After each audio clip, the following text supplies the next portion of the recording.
Dr. Delhi Babu Sir, Vice President, Career Development Center, Mohan Babu University.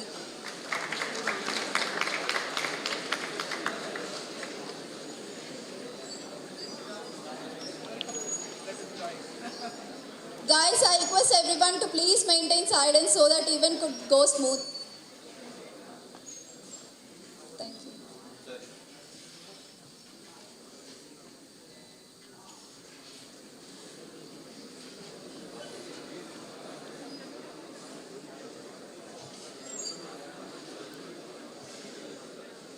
Mr. Prabhanjan R, Vice President, JP Morgan Chase & Co. and our chief guest for today to come on to the dais.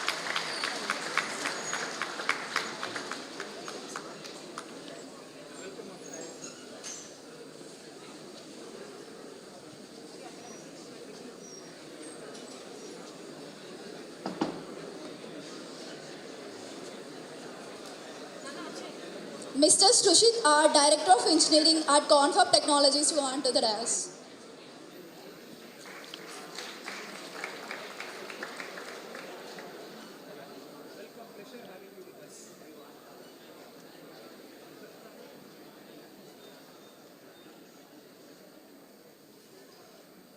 Thank you all of you. Your presence adds immense value to the celebration of technology and innovation. And now, to mark the beginning of this auspicious occasion, let's move forward with the Diya Lightning Ceremony, a symbol of knowledge, purity, and the trump of light over darkness. I take the honor to invite our dignitaries to grace the stage for the lighting of the lamp.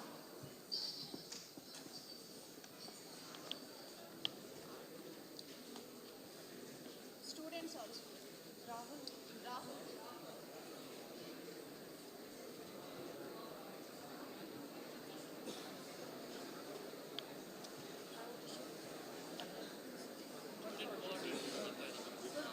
I will join you, please.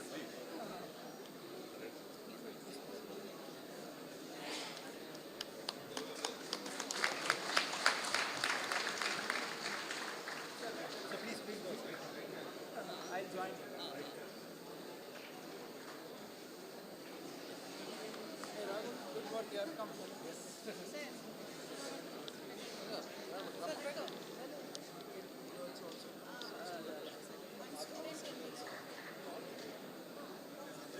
Girls, all of 53 come.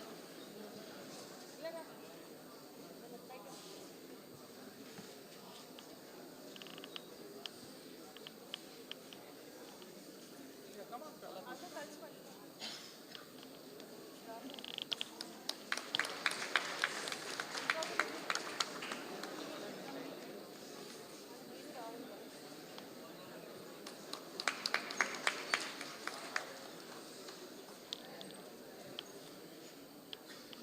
Thank you. Thank you to all our dignitaries and students for gracing this moment with your presence and lighting the lamp of knowledge, wisdom, and innovation. Now, to invoke the divine blessings and create a serene beginning, we'll have a prayer performed by Sri Kala. So for that, I'll like to request everyone to stand and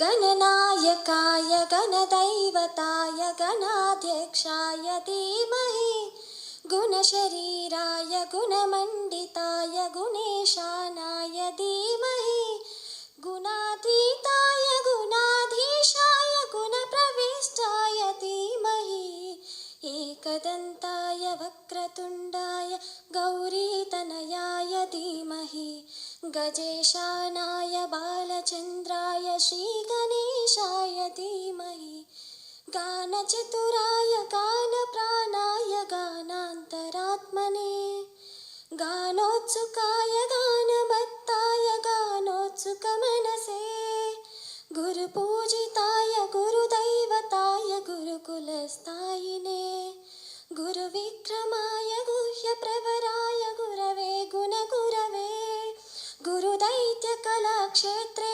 गुरुधर्मसधाराध्याय गुरुपुत्र परित्रात्रे गुरुपाखण्ड खण्डकाय गीतसाराय गीततत्त्वाय गीतगोत्राय धीमहि गूढगुल्फाय गन्धमत्ताय गोजयप्रदाय धीमहि गुणाधीताय गुणाधीशाय गुणप्रविष्टाय धीमहि एकदन्ताय वक्रतुण्डाय गौरीतनयाय धीमहि गजेशानाय बालचन्द्राय श्रीगणेशाय धीमहि.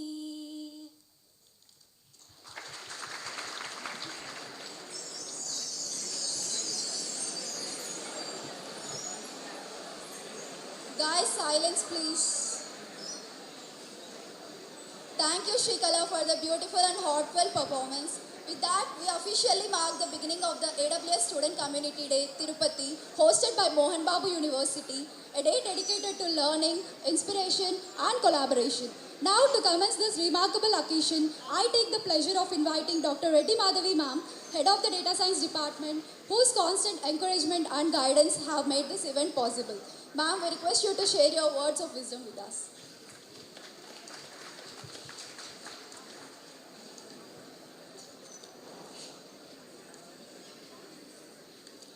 Silence, please. I request all the participants to maintain silence. Entire event. I request the AWS volunteers to distribute yourself. All the AWS volunteers.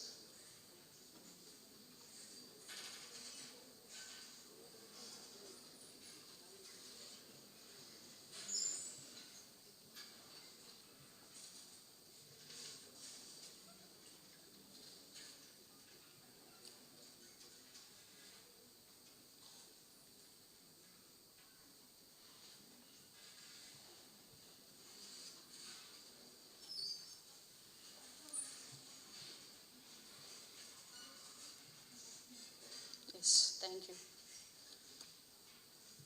Our beloved Chancellor, Manchu Mohan Babu Garu, respected Pro-Chancellor, Mr. Manchu Vishnu Garu, Executive Director, Mr. Vinay Maheshwari ji, Honorable Vice Chancellor, Professor Nagaraj Ramrao Garu, CGSO, Mr. Vikas Singh ji, Registrar, Dr. K. Saradi Garu in their absentia, and Dr. K. Dilli Babu Garu, Vice President, Career Development Center, MBU, and Dr. Babu Devasenapati Garu, Dean School of Engineering and Computing, and today's chief guest, Prabhanjan R, Senior Vice President of Software Development, JP Morgan Chase, Guest of Honor, Srushit R, Head of Engineering, ConfHub, and all other guests from different industries from AWS Cloud, and all the deans, deputy deans, heads, faculty, delegates, supporting staff, and my dear students.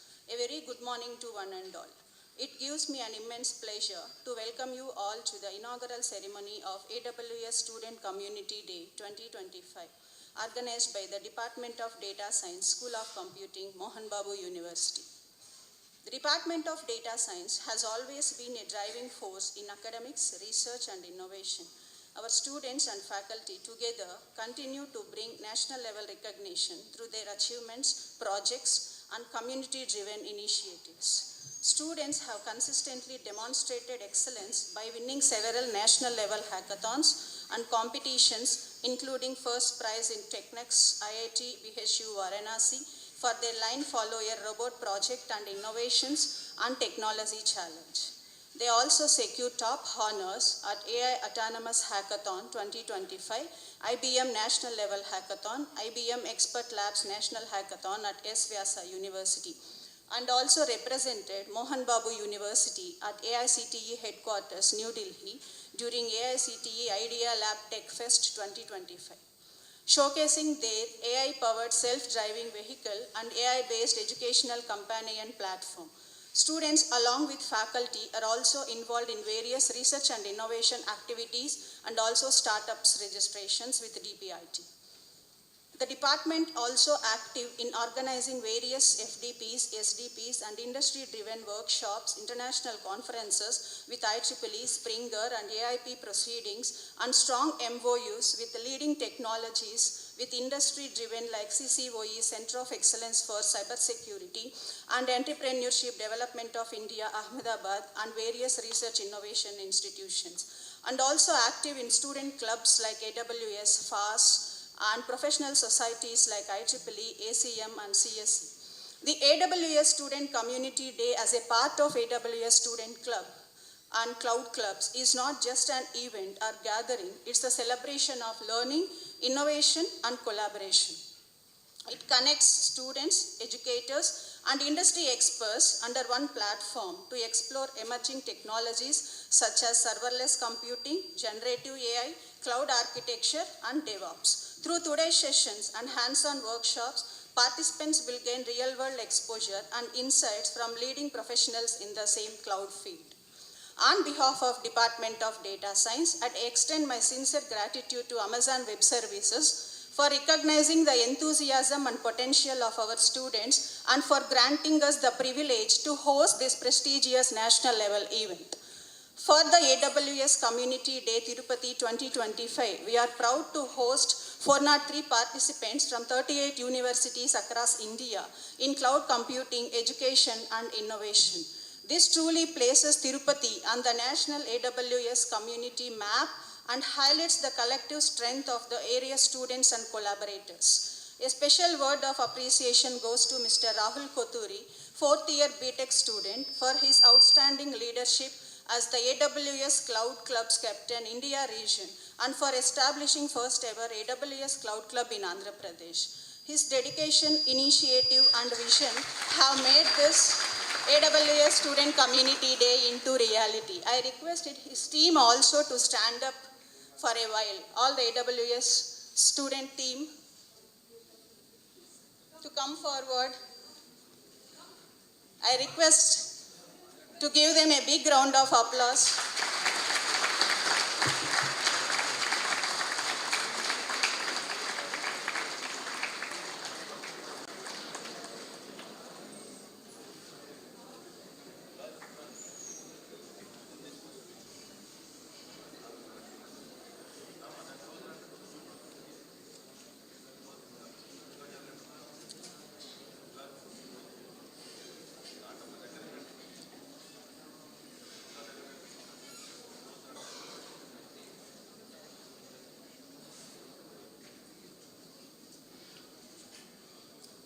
I express my heartfelt thanks to our beloved management and all senior leadership for their continuous encouragement and visionary guidance. Let us all make this event a memorable celebration of technology, learning, and collaboration. A platform that inspires innovation, shapes the future of cloud professionals in India. Once again, I extend a warm welcome to all our dignitaries, guests joined here. Okay, thank you, sir. May today's event motivate every learner to innovate fearlessly and collaborate meaningfully and contribute to the nation's technological growth. I welcome you all once again. Thank you.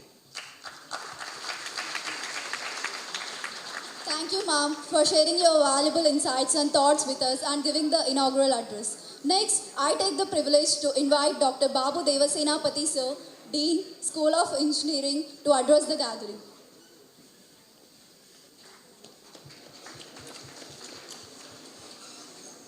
Good morning to all of you. I'm basically a mechanical engineer, so I might not have something smart up my sleeve to tell you all at the technology front. But however, I'll share my experience and then I'll let you decide what you would like to do. AI is definitely catching up very fast. I'm new to Tirupati and in the sense I visited the temple many times, but to an academic institution. So I'm yet to come to terms with, or I'm yet to learn Telugu. Okay. Unfortunately, I have a sweet attender. He doesn't know any other language other than Telugu, but we have to transact business daily. So I don't even know what to do with him. He'll smile, I'll smile. This is our biggest communication which happened in the last 3-4 days. And I accidentally used Kannada.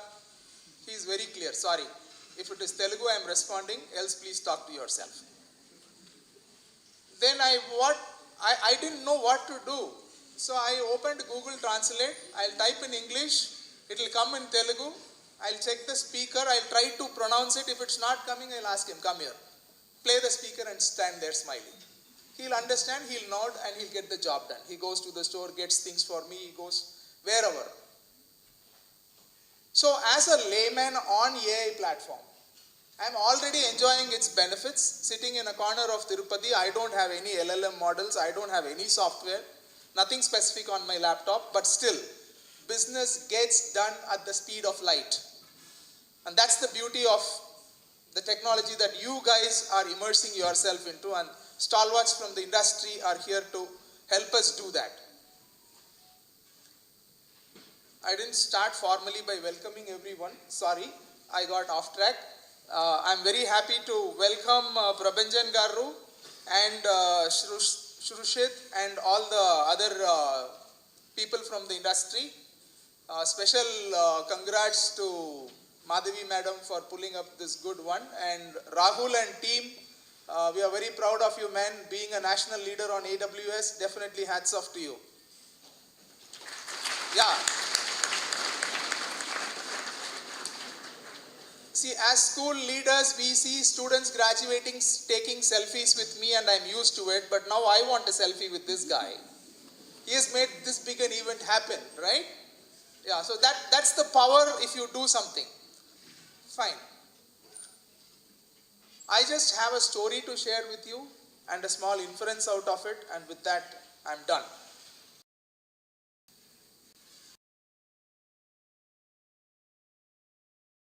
The king's rule were there. One king did not have any heirs. He did not have children of his own. So in that land, during those days, the idea is if the king doesn't have heirs, he cannot adopt. Instead, after he passes off, the king's elephant will be given with a garland. And the elephant goes randomly into the street, and whomever it pleases, it will throw the garland on that guy, and he will be coronated as the king. It beats logic, but leave it. That is how it was happening. Okay? And the rule is, for 3 years, he can be a king. After that, they will take him to a remote island, uninhabited island, which is infested with all the wildest creatures you can imagine. Maybe dinosaurs were also there on that platform, I don't know. And it is a definite death. So the entire country, with all respects, go on the river, leave the guy on the other side. So whenever somebody sees the king's elephant itself, they are scared. If it throws the garland on him, then your exit date is marked. Expiry date, right? What we put on the product, it is marked on you. This was the tradition going on. So the first fellow was put into the, island, remote island. He was taken off by the animals. This continued, this story continued. Finally, one smart king, like one of you guys, came up. He was garlanded, coronated.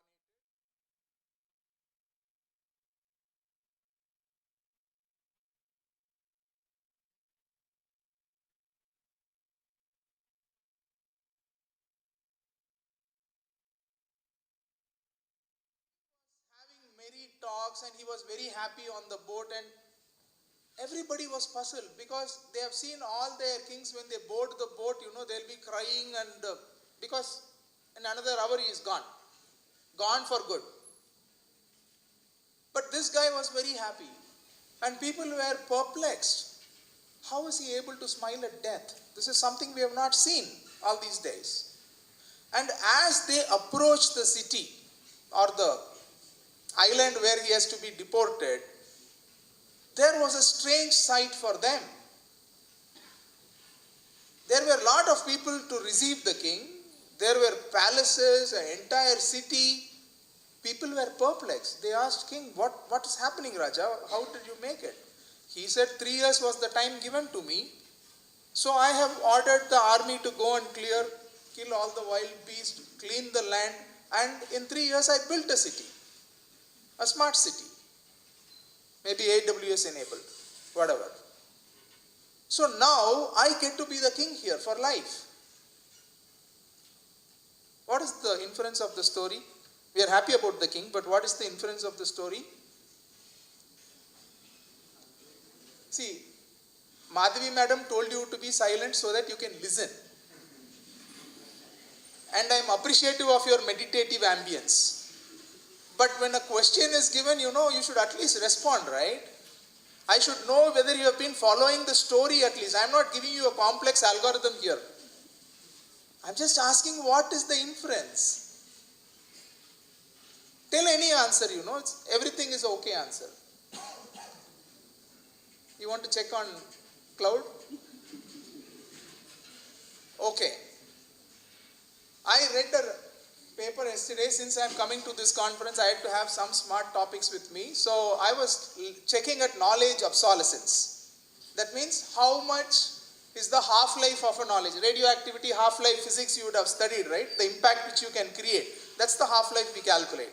What is the half-life of knowledge in the emerging domains like AI, ML, DS, whatever cloud you talk of? It is said 2 to 2.5 years, at max 3 years. Okay?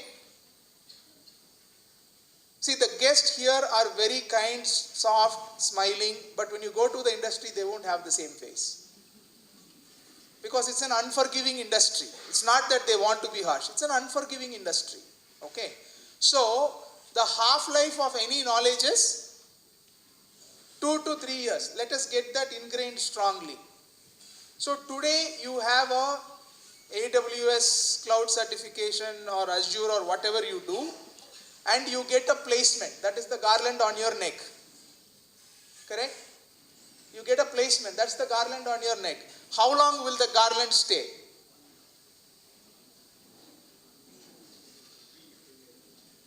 Follow the story a little here. 3 years, right? So, the moment I get a job, what should I do? Practice what? Today's technology or tomorrow's technology? So if you have got that, I am thanking the king because the story has been delivered. Right? So, I'll tell you, there are two ways of viewing at the coin. One is, my God, every year it is going to change. I was happy at least yesterday night I prepared something, today it didn't change. Else my speech would have gone waste. That's the rate at which we are evolving. But if you look at the other side of it, I have an opportunity to be always learning. My brain will always be used till the end of life in a software industry. Which means I get to be the smartest guy in the room at any point of time. If we look at it that way, whether we like it or not, we have to look at it that way. That's the only way we can look at it. And if you can skill yourself, I think the industry leaders will speak more about all those things. And I'm very happy that MBU has organized such a big event, and Madam was telling 38 universities are participating. I welcome each and every one of you to this conference, and I hope you will have a very intellectually stimulating deliberation during this course of the day. Have a great day. Thank you for having me on this day today morning. Good day to you all. Thank you so much, sir, for sharing your valuable insights and perspectives. Your words truly motivate our students to think beyond the ordinary and embrace innovation. Next, I'd like to invite Dr. K. Delli Babu, sir, Vice President, Career Development Center, Mohan Babu University, to grace us with his words. Good morning, all of you.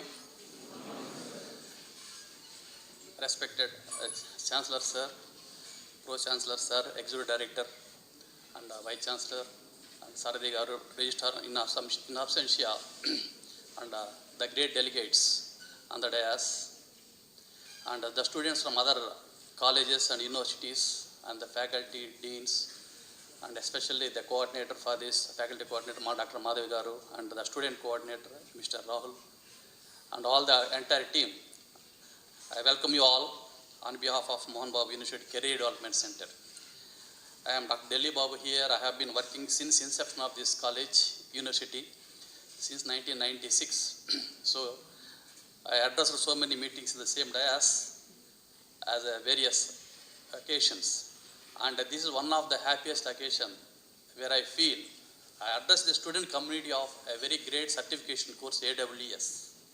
I know the value of AWS because I closely work with the HRs of various companies.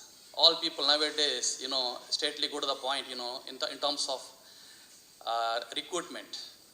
First of all, the last 2 days back, our students achieved a great record. 256 students got placed in Cognizant Technology. Yeah. So the first batch of Mohan Babu University, this is one of the milestone. I think some of the students are here. But what AWS makes difference in that, I will tell.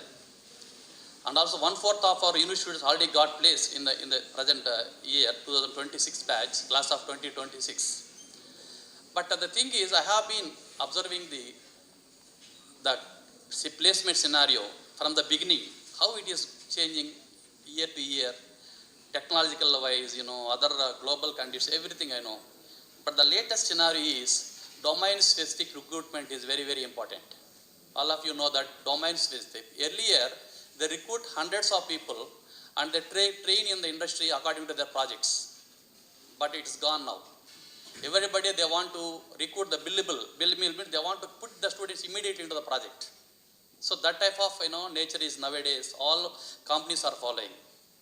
So in this perspective, they want to cut down their cost, time, everything. So they need ready-made trained students for their industry. No shortcuts. This straight away is very important. So AWS one is such important technology. If you learn, there are so many certifications are there, IPEGA, AWS, ServiceNow, cybersecurity, everything is there. But this is one of the top 10 technologies, I can say AWS one among. Because yesterday also I got call from one of the companies, sir, I need AWS certified students from your university. So in this perspective, we have a very important SPOC. Mr. Somasundar Reddy is there from our department. He is a SPOC for all the certifications from our university. I know Somasundar Reddy, I think, he is doing that AWS, certifications. Already we have around how many certifications are there? 40 certified already students from our university. I need, more than 200, 300 certificates. The demand is very high. So dear students, please focus on not only your academics. Academics, everybody has 9 CGPA nowadays. Nobody cares. But how you are special in the interview process. How you have some edge above with others. Sir, yes, I have, in the resume you have to write AWS certified professional. You have special recruitment process. Every company, they will come for 2 interviews. One is for generic process, the second is specific process. Specific means domain related. So that is the scenario and future also that. So you please upscale, upgrade, increase your resume weightage in terms of technologies. Learn more. Sky is the limit. There are jobs. Yes, jobs are there. I think because thanks to our the management, our government of India, now they are encouraging all in terms of the Swachh Bharat and what is that Swadesh, what is it called, Atma Nirman, Atma Nirbhar industries, startup industries. The next idea is please think about small scale industries. Startups. I can say startups. Don't worry, always look at the going to join in some organization. Look in this direction, there will be a bright future in this area. I know I have the very good contacts with our alumni students who are working at various areas. They have started their own startups. They are doing very well, not only in IT, in all other sectors also. Okay, so in this scenario, first of all, I am very happy that Senior Vice President Prabhanjan sir, thank you very much for addressing, and he is the software developer and from JP Morgan Chase, a very prestigious company. And Sushit sir, Mr. Head of Engineering, NOF Hub. Rahul Gopal, data scientist from Logitech, and Kirtivasan Kannan, senior cloud engineer, ANZ, and Poobalan, I know very well, Mr. Software Engineer from FactSet, Avinash Dalvi from New Shift Technologies. There are other delegates all. I am very happy. The technical giants they are going to address you all people. Make use of this session. Don't think just you are all already in. This is high time for you. You are already in final year, I think third year. This is not just for entertainment. Learn. At least serious about this. Definitely will have a very good edge. You can keep everything in your resume that carries very good weightage. I know very well. So whatever you learn seriously up to the last extent. So in one tech don't go breadthwise. Okay. No, but you must have expertise in one technology. Anybody, one technology, definitely will get job. You come to me, sir, I am expert in this technology. I will show you the job, 100%.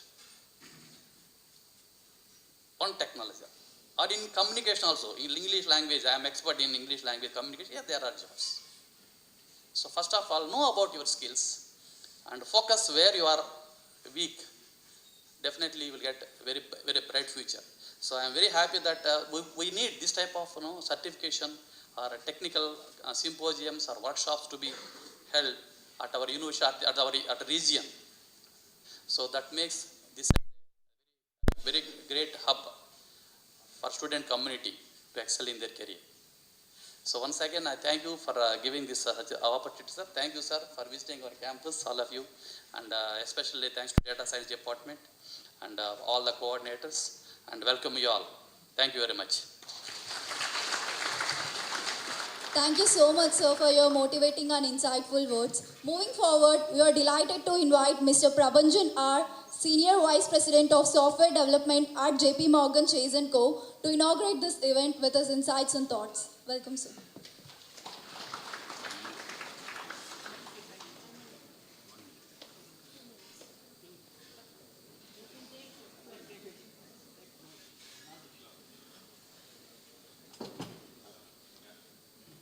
Sorry, thank you. Okay. Good morning, all. Good morning, sir. The dean, sir, Madhavi madam, and other faculty members, and large student community. Thank you, Rahul, and other your team members. It's been a pleasure to come here, actually. I mean, I like to interact with students, not only the engineering college students, I like to interact with the school students also, because I like to teach them, I like to coach them, I like to mentor them. I like to know them from their new thoughts, actually. So I went to multiple schools and colleges also, just to talk to them, not even like these kind of gatherings. Normal discussions also, I just go there and discuss with them. If I'm able to add some value to their future, what they need to do, what they have some questions, what are their thoughts about it, I want to understand, so that I'm up to date with the student community.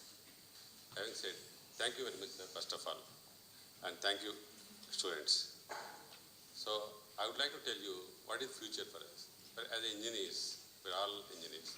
Tomorrow you guys are future engineers, maybe future technology experts in various companies, and you may have started some companies. So what is future for us? It is not tomorrow, it is today, it is now, it is unfolding. But are you ready to embrace it? Are you ready to take the challenge? Are you ready to go along with it and drive the show? Are you ready then? That's what we have to ask each day.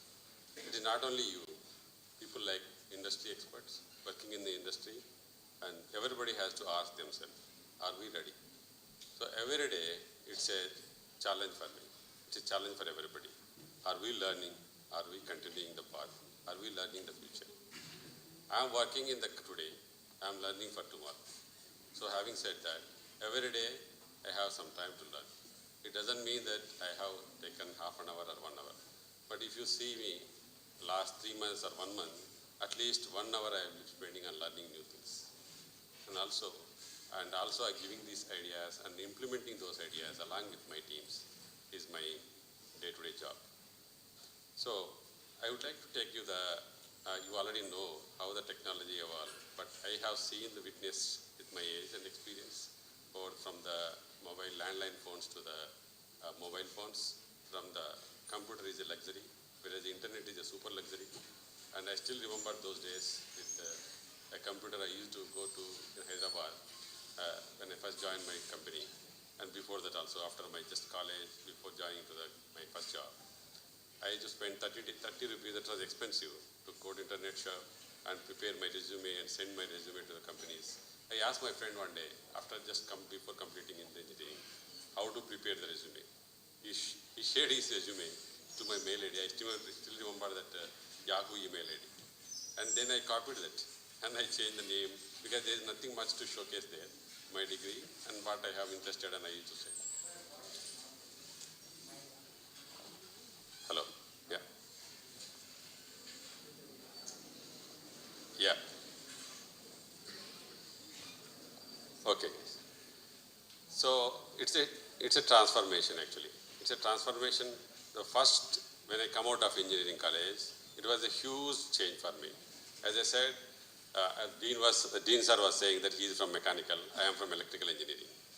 So for me, I mean those days everybody moving towards the computer, and I am also one of them. And I need to learn the new technologies, and at the same time I need to apply for jobs. I will tell you, I don't have any knowledge, basic knowledge about RDBMS as a part of my engineering, and not much about computer coding. I just had a C in my first year. I don't know whether I remember that by end of my engineering.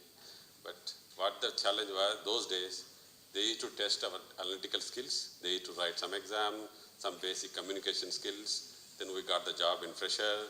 It's been like 23 years. I have been navigating to the world of IT. So it's a learning. Learning keep my appetite, and keep going through this all 23 years. I'm sure I will go through the next maybe 15, 20 years. So I will tell you, so you have the better opportunity. You have the better access to the technology, access to the knowledge, access to the network, access to all the facilities actually. So you are better people than when you compare my generation. So you have that everything in your hand. In mobile you can learn, you have the computers, you have the internet, you have everything. You have even YouTube, you have other course curriculums. Your teachers, your lecturers, and everybody is giving the latest technologies. You are almost in sync with the industry. Okay. Having said that, you guys are amazing. Amazing in the sense, I can see the people coming to the industry.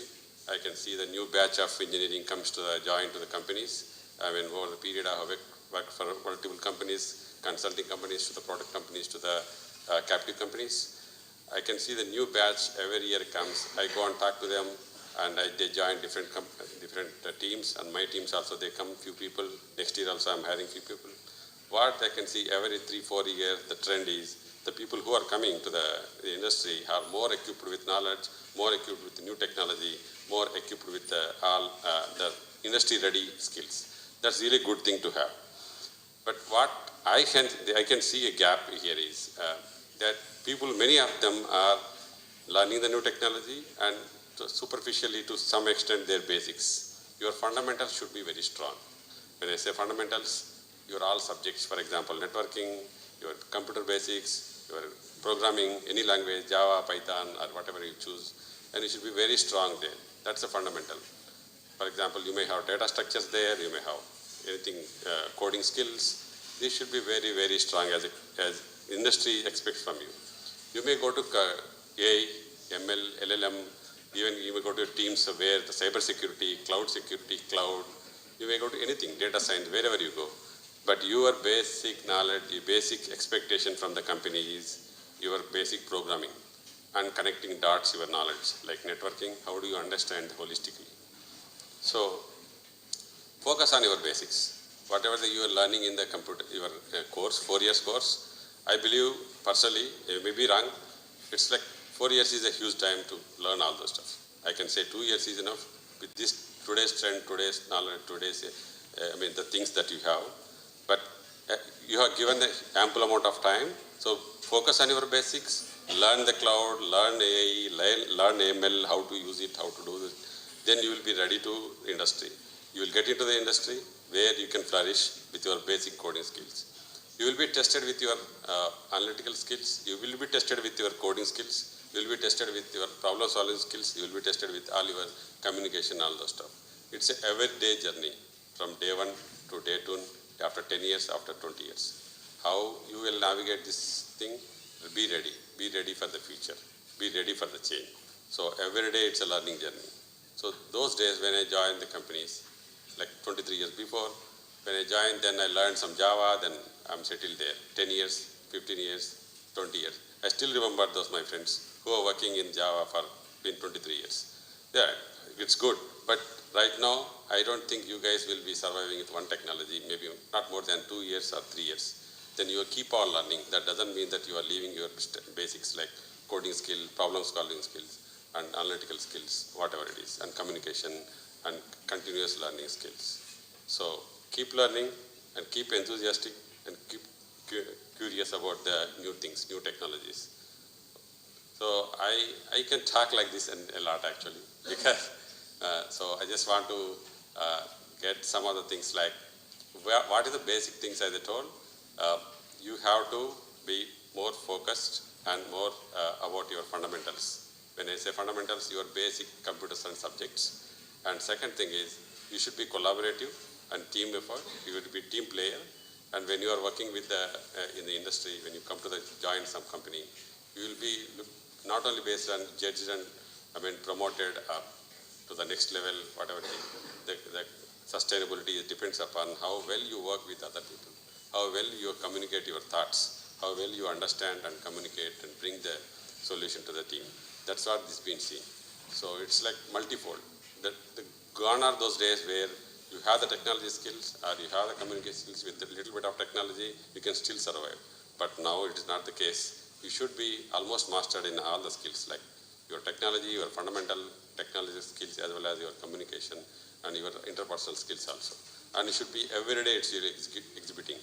Not like this year I have done, next year let me take the break, let me slow down. No. It is a sprint every year. It is not like a marathon. So I advise you guys, be curious and learn new technologies. At the same time, don't miss your fundamentals.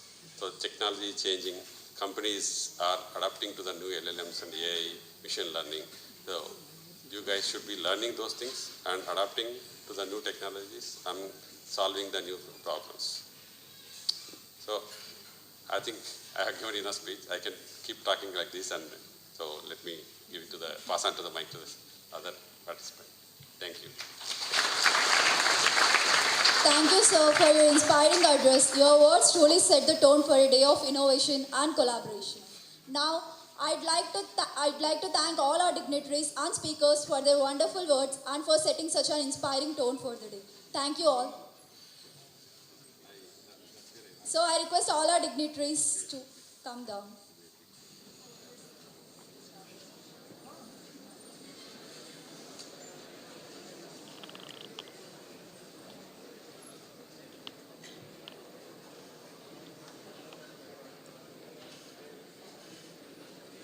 Okay, now before we dive into the technical sessions we all have been eagerly waiting for, let's get some energy flowing in the room. Okay, now let me quickly ask you some questions. How many of you here have heard about AWS? I think everyone. Please raise your hands. Yes. I know everyone have heard about. So that's great. Looks like we have got quite a few cloud enthusiasts here. Can anyone tell me what AWS stands for? Yeah, exactly. The backbone of cloud computing around the world. So, okay, now quick one. How many have you used AWS before? Maybe for a project, hackathon, or internship? Only one person. No one have used it before, huh?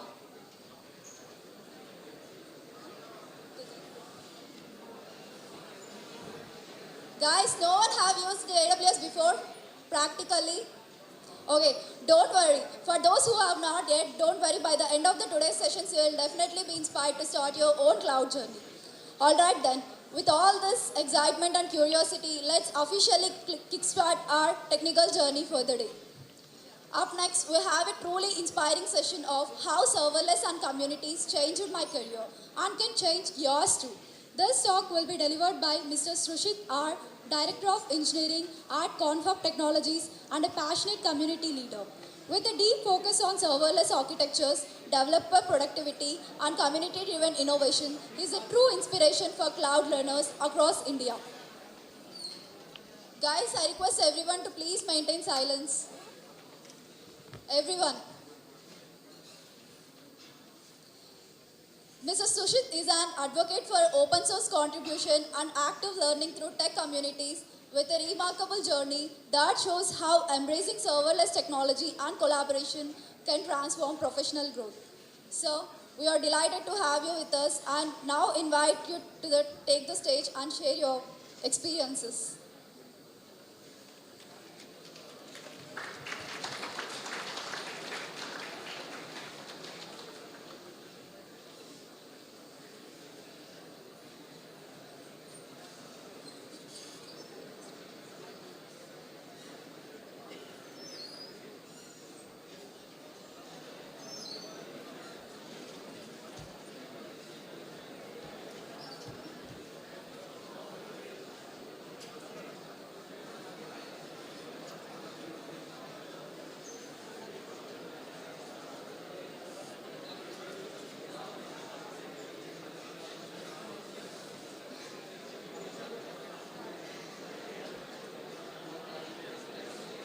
Guys, I know you all are excited for the technical sessions. Maintain this excitement, but keep the silence. Keep your excitement, but maintain some silence.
Hello everyone. Can you all hear me? Okay, great. Okay, I know you've all heard some very, great speeches from the folks earlier. I'll try to keep this light. As you can see, I'm no disgrace to anybody or no disrespect. I'm slightly younger than all of them, right? So I'll try to connect with you all slightly better, I hope. So I think they've already asked how many of you have heard about AWS. So let's just do a raise of hands. How many of you know AWS? Let's start with that. Okay, a few, maybe 40%. How many of you have used AWS? The more important question. Very little, handful I guess. Okay. How many of you have heard about serverless? Even less. Okay, nice. I hope that the session can inspire you and motivate you into getting started with AWS for the folks who don't know, and serverless more importantly. So today's session that I'll be talking about is how serverless and communities changed my career and can change yours too. As you are all the future engineers and leaders of tomorrow, it is very important you understand what is the leading technologies out there and how you all can get started with it while you are still in college. And I will talk about how serverless helped me shape my career. So I'm Srushit Repakula, the head of engineering at Confab. the ticketing platform where all of you registered for this event. I'll be touching base upon a few things of how we leveraged AWS serverless while building the product, the one that you actually saw.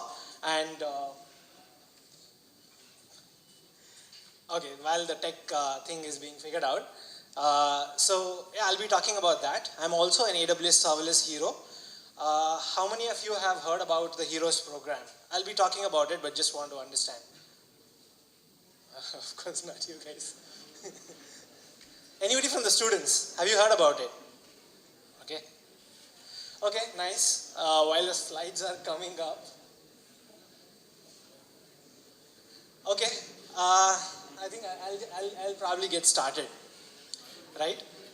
So again, for folks who said you've heard or used serverless, anybody would like to probably just say what you understood about it? Anybody wants to volunteer? Come on, we'll try to make this interactive, I know you're in college. You're probably...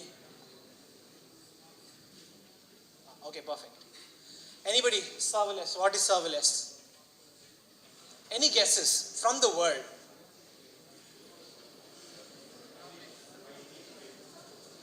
I'm sorry, I can't hear one answer. Anybody?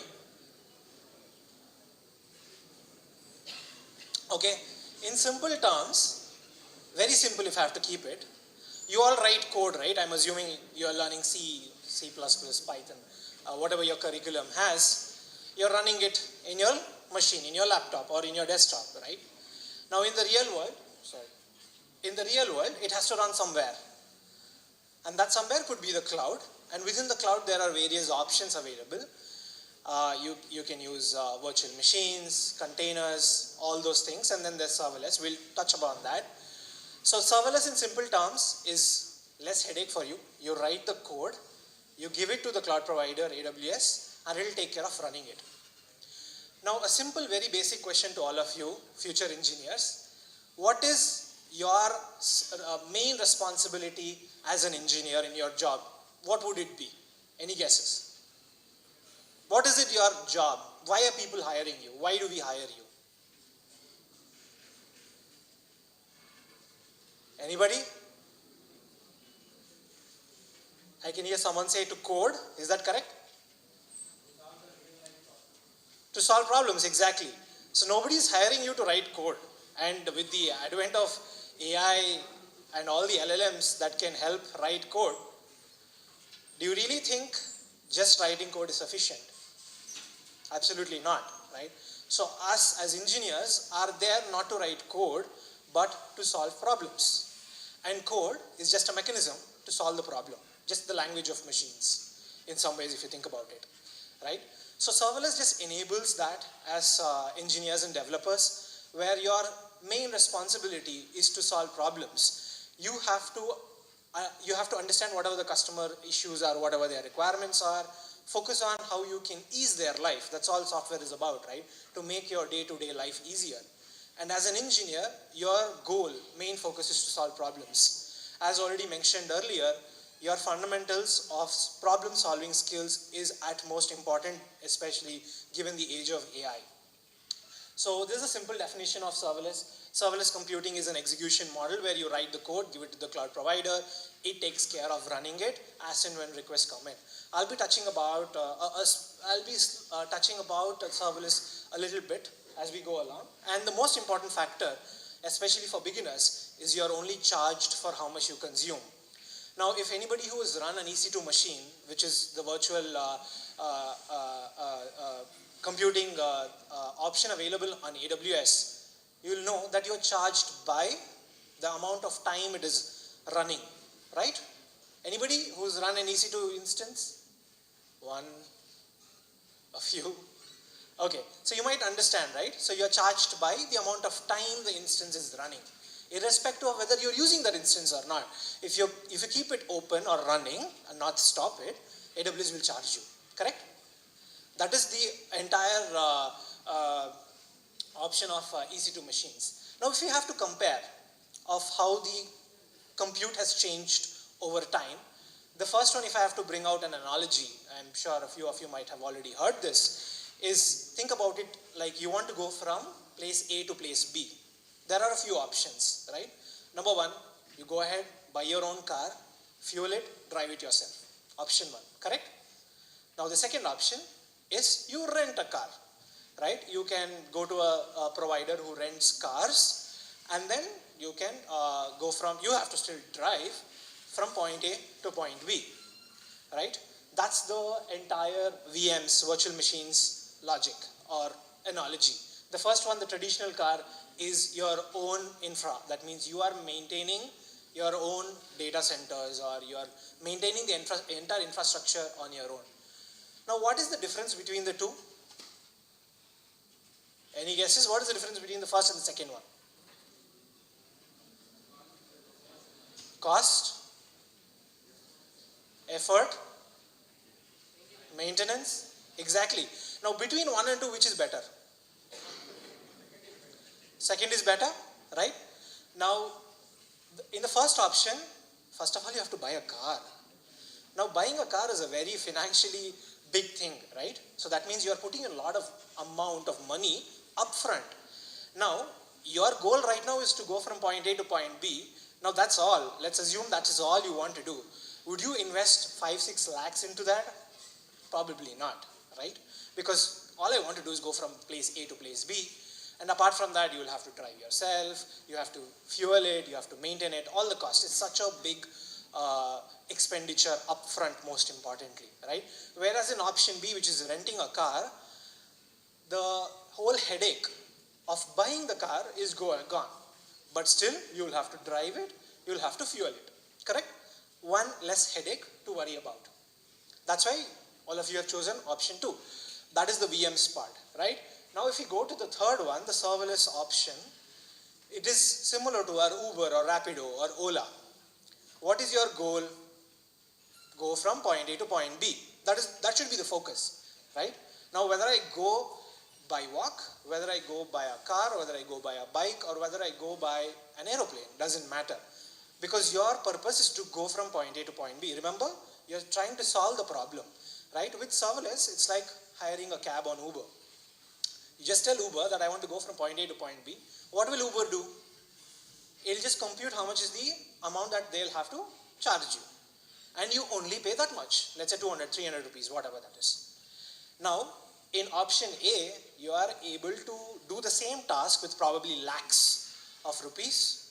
In option B, probably thousands of rupees. In option C, which is serverless, it is hundreds, right? Now, we talked about the cost factor, but apart from that, the headache. You know, I'm sitting in the car in the back, the AC is on, there's nice music playing.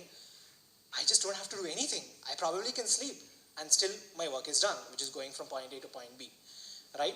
So serverless, if you think about it, is something very similar, where all you have to do is focus on writing your application code. You only solve the business problem. AWS will take care of managing the infrastructure. That means how to deploy it onto the cloud, how to make sure that it is available all the time. Whenever there's a request that comes in, AWS will make sure that it runs it, computes whatever it needs to do, and return the response. Now, between 1, 2, and 3, which is more, easier, better? 3, right? Having said that, it is very important for me, especially talking to future engineers, to help you understand, is 3 always the best option though? When is 3 not the best option? Sorry? A little louder? Come on, it's okay. I'm assuming the faculty is not here. It's okay. Sorry? Okay. Option 3 is probably not the best if you keep on traveling every day. Correct? I mean, if you compare the cost individually, Uber is probably the costliest if you compare it in terms of frequency, right? Let's say you're coming to college every single day. Would you try to order an Uber or you'll try to come here in your bike? In your bike, because that's cheaper, right? So as engineers, it is very important for you to understand the problem. Serverless probably is not always the solution, but it's as beginners for all of you, it's the best thing to start with. But keep in mind, as already mentioned, technologies keep on changing. But it is very important for you to understand what you're trying to solve and what are the various options available in front of you, and you choose the best option for that moment. Right? A little bit of a history about how we got here. As you might have studied, we all have the physical machines, right? I'm sure your college also has a place where they have all these big machines in an AC room, all the this one's connected there, everything. I'm sure you might have observed, right? So that's the physical machines world, where it required a lot of planning ahead of time, right? As I told you, you want to go from point A to point B. Is it 10-kilometer ride? Is it a 500 kilometers ride? Depending on that, you probably change the car, right? Or the mode of transport. If it is probably 10 kilometers, a bike is sufficient. If it's 500 kilometers, maybe you need a car, right? So in the physical machines world, you needed a lot of planning, and with planning comes cost again, right? Because you assume that I'm going to get this much traffic, and let's say you get this much of a machine with this configuration, but you end up getting less traffic. What will happen then? Waste of money, right? And so much of planning also goes into it. And the same way otherwise. Let's say you planned for X number of requests, but you got 50X. You're not able to serve your customers, right? Like for example, I'm assuming that you might have experienced the Big Billion Day sale or any of those cases where the website is bombarded with requests, right? So there's a lot of guessing and planning that goes into it. And that's where the physical machines, and then came the virtual machines, where instead of me worrying about the machines, I renting them or I buying them, making sure they are cool, making sure there's electricity 24/7 and all those things, I'll give the headache to the cloud provider. Why should I take care of all those things? Right? That's where the cloud comes into picture with the virtual machines. And then we have containers, one more level of abstraction, where again I don't want to go much deep into it because I see that a lot of people are still new to serverless. I don't want to get into containers. And then comes the serverless piece, which we talked about, where all you have to worry about is write your code, and AWS or any cloud provider for that matter takes care of running it. How does it work for people who don't know, most of you, right? So you can think of it as events. Right? So in the world of serverless, everything is event driven. That means something should happen for your code to run, and when something happens, your code runs and it gives you the response. A simple example, let's take the Uber one that we talked about, right? Whenever someone requests for a ride share, that is when Uber will start computing, right? Otherwise it will not be there. It's sitting in your mobile, but it is not doing anything. Something similar. So there are a bunch of events, like for example, you want to do a simple application for converting your PDF to a JPEG or a PNG image. So what happens is whenever you upload your file or a folder, the Lambda function will come up. Lambda is basically the serverless compute service on AWS. I'm sure a few of you would have heard about it. If not, it's high time you actually go and check it out. And then it'll do whatever your computation is, which is basically converting the PDF to PNG, and then do whatever it has to do. It's a very simple mental model for you all to understand how serverless works.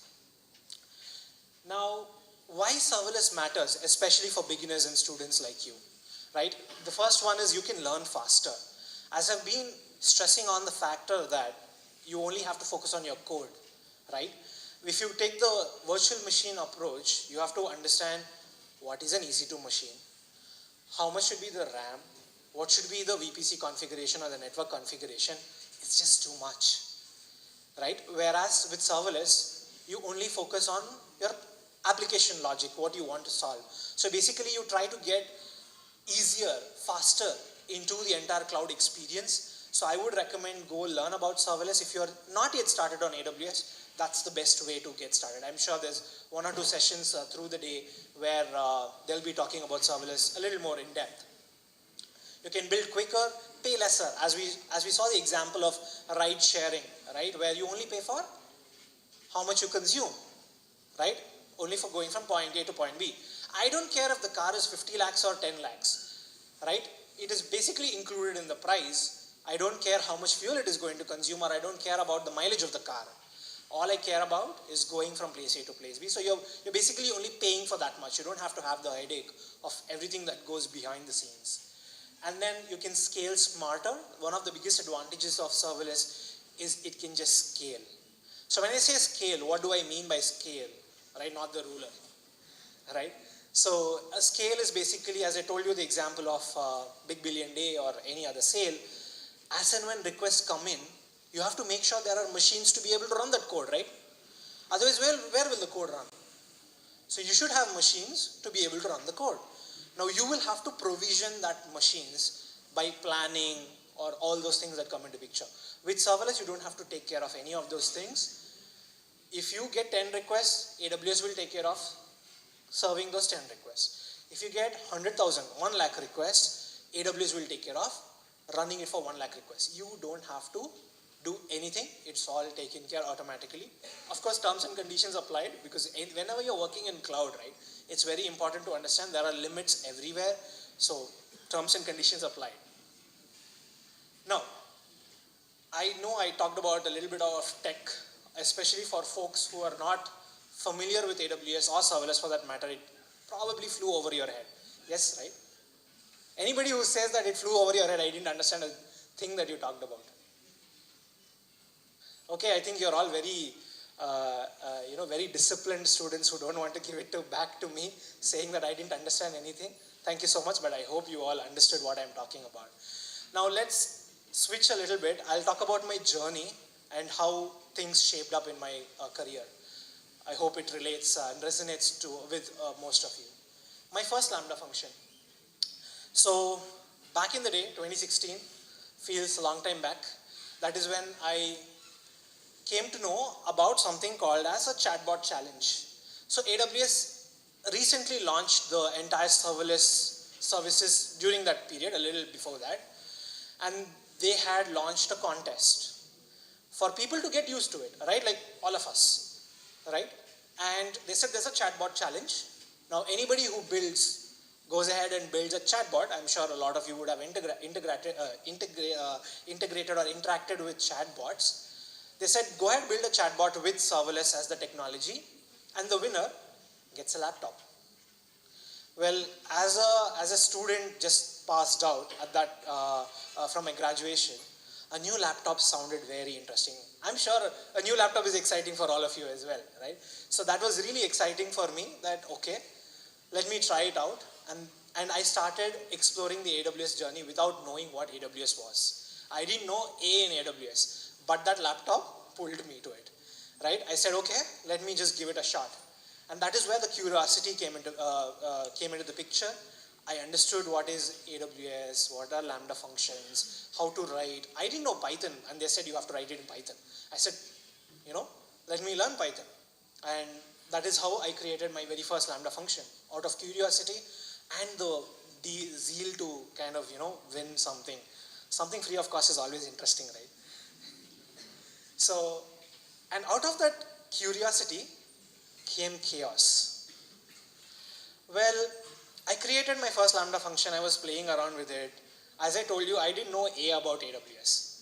I didn't know anything. There was nobody guiding me, and we didn't have ChatGPT, by the way, at that time. I can't go and ask ChatGPT what is happening, right? Or Gemini or whatever LLMs or AI agents you use these days. So what happened is I was exploring, building something. I created one Lambda function that called another Lambda function that internally called the first Lambda function. So what happens in this case? What is this called? It's a loop. In better terms, it's infinite loop. Correct? Because one is calling the second is calling one, and it just keeps on going. I didn't realize this, and I built it. And I think it was the weekend probably, Friday evening, finished it off, went back home, relaxing. And it kept on happening. I didn't know. Now what does it happen when things like this happen is, because serverless, right, nothing will happen, it will just keep on going. But I was getting charged. AWS was charging me, and I had no clue about it. And what happened is I think Monday or Tuesday probably. I said, okay, chalo, let me look at the billing because it's the month end. I just have to make sure that I don't get too much of a bill. And I see a 4 lakh rupees bill. 4 lakhs. And you will not believe, my salary, or rather I would call it stipend back then, was 5,000. Now for someone who's earning 5,000, how on earth am I going to pay 4 lakhs? It was not possible. And at that moment, first of all, I understood what is infinite loops in real life. I'm sure all of you would have read. But the most important thing is I understood what is infinite panic.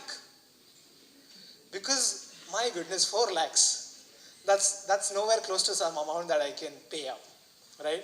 So that curiosity in me of building stuff pushed me into chaos. But having said that, you talk to anybody, I'm sure they'll give you a lot of failure stories like this. And I thought it is very important for me to talk about this because as engineers, you're pretty new into the entire ecosystem of AWS.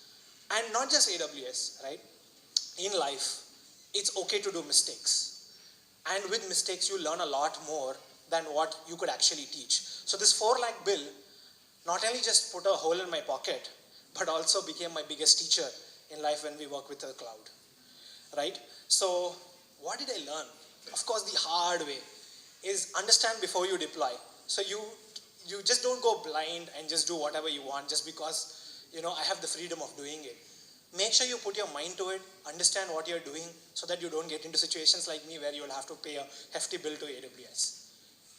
The second one is set budgets and CloudWatch alarms. I'm hoping that after today's session, listening to so many AWS sessions that's happening through the day, you'll actually go and build, create your AWS account and start working on it. The first and the foremost thing you have to do is set up a budget and an alarm. I didn't know this. I only read about it after I got charged, right? It's like understanding what to do when I get a burn after getting a burn. It's of no use because I'm already burnt, right? But as engineers, as someone who's getting started, you make sure that you read about budgets, you read about CloudWatch alarms and everything, right? It's basically notifying, AWS will notify you when it reaches a limit. Curiosity is great. It is very much needed for all of us, including ones who are in the industry for a long time, especially for you folks who are coming into it. But guardrails are even more greater because having freedom is important, but confined freedom is even more better because you don't go out of boundaries. And failure is just a tuition that you don't pay for. I mean, you actually pay because I paid, so you do pay, but yeah. So from failure to the community, now while I was going through all of this panic where it was a 4 lakh rupee bill, I was like, how do I do? And all those things, I searched online and everything, and that's where I stumbled upon the AWS communities, right? The ones, the people, right? The tech is not, the entire industry is not only about tech, but it's about the people also. And AWS community has been a center in my entire career.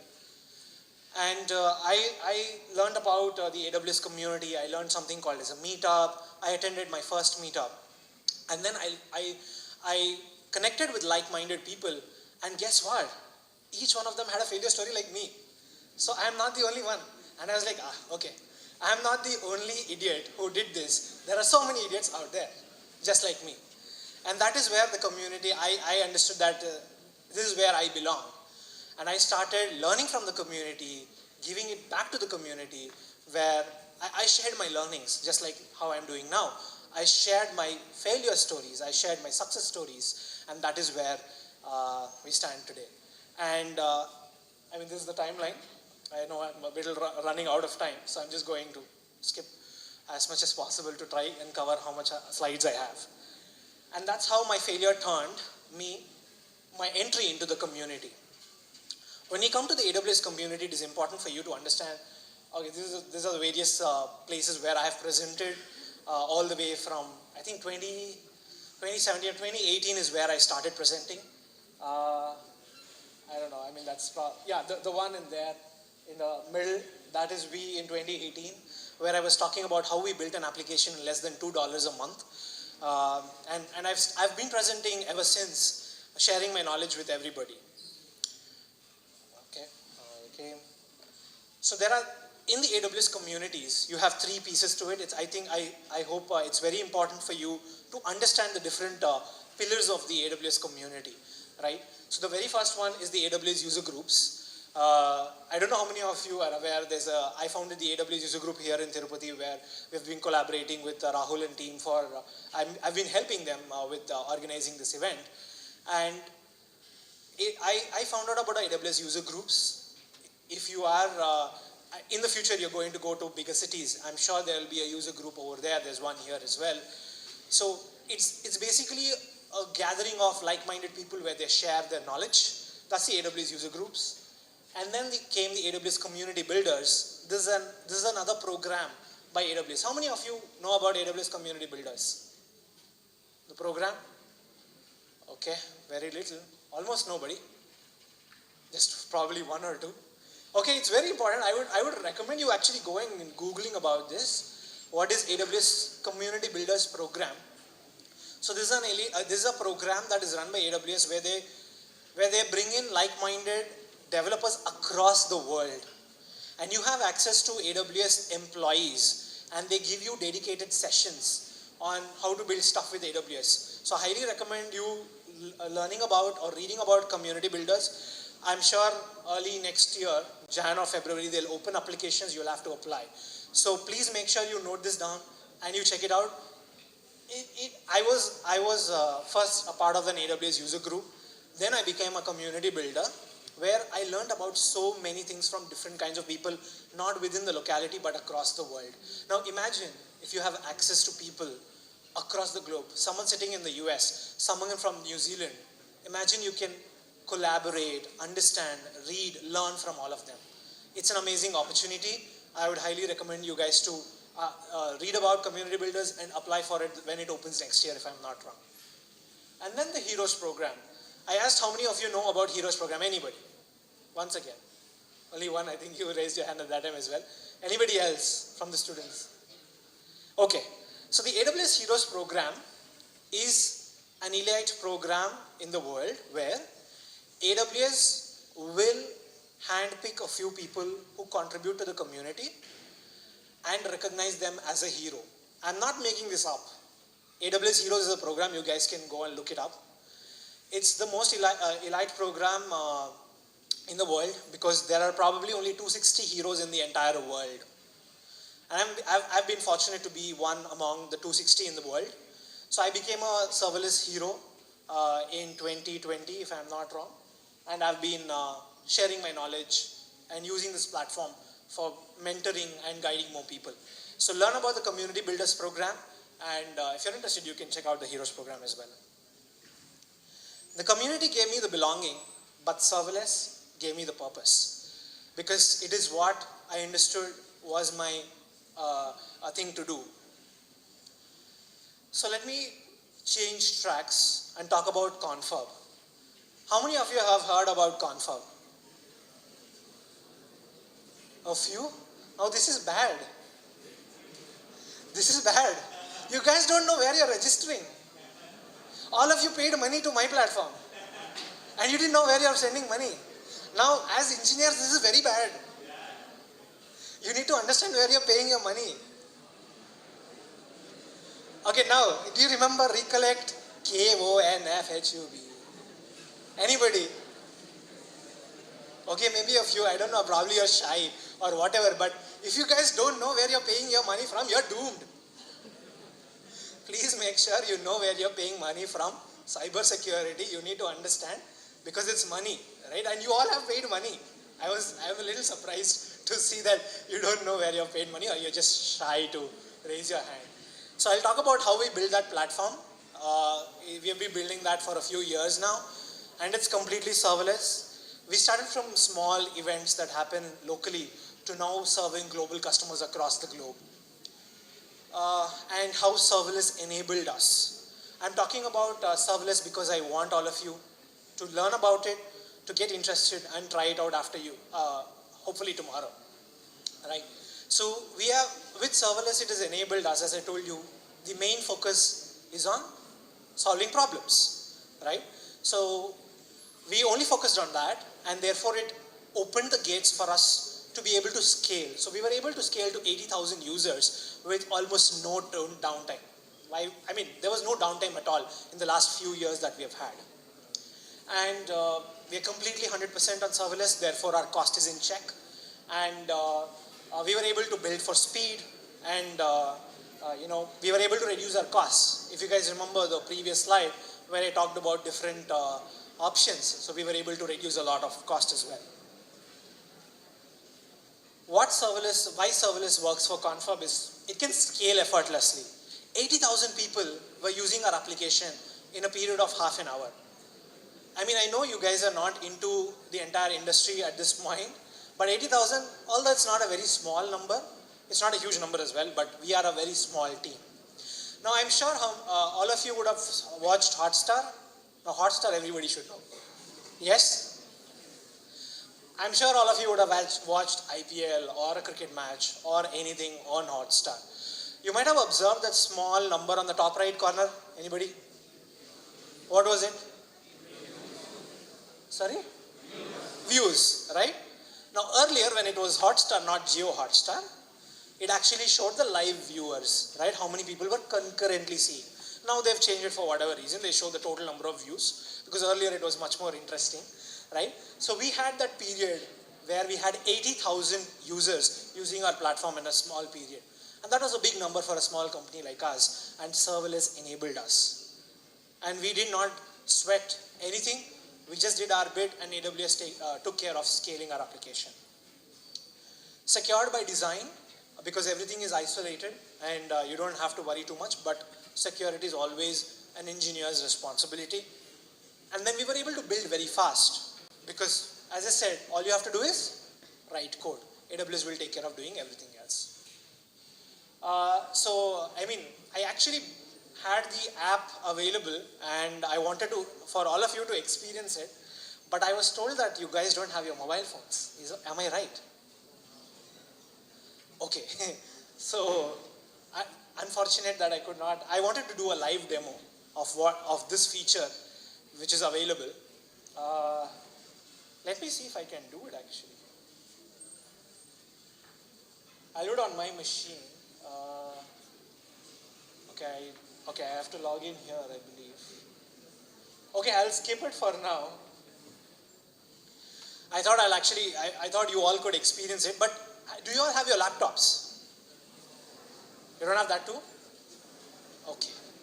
Okay, so basically we built something called as a networking using AI. Now everybody knows about AI, right? Everybody?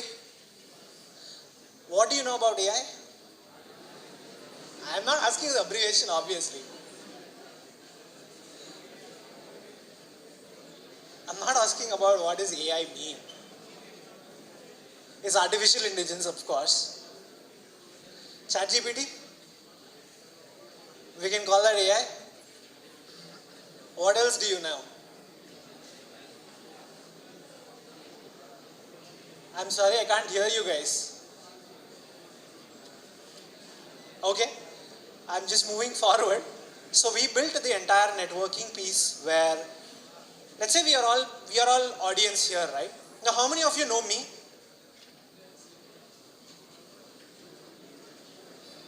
Nobody knows me, right? Well, this is expected, of course. I don't know you either, right? So in events like this, it is why a lot of people come to events like this is one for learning, the other one is for connecting, right? So that I can learn from you, you can learn from me, and stuff like that. Now, I'm kind of an introvert. I can't really go with so many people and talk to them. I'm sure a lot of you are introverts as well. So for people like that, what if the application itself can recommend you, saying that, you know what, if you go to this person or connect with this person, you both have you're both like-minded people. Wouldn't that make my life easier, especially as an introvert? Right? So that is exactly what the feature we had built. If anybody has your laptops or have access to the internet, you can actually go to scd.app.confab.com, which is, you must be registered for the event though. SCD, the student community day.app.confab.com, it's the website. You can go there and you can actually experience this. So what we do is we use AI to recommend people based on interests and everything. I thought I can can show, I thought you can experience it, but unfortunately. And the same thing, this is another live demo that I had planned for all of you to experience, but since you don't have devices on you, I'll not be able to show you.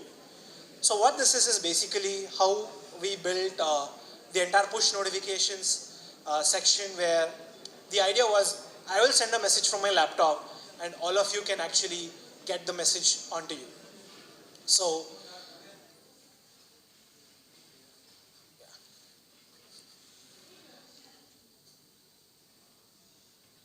Thank you, ma'am. Yeah, so you can take you can take a screenshot of this one. I'll keep the app running for a few more days. This one I'll not be able to really show you guys, experience it, but the other one where this networking piece, I'm sure you can experience it with like-minded people, especially if you have configured your interests and stuff. You will be able to connect with like-minded people. Yeah, so Rahul, do I have 2-3 minutes? Okay, actually I'll try and show you a demo on my machine. Just give me a minute. The idea was to wow you guys, but yeah, let me see. Just give me a minute, please.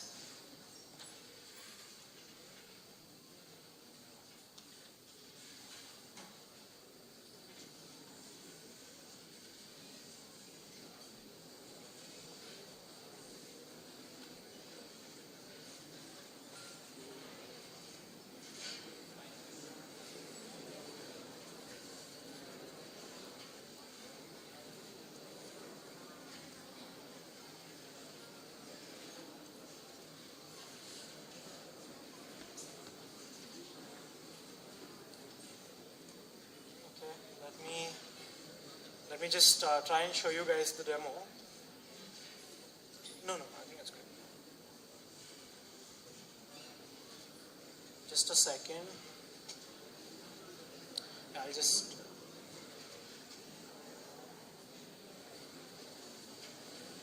Just a second.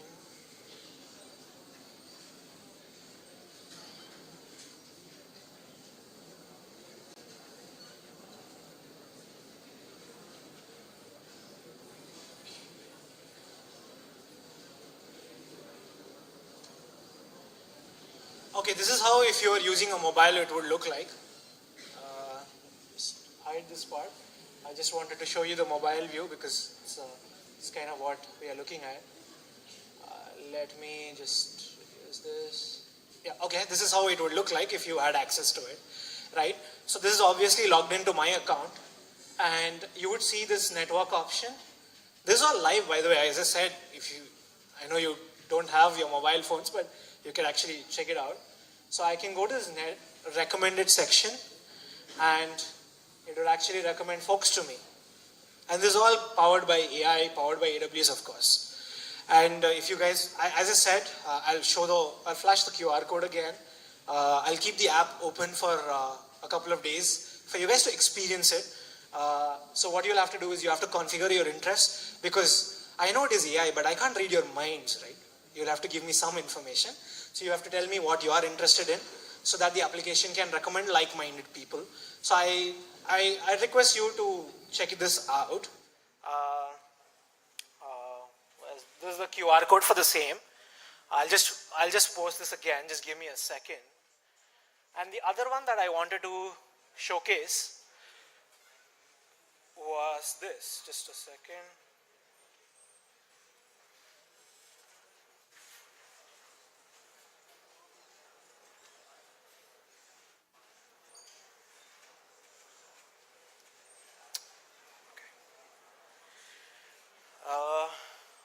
Okay, I'm finding a little difficult to navigate. Okay. So the other one that I wanted to live demo, hopefully to get you guys excited about serverless and everything, is this push notifications that we had built. Everything completely serverless, and we built it in a few days. So what it does is, from the dashboard, I'm trying to send a notification to all of you. Imagine you have the app, and this is one of you, and I really hope it works because I'm doing it live. None of this is staged, by the way. Okay, so I pray to God, the demo gods, and hope that it works. Oh yeah, it works. As you can see here, what I did was I pushed a notification, and did I refresh this page? I was not in fact on this page as well. I was on another page on my laptop. But you can see here, of course not really visible, is a notification that came on the screen. The entire push notifications, which you would have observed in a lot of apps, right? So we built something similar, and I wanted to all of you experience it so that it can intrigue you to learn about serverless and read more about it. But nonetheless, so we built all of this, and can you imagine how long it took? Forget that we are experienced folks. Any idea on how long we took for building this? Anybody, any guesses? Wild guess. Sorry? 1 week? 1 day? Okay, now you guys are being unrealistic, huh? 1 week, 1 hour. Of course, we kind of built this in a couple of days. But if you know the real world, it's not easy to build something like this, especially for scale. Imagine 50,000 people are using it, and you have to deliver a notification like this. It's not easy. We built it in a couple of days, all thanks to serverless, because we were able to leverage the power of serverless and able to build. As I started my entire session with, what is your goal? What is your motive as an engineer? What should be your goal? To solve problems, right? And serverless enabled us to only focus on that instead of focusing on the entire infrastructure and everything. So, yes, 1 second, let me just come up. Yeah, so this is the QR code to the website that I was showing. I'll keep it open. Okay, you guys don't have phone to capture it also, right? Okay, we'll try and find a way to send the link to all of you. It is simple, if you can remember, SCD, studentcommunityday.app.confirm.com, of approximately 30 people, right? And I'm an AWS serverless hero, one of the 260 people in the world and everything. But I graduated from a tier 3 college. And you guys are very fortunate because you, at least a few people know what is AWS. You have this event organized by your management and Rahul and everybody who's working for it. Back in the day, I did not know what is cloud, apart from the cloud that we see outside. Right? So you are all very fortunate. You are all given an opportunity. So please make the best use of it. And back in the day, it was like, I'm sure a lot of you would be inferior. If you're not, I'll be surprised. But I'm sure a lot of you are inferior to people who probably graduate from better colleges or better universities like the IITs or anything. Right? Yes? You're not inferior. You're all very confident. Well, I was, at least back in the day, because I know that what it takes to get into an IIT or anything, right? Now, it is very difficult. But with the world changing every day, the race starts for everybody at the same time, right? Now, earlier, all those people from big colleges and university are probably a little ahead of us. Me, at least back in the day.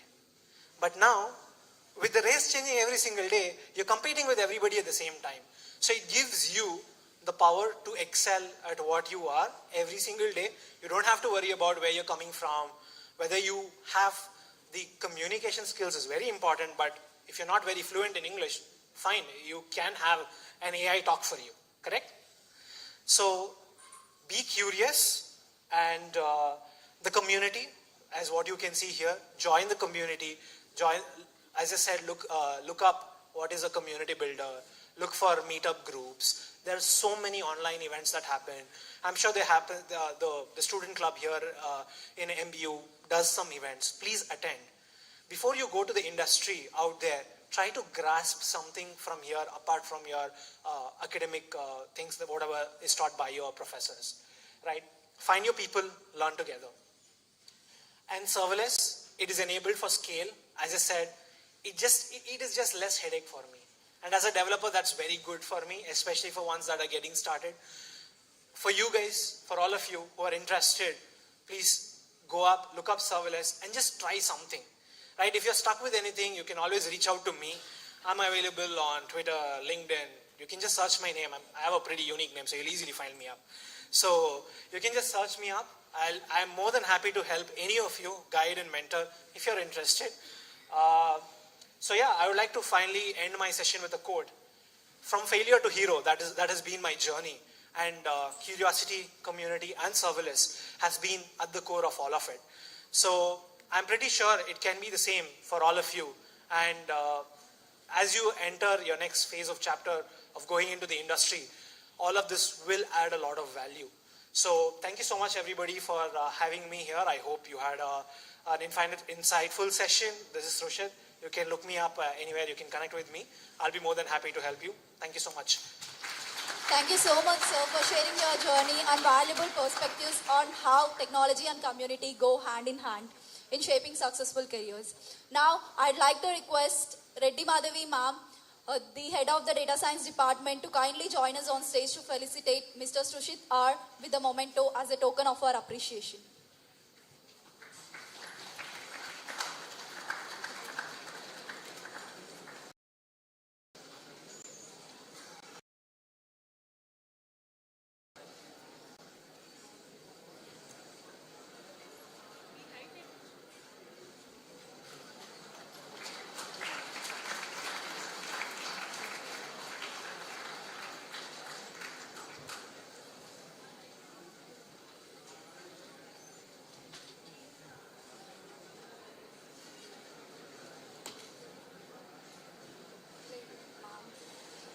Now, I'd like to request Mr. Prabhanjan R to come on to the stage.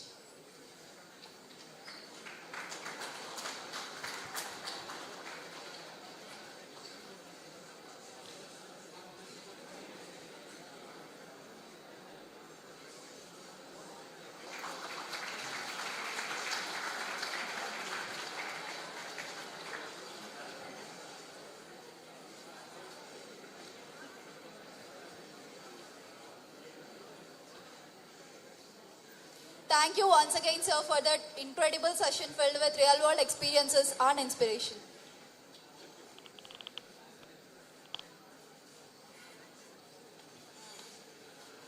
And now, before we dive into our next set of exciting sessions, let's take a short break to refresh ourselves.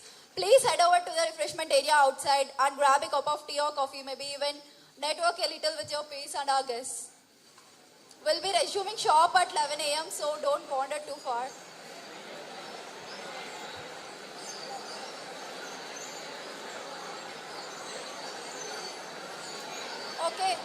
Okay, come back sharply by 11:20.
Welcome back, everyone. I hope you all had a refreshing break and some engaging conversations. Our next session is about from code to containers, understanding serverless beyond Lambda. It's all about embracing the serverless game changer in how cloud architecture is built and scaled today. This session cloud professional with extensive experience in AWS solutions architecture and serverless ecosystems. His expertise bridges innovation, simple and impactful. Sir, we are honored to have you with us. The stage is yours. Hello everyone. How was that pastry? It was good? Sweet? How was that? You had, everyone had, right? Good. How was that the pastry then? Nice, good, sweet, good. We'll have another food in my slide. We'll see that what is there. So today I'm going to talk about the code to containers, which is understanding the beyond the Lambda. Sushil has already talked about the serverless. He has given some basic idea about what serverless means. That we'll go into a little deeper into that. The thing which I'm going to talk about is in terms of how we can take a decision when you want to go for a serverless. Like serverless has the many other options, many other different services in AWS. We'll talk about some of those services and how we can take a decision when you are starting with the AWS over the serverless. Okay, so that is why it's named called code to container. So I think she already introduced about myself, so I will not take a time. What this picture says about it? Can anyone say?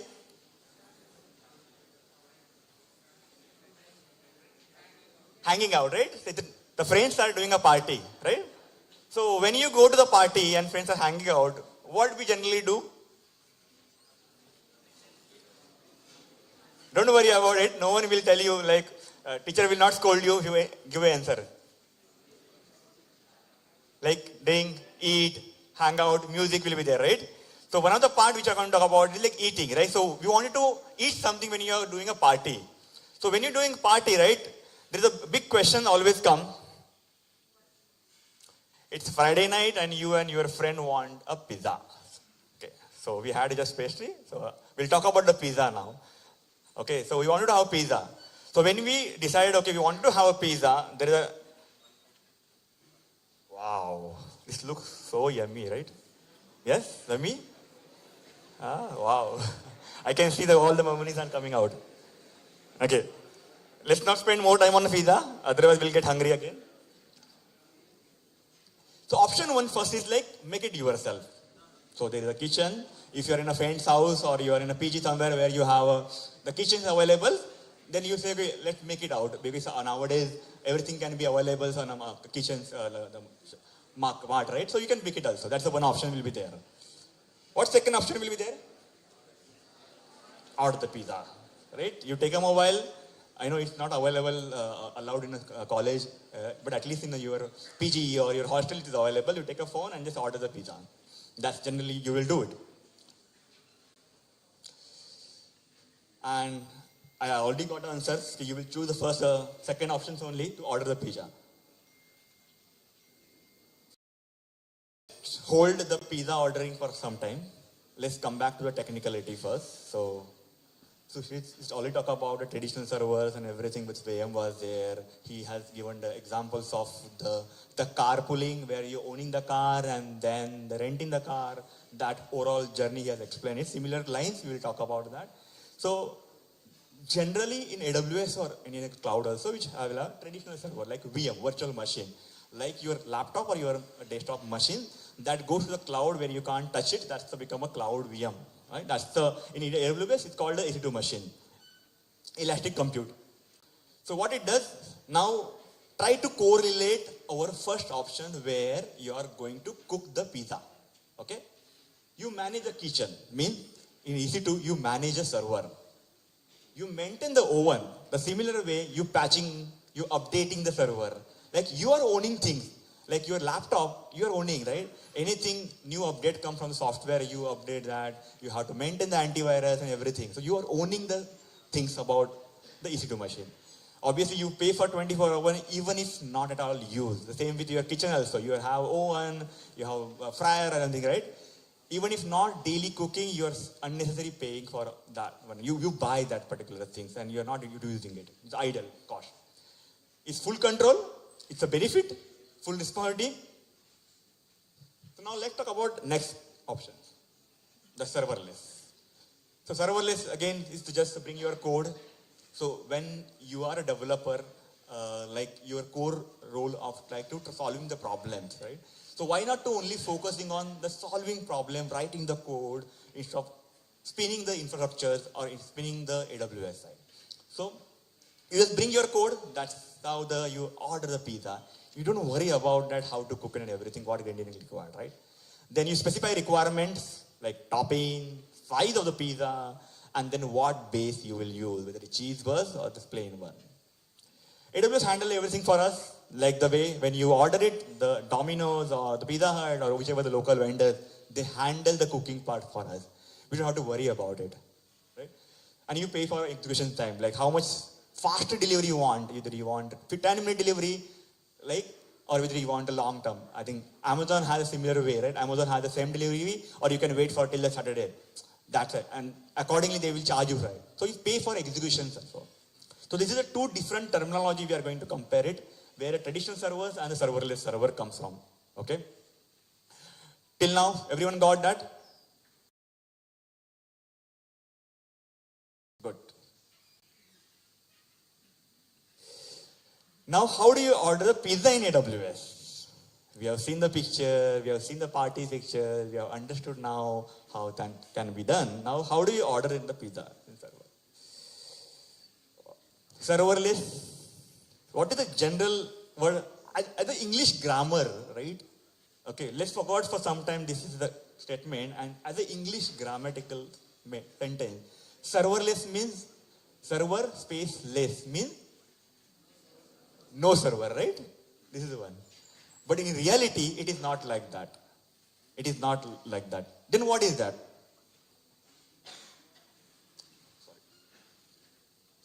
Serverless is equal to you don't worry about the server. Right? As we discussed just now about the pizza, you don't worry about the pizza, how it cooked and how it fresh and everything. You say, okay, I want a pizza. Same way, I need a server. I have a code, I need a server. You just bring the server. That's how you don't worry about the server. That's called serverless in simple way.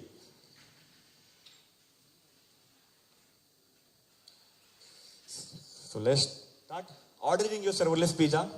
So what you will do, as we discussed, is like base. This is the base where we choose the runtime. When you say runtime means what language you will bring, whether it is a Python, whether it is Java, whether it is Node.js, or any other custom container image.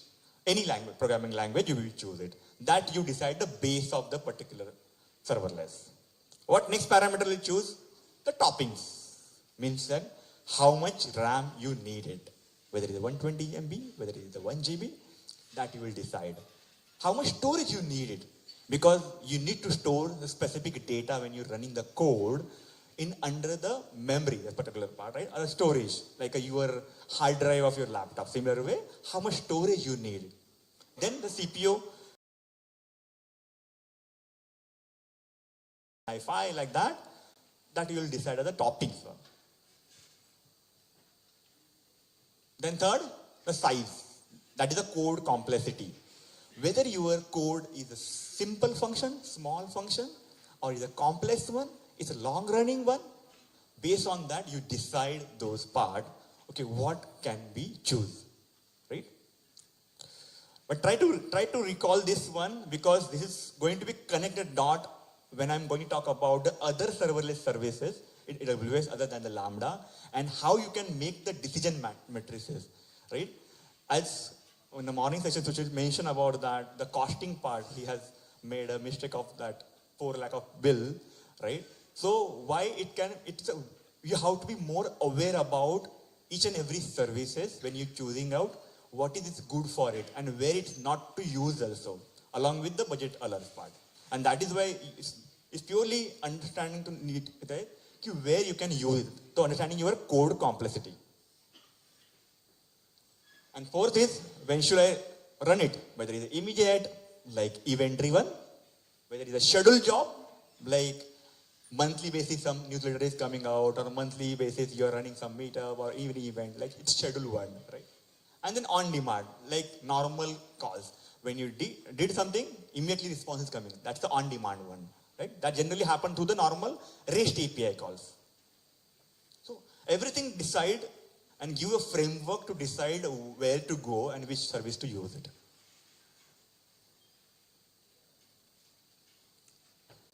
Oh, this serverless menu. Now we are going to talk about what further options are there. So this is me. This is maybe Fargate, my wife. And maybe somebody is running, like walking around somewhere, and I'm looking at, okay, Lambda. So I came from the loving a Lambda, starting with the Lambda as a serverless, and now I'm using the Fargate plus Lambda both. So I'm in this dilemma, right? So serverless fan, but I have to choose both also in both some of the scenario. I have to choose sometime one only. I cannot go both. So this is my dilemma, right? So this dilemma we'll try to solve it. So both are ordering a pizza. To be frank, both are ordering a pizza, but a different option, different purpose for it, right? So what are the different options are there? Let's check out those. So these are the simple tables, which is the decision matrix to understand what is your required. So what it is. So Lambda give you help on that, whether it's a standard menu or custom recipe. So Lambda come with the limited number of programming language to support also. It can allow you to custom runtime. Like as a PHP fan, I did not find yet a Lambda native support for the PHP one. I had to bring my own custom container to run the Lambda on a PHP. So this is another part. So whether you required a standard menu or whether you're custom. So that will decide. Suppose some particular language is not supporting in a Lambda, then obviously you have to choose the other services. So this will decide. So this first line is say that, okay, what you want to run. That's your code. Then second, it is a preset runtime. You know how much it will take a time. You know this is a small task that you can decide. Or you have any container image. Anyone aware about the container, what Docker container is there? Any? No? Okay, 2 or 3 people. I cannot go into details, but I'll simply say that container is nothing but like your pre-cooked noodle box. You don't have to do anything, right? You don't have to do, you just have to heat it, right? It's already pre-cooked. So Docker container is like you, first time you on local machine, your laptop, you build everything on a locally and you bring that container anywhere. Means in that, anywhere means you go to Windows machine, you go to the Mac, you go to the Linux, everywhere it will work same. That's called the Docker container. You can Google it out, okay?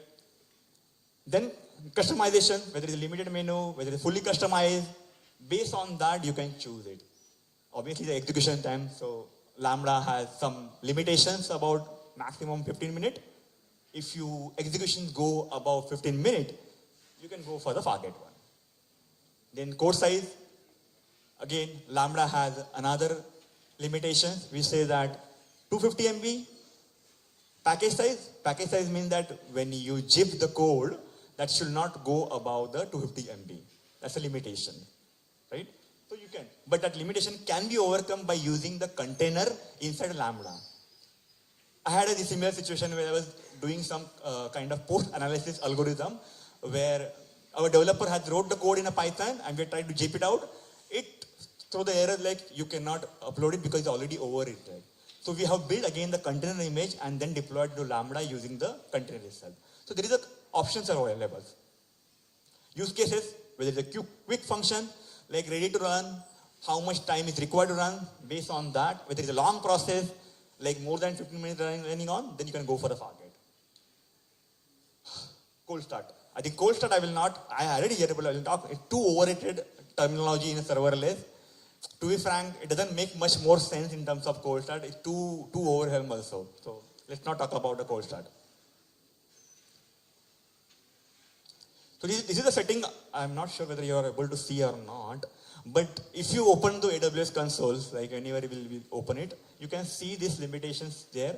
How much memory you can add it, how much storage you can add it, the max storage and what is the main storage, and execution time you have. When you start running around those, you will see that in 15 minutes the last execution time max you can use it.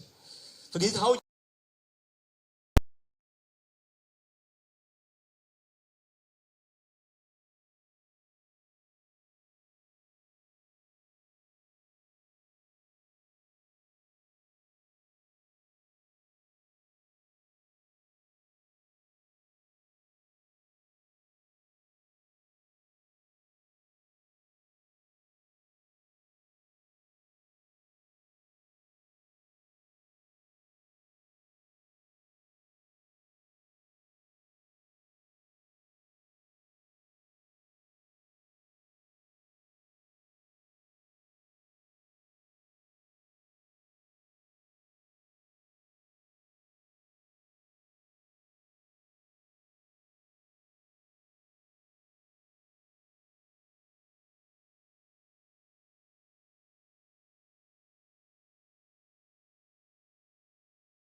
when, suppose you are uploading a video, fine.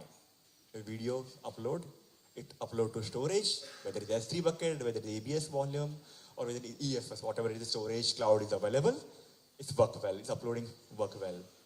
It generates a thumbnail, so from the video you can take a frame and generate images. You might have seen that, YouTube, when you upload an image, videos automatically pick up the thumbnail image. Same for the Instagram Reels also, right? Where it hit the wall is when you transcode the video. What does mean a transcode the video means? I want to understand whether that video has any kind of illicit content. Like any kind of pornographic, any kind of vulgar, or any kind of hatred speech are there or not. For that, I need to cut all the video into multiple frames, understand each image, analyze that, and whether it's crossing the lines or not. And this required lot of amount of time to code to run. And where this can fail, the Lambda can fail to complete that particular execution. Because the more long video, the more number of frame will be there, the more number of analysis will happen. And there, the Fargate can play roles.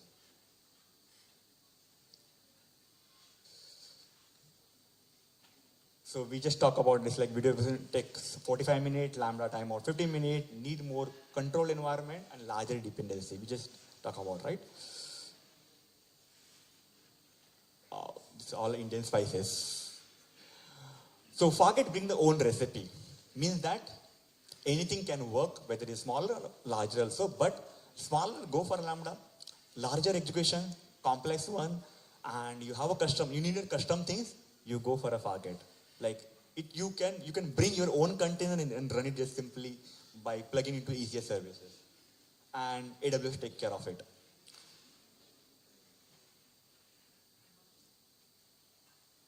So Fargate is a freedom, but how? Let's see that. It has a more controlled, like there's no limitation of programming language to run on a Fargate. Like Lambda has a limitation, like PHP natively doesn't support it. Like that, the Fargate doesn't have any limitation for any programming language. So you bring your any programming language, Fargate will take care of it. Any runtime versions, do you want to run on Windows? You can do that. Do you want to run on Linux? See, nothing is there.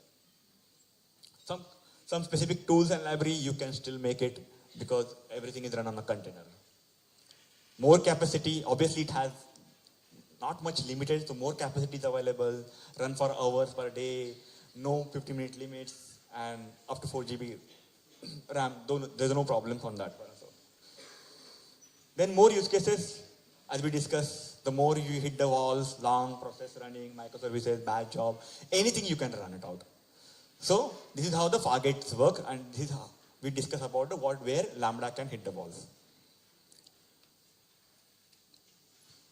So let's take one example, like how we can decide where can we use. Now we discuss about image resizer, where we use the Lambda. Now whenever we require the video transcoding, we'll go for a Fargate. But as I told, right, look at the image which I shown about the dilemma situation where I want to use a both. This is a situation where I want to use a both. So do you need to run a code? It will finish in 15 minutes. Yes, then standard runtime. Then you require go for a Lambda. This is a simple decision matrix you can follow to whether to choose the Lambda or the Fargate one. If you require more than 15 minutes, go for the Fargate. It is standard runtime, go for Lambda. It required a custom one, go for Fargate. Just simple, nothing complex. Like, okay?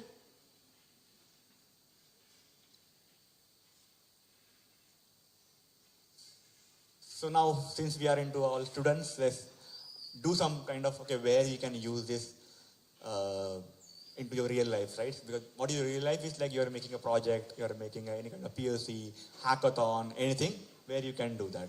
Just simple example, if you're doing assignment submissions, simple CRUD applications, like create, update, delete into the database.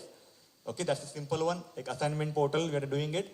API endpoint, email notification, file validation, like simple, you can do that by using the Lambda. So, Lambda can help you to create the API gateway and Lambda done.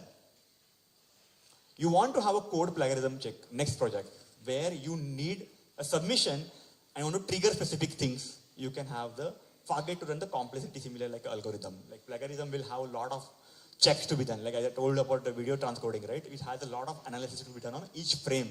Same way, if you want to analyze any kind of complex logic, Fargate can be used here along with the Lambda. It's a hybrid approach, not only single one.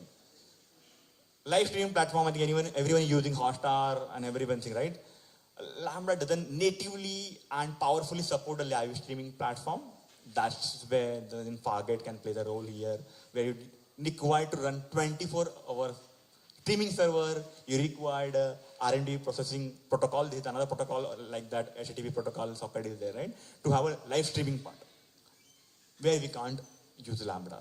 Like, so this is how exactly we can use in our real life. There are many examples will be there. I just took the 3 complex example, like one where you can use a Lambda plain, then one you can use a hybrid one, Lambda per Fargate, and one is where you cannot use a Lambda, only Fargate is the options. And why we are not talking about EC2 here? Because we are only talking about serverless options here. We'll get back to that. That's why we are not talking about EC2. EC2 is always open options for the doing anything. So simple architecture patterns to follow what we can do it. Suppose it's event-driven API. I think what is the event-driven? Such is mentioned about some basic example. I think Pobolan is going to talk about more in detail what event-driven. So I will not take that to explain about it. It's like simple S3 bucket. S3 bucket is a storage service of AWS where you upload an image and you want to do something on that. So it triggers the Lambda and it do a record into the data DynamoDB. DynamoDB is another serverless database. Like, so we are going to talk about all serverless service here. If you want to do a scheduled job, like some monthly newsletter you want to run, something like that, you can do the event bridge, which can trigger the Lambda and do a process on data. Microservice means that small code, not like a full-fledged code, which is MVC pattern, like model view controller. Like do what is needed for that. That's called a microservice, simple code base. Then you can use the API gateway, just trigger the Lambda. If you want to use for more complexity, use the Fargate or service. When you're playing with the data pipeline means like processing on the multiple heavy data for the ML training, right? You want to inject a data into system first.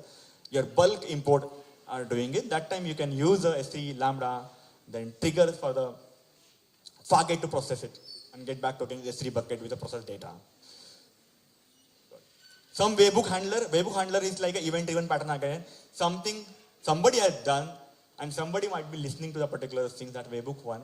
Whenever you're doing a third-party integration, third-party integration means that when you are doing a third-party integration means example, what you can say, you might be using a Confirm platform, right? That time it might be triggering to SMS platform or anywhere, like third-party. So if SMS is not able to deliver, or you want to listen that particular failure also, that can be done by webhook. So Webugu is a concept of like listening to specific third-party integration. Whenever it succeed or fail, you can do an integration. Like example of GitHub or any kind of payment type mode where you call the API gateway and Lambda and then do action.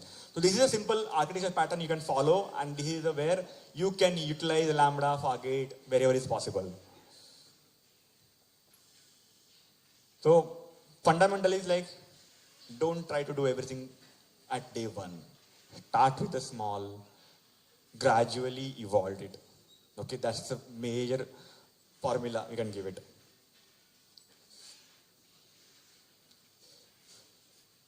So there is a serverless mindset shift is required. Like as a developer, when you're building something, you always think about, I need a server to run my code. This is the first thing we discuss and we came into our mind also. That is the first mindset we come. So we think about, okay, I need a provision to capture the peak load. I need to manage the infrastructure. I need to have a pay for ideal server time. There are many actions. And obviously I need to scale also. Like the Flipkart and Amazon and the scale when a big event day happens, right? So this is a general mindset of developer will come. We need that shift. What we shift need? I need to run the code when X happen. When? I need to run the code when X happen. Means that the event base. So you specify a requirement, what you need to do, what is your CRUD, what is your event, what is your cron, and based on the requirement, you use what is needed there. Don't just do everything dump on the server. So when you're building any project, you in a college or any hackathon, don't try to build everything in a one place. Okay? Do what is really required there. So you need to understand the specific requirement. And let AWS handle the infrastructure, pay for executions only, scale automatically also. That is how exactly it works. So what is the mindset is required? I need to run the code when X happen. That's the mindset shift is required. From the, I need a server, this code to run. Okay? Then only you can adopt serverless pattern and understand better way. Like, think in an event, not in a server. That's the mind shift. This line is like very important. So when I started, I started as a MVC developer. MVC means like writing the almost 1,000 lines of file in a one code base, a PHP based one, and we deploying on a one server, and now evolving towards the event base where specific API can go on server, specific thing can go on Lambda, specific thing can go on a Fargate, like what really matters. So think like an event, like how this speakers work, right? When I'm speaking, you are able to hear and you're reacting, you're nodding the mic or you're picking something like that, right? So think like an event when you're developing a project. We talk about when to use serverless, but it's obviously to understand also when not to use it. The negative side of, I cannot say negative side of, but we should know what the trade-offs of any technology. Then you can use a better way. So be honest, like serverless is not always solution. There is a complexity where serverless can shoot up things. Sushil mentioned in the morning for lack of bills. Why it happened? It continuously execution, and I came across recent one Reddit discussion where one person similar experience where infinite loop cost them $400K bill. You cannot imagine how much of money they have exploded with that. If you made a single mistake on that, because AWS take care of scaling part, everything is fine, but sometimes scaling go on rock which is beyond your eyesight. It can make your empty pocket. So make sure that you follow the very meticulously things. When you know predictable traffic, high traffic, regular standard traffic, you know daily 1,000 users will come, daily this much amount come. Okay, you can go with non-serverless also. Go for EC2. Like currently in my organization, I'm still running the EC2 machine for hosting a database. I did not choose the RDS.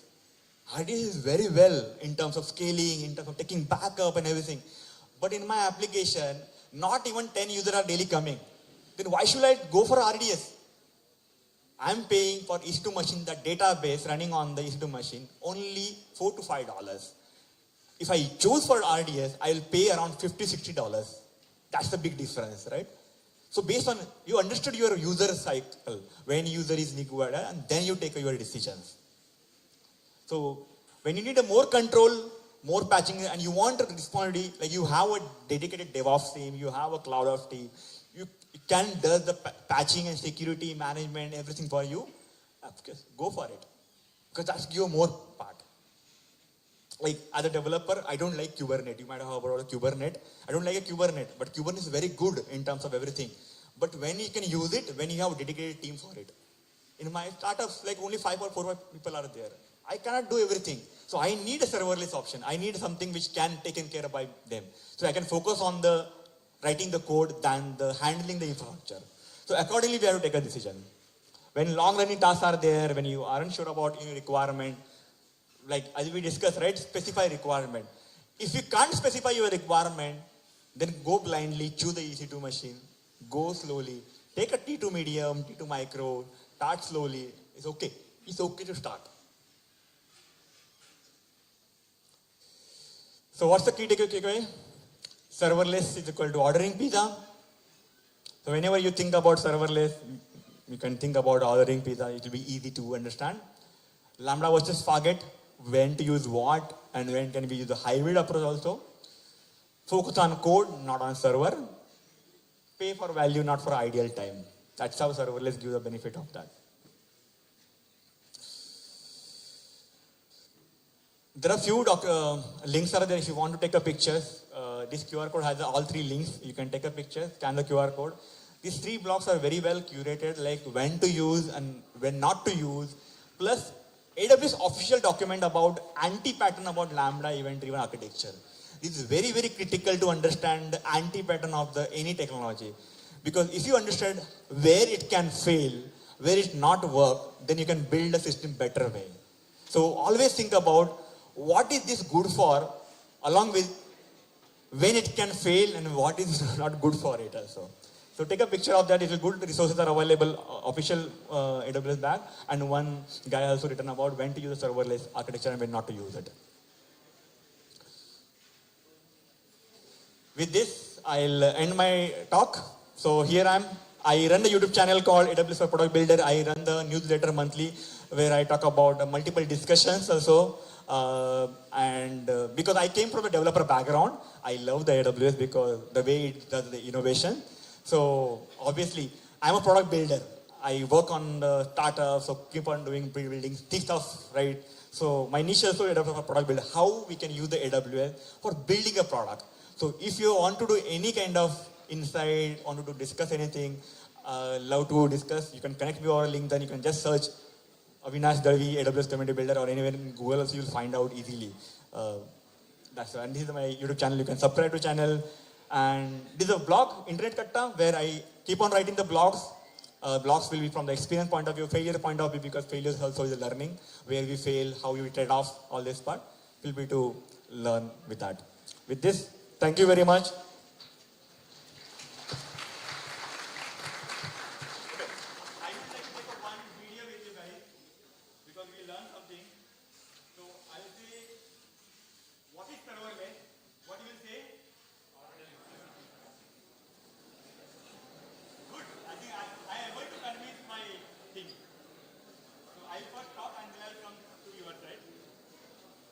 Hello guys, I'm in AWS Community, Tirupati. I'm delivering a talk on the code to container beyond Lambda, and I talk about the serverless concept. Let's see what this audience has understood about the serverless. What is serverless? What is serverless? Thank you.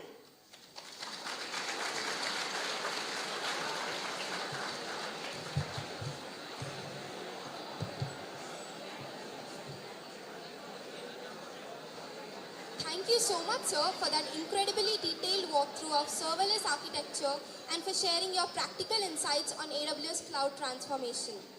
Now I request Pratima ma'am to kindly join us on stage to felicitate Mr. Avinash Dalvi as a token of our appreciation.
Thank you once again, sir, for that insightful session on the serverless revolution and how it's redefining cloud architecture.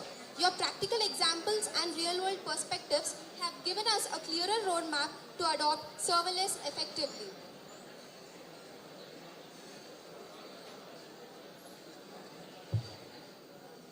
Now, let's jump next into our next insightful session when systems listen, event-driven architecture.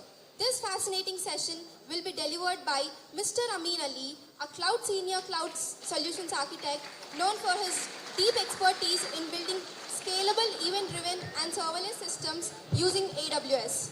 With years of hands-on experience in designing modern architectures, Sir has empowered numerous organizations to adopt reactive, intelligent cloud architecture. The session title is Generative AI in Action, Real-World Use Cases and Build Your Own Private GPT with AWS Bedrock.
Hello everyone.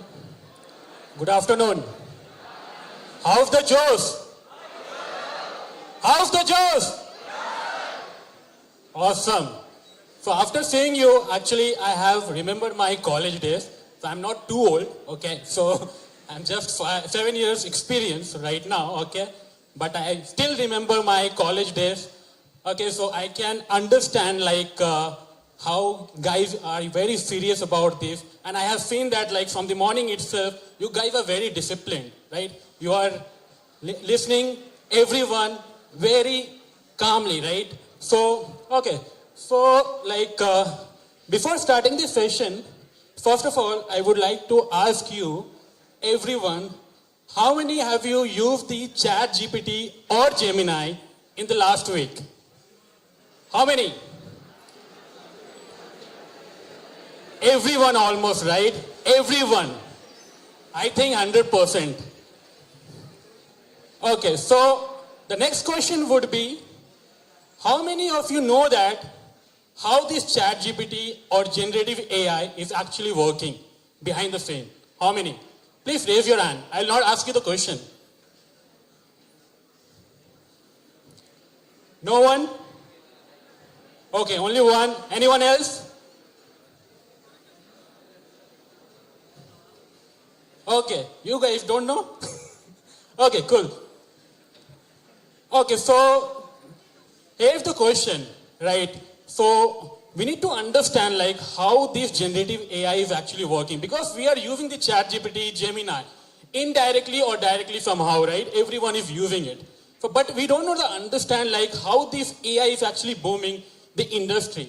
We need to understand and collaborate with the AI, right? We don't have to go against the AI. We need to understand that, and we need to collaborate with it, and we need to learn it, right? So I'll go with the next slide. Okay, so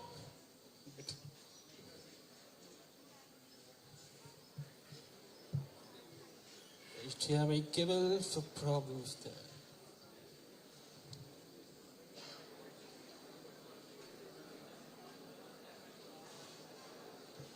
Okay, cool. So, today, first of all, before proceeding to the generative AI, how it's actually working, first of all, we need to cover that. What are the things we're going to be covered in this session, right? First, we'll talk about the introduction of the Gen AI, why Gen AI is very trending in today's world, and how the AWS is actually playing a role while giving the service of the generative AI, that is AWS Bedrock. And we'll talk about later, right, real world use cases of the generative AI, how the industries are adapting the generative AI, and then we'll go deep dive to the Bedrock. And then we'll go to the architecture walkthrough. So I'll tell you guys, like, I have created one of the application that will be surprise for you, okay? So you can connect with me with that particular application, and we can go the live demo also, so we can connect each other, right? So because this session will be going to be very interactive. So be with me for 40 minutes, okay? I'll make sure that I'll not going to feel you bored. Okay, so then after the architecture walkthrough, we'll go through the live demo, end-to-end live demo, how it's actually working, and what is happening behind the scene. And then we'll go to the last one, like if just a key learning and best practice, that what is the best practice while using the generative AI. Now, we'll talk about me, right? So you're going to bear with me, like you're going to listen me for 40 minutes, so you need to understand who am I. So basically, my name is Amin Ali. I'm from Kolkata. I born and brought up in Kolkata. Currently, I'm staying in Bangalore, and I have overall experience of 7 years. And actually, I worked on the mostly or mainly in the AWS itself, and cloud computing, serverless, and earlier also I have learned ML and done those some projects, right? So I would tell you, like, my first company was Confirm, where actually you guys are actually purchased the ticket.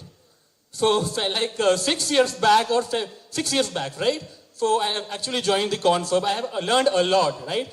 So you can understand that how the Confirm is doing in the serverless technologies, right? So they are actually using the serverless from the beginning itself, right? So we need to learn it from them, okay? So other thing, like, I'm also running one of the community, Code My Buddy, and actually I wear that t-shirt as well.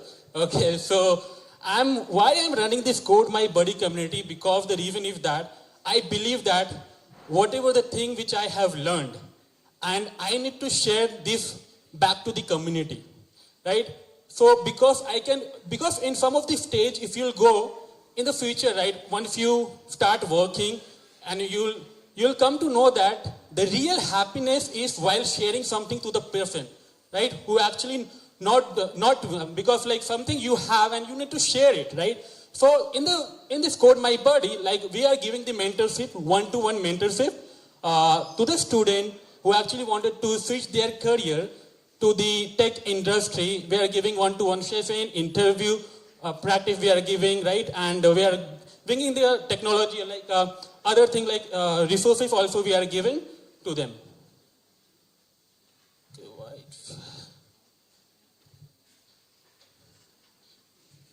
Okay, so today we are going to explore the something that's changing how we code or create or even think. That is generative AI. How many have you know the generative AI? Okay, cool. Anyone else? Okay. Nice. So before proceeding to the generative AI, what is generative AI? We need to understand that why we need to use the generative AI, right?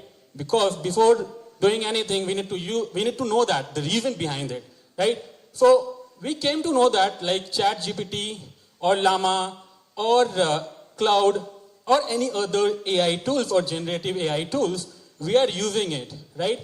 And how they are actually creating our content and generating the text, and this also using by the leading companies like other organization that is and this generative AI is also transforming the healthcare sector, education, finance with the generative AI, right? So and this generative AI is also helping to the organization employee, like how we can reduce the time while using the generative AI. As I said that we need to go with the AI application, right? So we need to understand that how this generative AI is actually changing the way we are actually doing earlier. And the other thing, like if generative AI can also able to generate your code and create the documentation. Okay, so we'll move to the next slide. So now the question is, what is generative AI? Right? Many of you know that, many of you raised the hand like you already know the generative AI. So I'll tell you that generative AI is an AI technology, and we previously, like earlier, right, long back, we know that AI was there, right? Then machine learning come to the picture. Then deep learning coming to the picture, right? Now generative AI.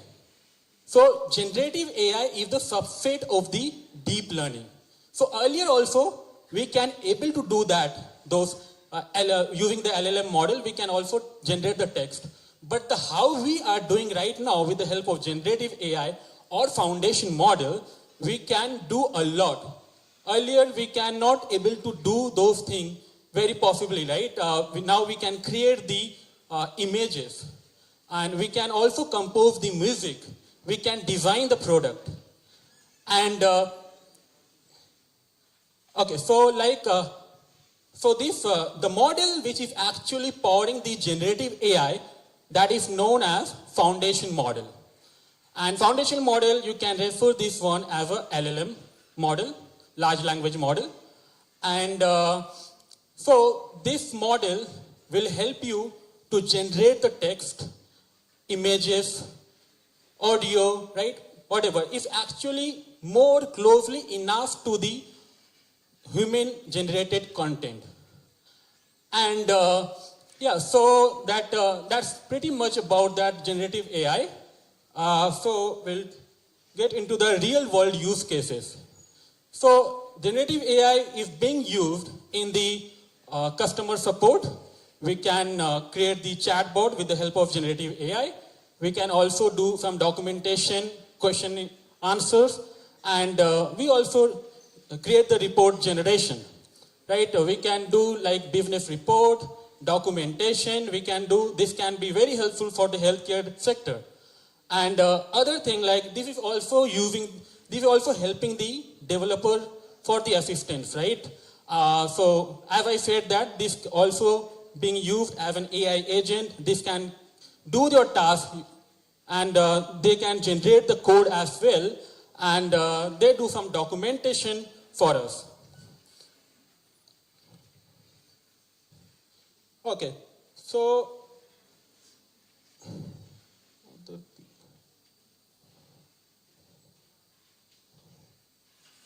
okay, now the question is why we need to build our own private GPT. Anyone having an answer like why we need to do a private GPT? Because we have already chat GPT, right? Why we need to use this private GPT, right? Do you have any question? Because like this agenda already shared with you already, right? Long back, right? Have you come to the picture in your mind that why private GPT? We are already using the chat GPT, cloud and all, right? Anyone?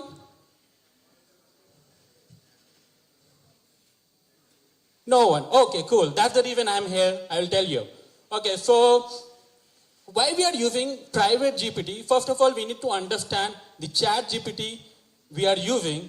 They are actually the data what we are sharing, that is not a private one, right? The data, because multiple billion of people are using the chat GPT and other AI tools.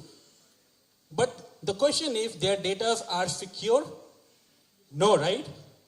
No secure, data is not secure because they are using our data to training their model itself, right? But now the question is, what AWS Bedrock is doing for us? So AWS Bedrock is telling that you can use our my service. It is a AWS Bedrock is a managed service, right? They are telling that you can use my services. I will secure your data. We're not going to share this data to the external third party. We're going to use it securely. You can use this data securely, and we're not going to share. We're not going to use it for my own self-learning or self-learning models, right? We cannot train this model for betterment, for enhancement, right? Your data will be secure in this environment.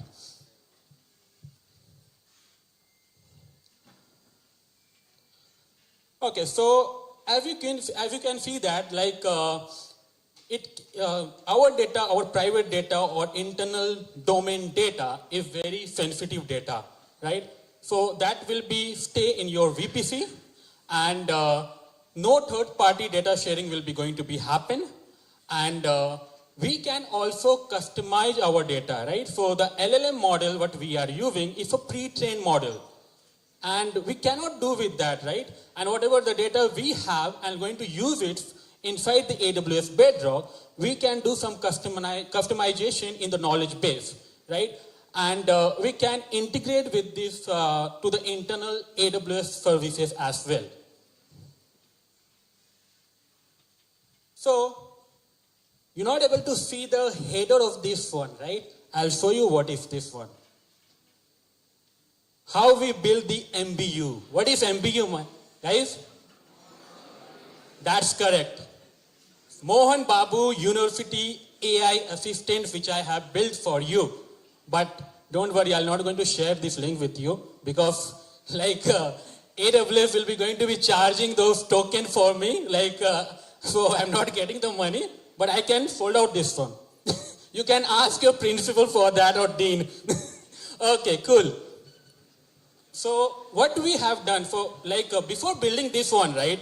Actually, I have gone through the Mohan Babu University, this one, a website. And I have seen that there is already chatbot is there. So I thought that this chatbot is a generative AI or not, right? So what I have done, I have given the text into the in the chatbot of the MBU, and they are asking me some follow back question, like what is your phone number? What is your email ID, right? I thought that after giving those details, I will ask some other question, right? So I have given phone number, email ID, and then I have asked the question, what is the criteria of the admission or some of the stream, right? So they are telling that go to the website and check. And very next day, I'm getting a call from the MBU, right? And this call is regarding to join the university. Okay, so I thought, then I came to know that this one is not a chatbot, right? This one is actually a lead generation chatbot, right? So that is the reason I thought that I have to build something which can connect you guys, right? So for that reason, I have built the MBU AI Assistant. So in this architecture, high-level architecture is there, you can able to understand, right? Every time it's actually, okay. So in this one, you can able to know that there is a user is there, okay? User will come to the web UI. It's a web application, okay? And user will going to give some prompt or any text as an input, right? So we have an API gateway. So API gateway is nothing but it's a managed service by the AWS. It will help you to create the REST API, like HTTP based, HTTPS, right? And other thing as well. But I have created REST API. So REST API will take your input and it will give you the response also, right? So whatever the input you can give, it will throw back you the response in the UI, right? So, and then what happened, right? So this API gateway will going to route to the AWS Lambda. And AWS Lambda has a logic, right? How we can get the details, they can read the details, and they can create an input, and they can send out to the AWS Bedrock, right? So AWS Bedrock has two things, knowledge base and the foundation model, right? and they have an agent as well. So the thing is that so your data will go to the knowledge base, and we have a source S3 bucket, right? So what I have done so have you guys know that how actually I got the data of the MBU University? MBU. Anyone? How did I got the data? Website, right? You only answering the question. No one else doing that. Okay. So so I have got that data from the website, right? So actually I have done some web scraping with the Python, and I got that data of multiple data of curriculums and fee structure. Who are the leadership? What are the leadership, right? Playing the role for the MBU, right? This type of data which I already got it. So I have trained with that data. There's a multiple data is there, but I haven't trained for that. But we can do some enhancement. And that particular data actually I have converted into the PDF, right? And I have stored into the source bucket, right? So data source for my Bedrock knowledge base, right? So that is there in the PDF format, as you can see that. And we actually having the S3 bucket, S3 vector, right? That is the general S3 bucket where actually we are storing some of the data. And we have a S3 vector, right? Anyone, how many of you know that what is S3 bucket?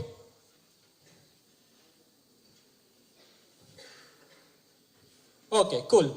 So S3 bucket is a general purpose bucket, where we can able to store any type of data a part of operating system, right? We can't store those things.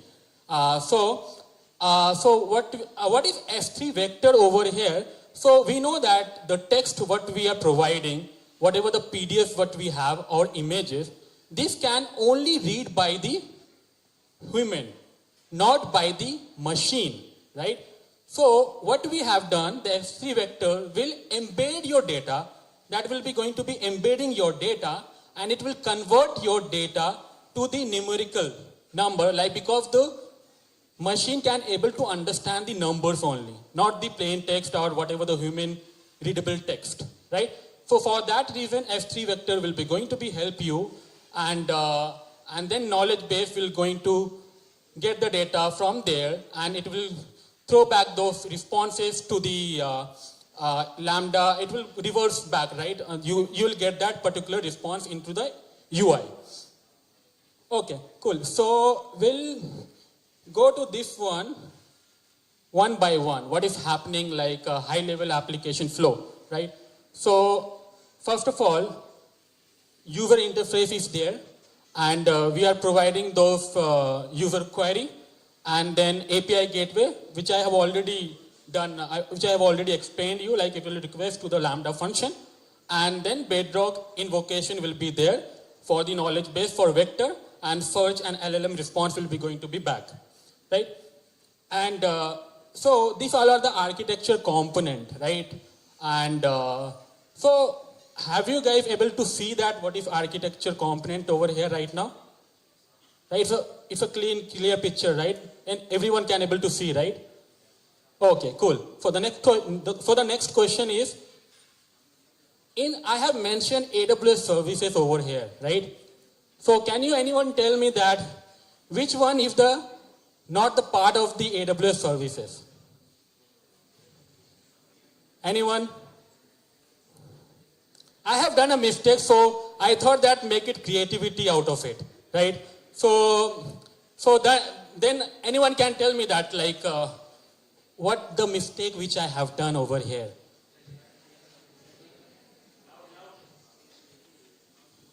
Okay, I'm not able to hear you guys. I hope that you had a break first, okay? And after that break will be going to be happen. But still, can you tell me that what's the mistake over here? In which row? Okay, I'm not going to tell you that, just give me the name. In which row? First row, right? Okay, cool. This is the answer that you all actually given. Because you guys have learned this one, right? Because in my college also I have learned this one, right? React, HTML code. This is a basic one. Everyone can able to know, right? That is the reason we need to enhance our knowledge out of it, right? There's a multiple technologies there because like whenever I was in my college time, there is no any type of facility over there, right? There's no emerging technology. I was not able to hear that like what is AI. And you guys have multiple opportunity right now. User group is there, community builder is there, right? So just use of it, okay? And definitely you will guys go beyond that. Okay, got it. It's like front end, I have mentioned in the AWS services, like React on HTML, right? So these are not the part of the AWS services. And this one I have done for chat UI interface. So API I have used for API gateway, as I mentioned, for the REST API. Logic which I have written in the AWS Lambda, as Sushil said that AWS Lambda is a serverless and is a function as a code. Only you can focus on your function code or business requirement code. Okay, everything will be going to be taken care by the AWS itself. It's a managed services, right? So in the Lambda, we have a logic code and it will trigger the Bedrock invocation. And AI, actually we have used the Bedrock. For embedding we have done an LLM, right? For vector storage, I have already told that vector storage we are using for the embedding. And data source, we have a general S3 bucket where actually we have stored the PDF of the MBU university data. And for security, we have used the IAM or KMS, right? For access control. IAM is for identity access management in the AWS. Where you can manage your security, how you can interact with the AWS services, right? So these all are the components overall which we have used. So now the thing is that I have already mentioned that how actually I have generated the PDF, right? Actually I document upload to the S3 bucket, source bucket. That extract and chunk is happening to the S3 vector, generate embedding is happening to the S3 vector, and Bedrock is actually creating the vector embedding, and that will actually going to store in the S3 vector bucket for similarity search, right? Whatever you actually search for the, like into the chat AI assistant, that similarity search will be going to be happen. Now the thing is that we'll talk about the AWS like a knowledge-based setup, like what I have done in the AWS Bedrock, right? So vector integration, which I have done, like I'll walk you through that what I have done in the AWS. It's just a 2-3 click. Okay, we actually done for that. Okay, so I'll show you that step by step how the Bedrock actually connected to the S3 bucket with 202 dimensional embedding. Different embedding dimensional, what type of dimensional will going to be used, and there is a similarity search is there. So another thing, like we actually integrated with the S3 bucket connection, and some other Bedrock native integration also we can do that. Okay, so these are like these are handling flow if there, query handling flow, user query, and then vector search will be going to be happen. I have already mentioned those things. And in the context response, LLM will going to be generate the response using the retrieved context and return to the UI. Okay. So this is the way like it will look like. I have created MBU Babu University, and you can able to see that some of the snapshot is there. And it's a clean React interface, a basic one, so you can able to understand, and real-time streaming response will be going to be happen there. And Bedrock integration also done, like live query to knowledge base, vector search, demonstration will be going to be happen, and response generation. Okay, cool. So now the thing is that, okay, so this is a demo time. Okay, so before proceeding further, I will show you the small demo of the Mohan Babu University AI assistant.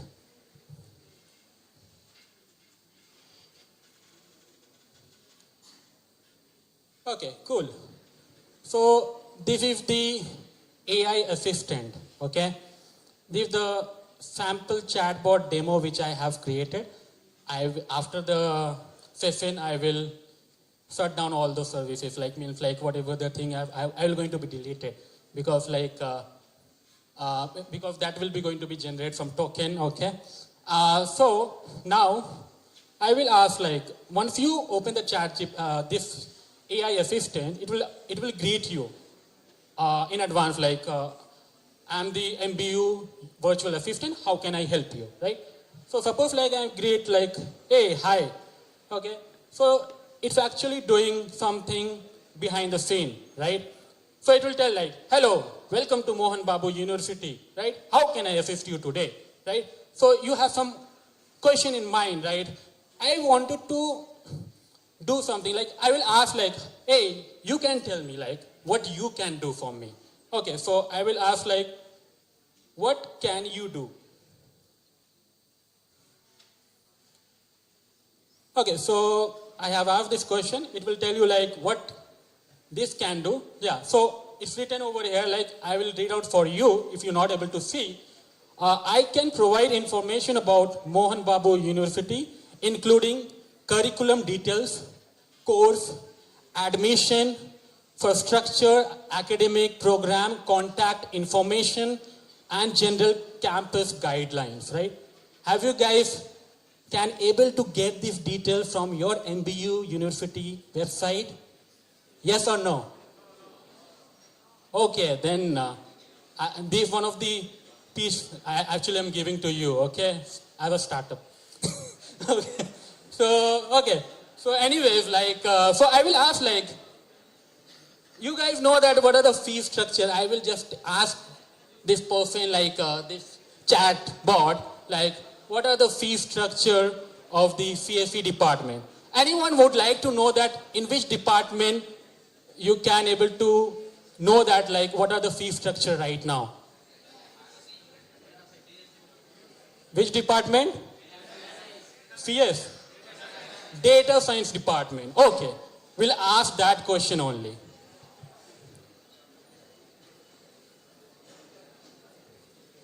I'm typing in one hand, okay, so bear with me.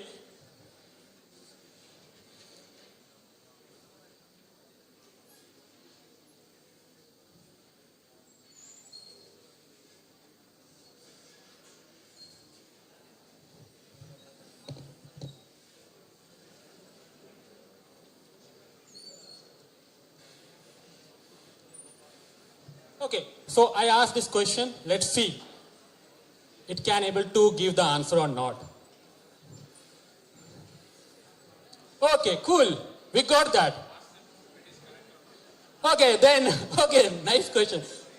So, the fee structure of BTech Computer Science and Engineering in Data Science program of Mohan Babu University, the total fees is 10 lakh rupees. Is it correct or not? Yes or not? Loudly.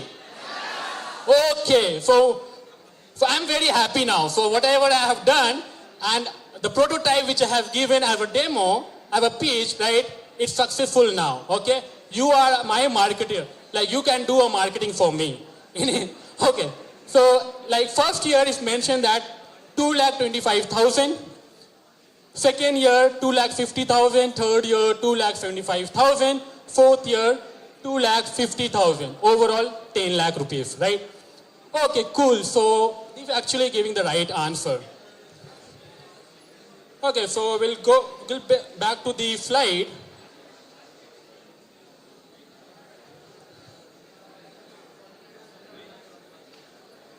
Okay, so we came to know that like how this chat AI assistant actually worked for us. Okay, so before going to the best practice, I will show you that how actually I have integrated in the AWS. So, okay, so I'll go to the knowledge base, right? So first of all, what is AWS Bedrock, right? So AWS Bedrock is the managed service by the AWS. It's also a serverless, okay? You don't have to manage those things, have an infrastructure, computing, you don't have to manage it, okay? That can be done by the AWS itself. And so in the knowledge base, so there is a 2-3 things very important. One is that foundation model, other is knowledge base, and third one is agent, right? So we can do that right now. I'll show you that how actually I have done those things. So in the knowledge base, right? So the foundation model I have already told you, right? I've already said that foundation model is nothing but for LLM, but it's actually doing lots of things for us, like it's actually giving the power to the generative AI, and it's actually leading by the this foundation model is actually supported by the leading AI company like Cloud and Llama, and Amazon Bedrock also have a Titan, right? So this type of foundation model already have in the AWS Bedrock. Only you have to select those foundation model, and then you need to go for it. Okay, so what I have done first, right? In the knowledge base, you can able to see that, like whatever the chat bot which I have built, right? So how actually I have built, I will going to show you. So this is the knowledge base, right? So in the knowledge base, I have done something like MBU knowledge base. So you know better what is MBU. And so in the knowledge base, actually I have given some roles and all those things for the permissions. Okay, so we already talked about the data source, right? So we actually given the data source of the S3 bucket. So we have created the S3 bucket, and we already have a PDF of the MBU University data. Okay, so we have given the data source, and these all are the S3 bucket link which I have provided. And other thing, we have also know that we need to also provide the vector, right? Amazon also having the S3 vector, on other vector also open search. So we actually given the S3 vector S3 bucket, and yeah, so that's it what we have given right now. And if you'll go to the edit, okay, and then after that what we have given, we actually go for the agent. So in the agent, so you can able to see, so in this agent what I have done, I have given the name the Mohan Babu University agent, and we actually given some permission, what are the permissions should we have in this for this agent, and we also select the version and all. I'll go with the edit, okay, just a second.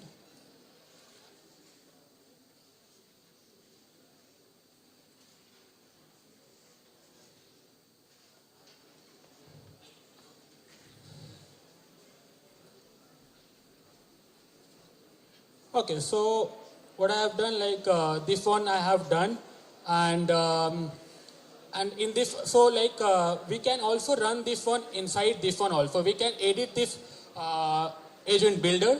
In this agent builder, we can give the agent name, and we can also give the prompt, right? What my chat AI app can able to do for me. Like it will actually enhance your output as a response, right? And in the agent resource role, right? So we have already talked about the foundation model. And in the foundation model, so we actually select some of the models. So in this one, we can able to change the model. Right now, you can able to see that I have used the Amazon model right now. For other thing also, Anthropic is also there. And so this is actually suggested by the Bedrock. There's another particular foundation model is already available, like Meta, DeepSeek, OpenAI, and other foundation model as well. So as per the business requirement, we need to use that which model is actually suitable for us. Okay, so after that, we need to give the instruction to the agent. So I have given, you are the MBU assistant, an official virtual chatbot for Mohan Babu University. And additional setting we can also provide. and we can do some memories and all those things. And we also provide the knowledge base. In the agent also, like, we need to provide the knowledge base location, like what are the knowledge, because we also gone through the knowledge base, right? How we have created the knowledge base. We need to provide the sources of the knowledge base, what knowledge base we need to use for it, right? Because in the knowledge base, we have a data source, S3 bucket. So it will also talk for you. Like AI agent, like this agent will actually do something like it will fetch, calls the API, fetch the data. Even they can do something like creating any like booking a ticket and generating a report. This can be done by the agent. Okay, so this one we have done. So like these all are the information you can do. After saving it, you can able to test this one, this chat itself inside this one, right? So if I go here and I will ask hi, right? So it's actually doing some processing right now, right? So you can able to quickly test those things inside this one, right? The same response which I am getting right now over here. So these the very quick one, like while building 1-2 click, you have already done those things and you can able to test it in front of your eyes itself, right? So you can able to test like whatever the thing which I have done is actually successfully giving the right response or not. Then we can go to you can implement those things in the chatbot and other thing. You can build some React application and you can build those things. Okay, so that is the thing which I have done right now. So how this actually created. Okay, so what are the best practice basically while building this generative AI? So we need to we need to understand the prompt engineering, right? So we need to use this clear specific instruction we need to give to the generative AI so that the response what you will get, that will be in a very clear picture way so human can able to understand it, right? And it can iterate based on the response. And we need to understand the performance, right? So we need to optimize the speed and cost efficiency because we know that the token actually being charged whenever you are using the generative AI. So token is nothing but whatever the response or query you actually giving, you can just define how many words you have, right? You can just count those words as a token what you have, what have been charged by the AWS, okay? So like, you can enabling the streaming response, we can optimize the token usage and we can implement the caching strategy because of the better experience. Okay. So these all are the takeaway, key takeaway, like what are the production ready generative AI we can able to use it, mature for the enterprise deployment with proven AI, right? We can use the AWS Bedrock for secure, flexible foundation for building our own private AI application. And this is very easy to implementation for the private GPT because the internal data or the domain data is very private. Suppose like some of the information of the MBU is also private. Okay, it cannot go outside. So you guys can able to do those things while learning the generative AI for your own university, okay? And that's a very big initiative, right? You can do that. And yeah, so very easy to implementation. That's it from my side. I hope you guys can understood whatever actually I have taught you, okay? So thank you for your time and let's connect and build the future of GenAI together. You can scan this one and connect with me on LinkedIn. Okay, so thank you everyone. Thank you so much.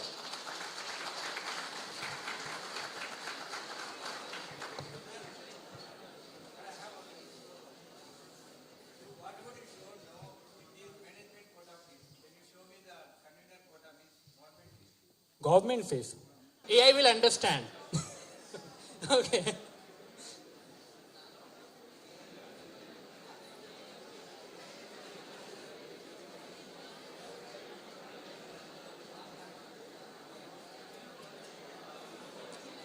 Okay, so I have given this query. Let's see.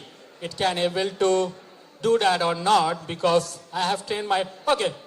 So this one actually given like the fee for the BTech in computer science data engineering program at Mohan Babu University. This is the correct one? Fame one, right? The fame one. I think you guys need to update in your university website. Okay? Because there is no any data right regarding that. Okay, thank you.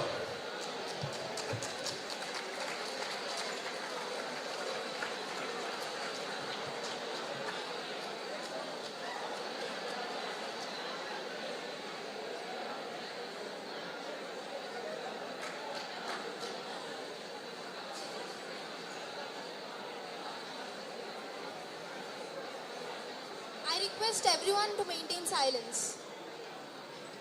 Thank you so much, sir, for that fascinating deep dive into generative AI and for demonstrating how AWS Bedrock is transforming the way we build applications. I now request a faculty member, Yogendra Prasad, to join us on memento as a token of our appreciation.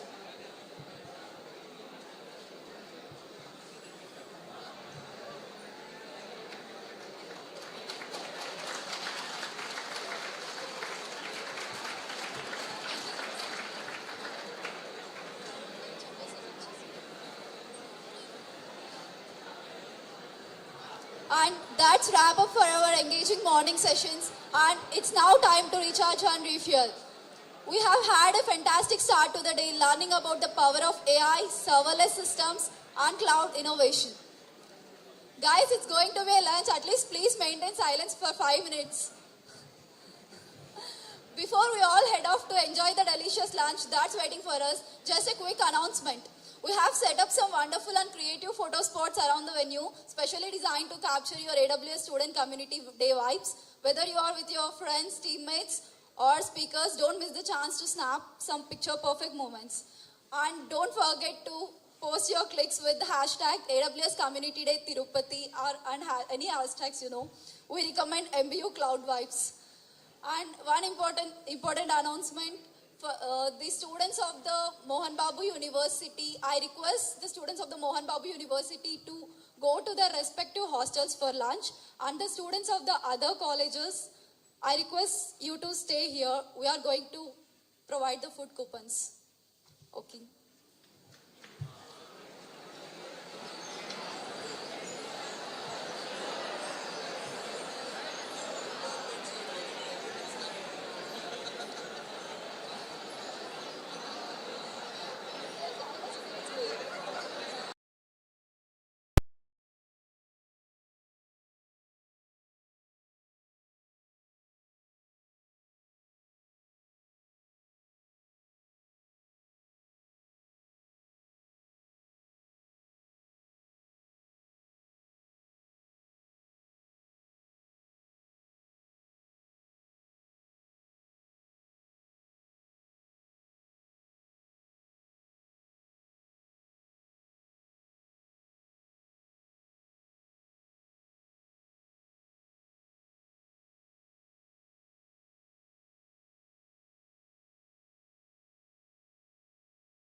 No.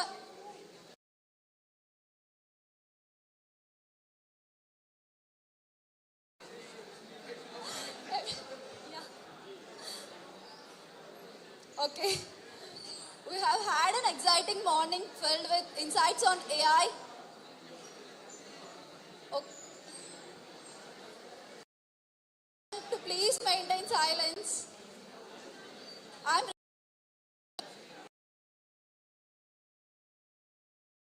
please.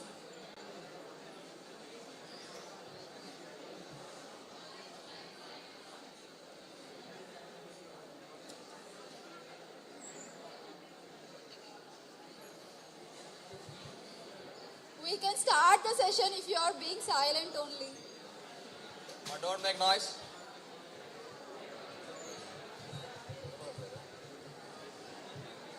All of you, don't make noise.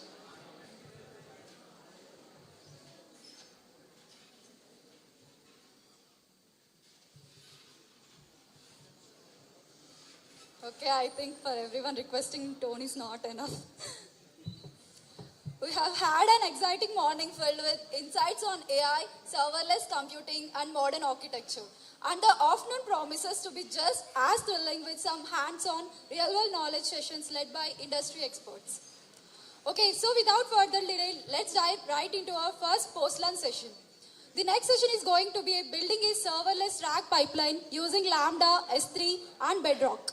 Next, we have an exciting hands-on technical session by Rahul Kumar, member of technical staff at Anti-Stack, specializes in creating scalable serverless systems and AI-driven data pipelines. Sir has an extensive experience in helping enterprises and developers designing robust cloud solutions that combine intelligence, automation, and efficiency. We are thrilled to have you here, sir. I now invite you to take the stage and walk us through how AWS services like Lambda, S3, and Bedrock come together to build a powerful RAG pipeline. Hey guys, good afternoon everyone. Guys, keep quiet. If we start early, we'll finish early and everybody gets to go home. So we'll try to keep it quick. So I'm Rahul Kumar. I work as a solutions architect at Anstack Technologies. And with me, I have Gokul. He works as a back-end engineer at Anstack Technologies. So today we're going to talk about Lambda and RAG and how we can leverage it to build applications where we can generate insights out of whatever data we have, right? So let's get started. Oh, before we start, a quick introduction to what Anstack is. Anstack Technologies is a serverless focused company. We do everything serverless and what else? And hello? Guys, keep quiet. Okay, so Anstack Technologies is a serverless focused company. We do everything serverless. We've been partners with AWS for almost 5+ years now. And we also have a couple of serverless specialty certifications with us at Anstack.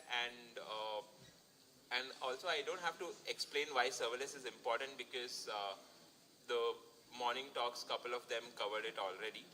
So I'll skip that. I'll just quickly go over bullet points. Why we do serverless? Because we don't have to do any server management. Basically you save a lot of cost there. Pay for only what you use. You don't pay for any idle time you have on your application.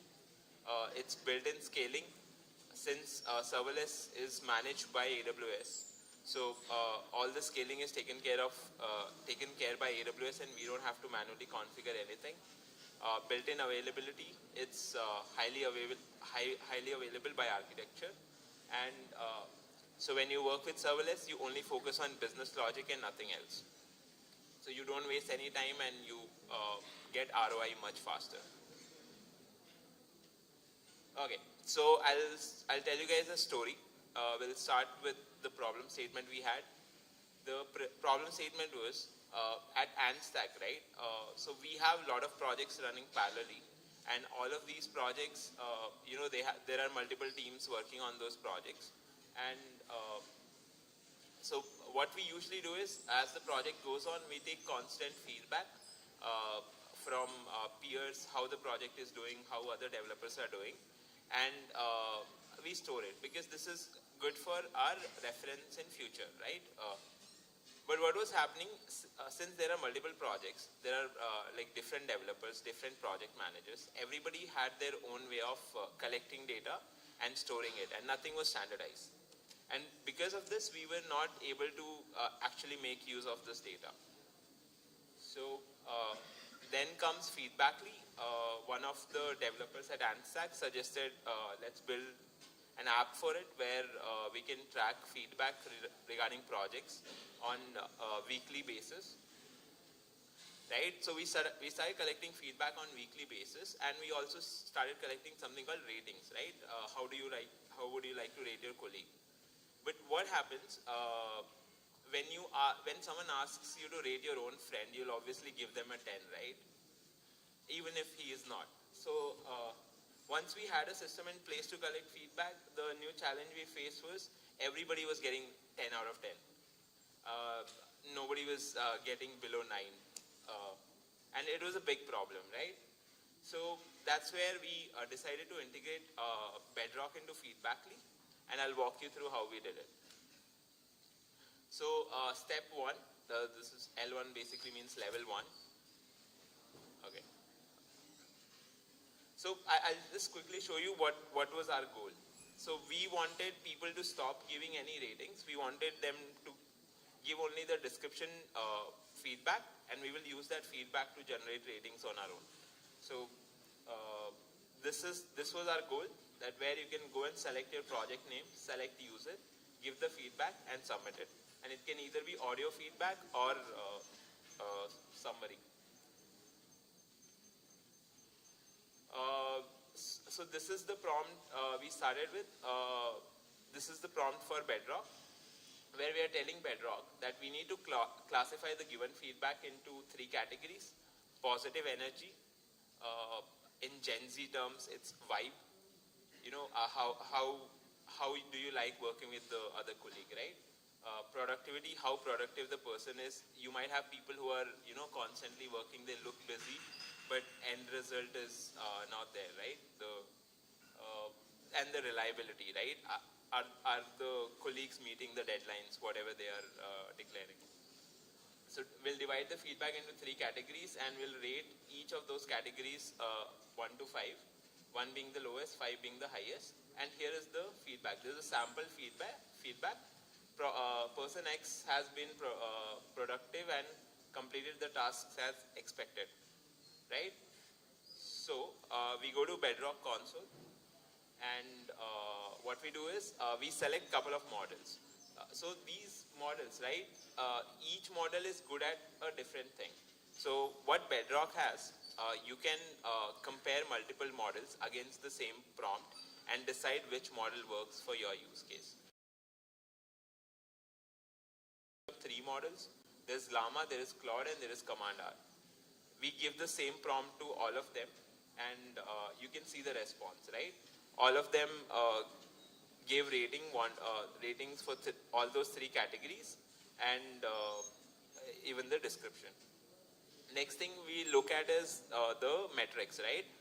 Metrics basically tell us the latency, which of the models was fastest. If you look at it, Command R was the fastest model.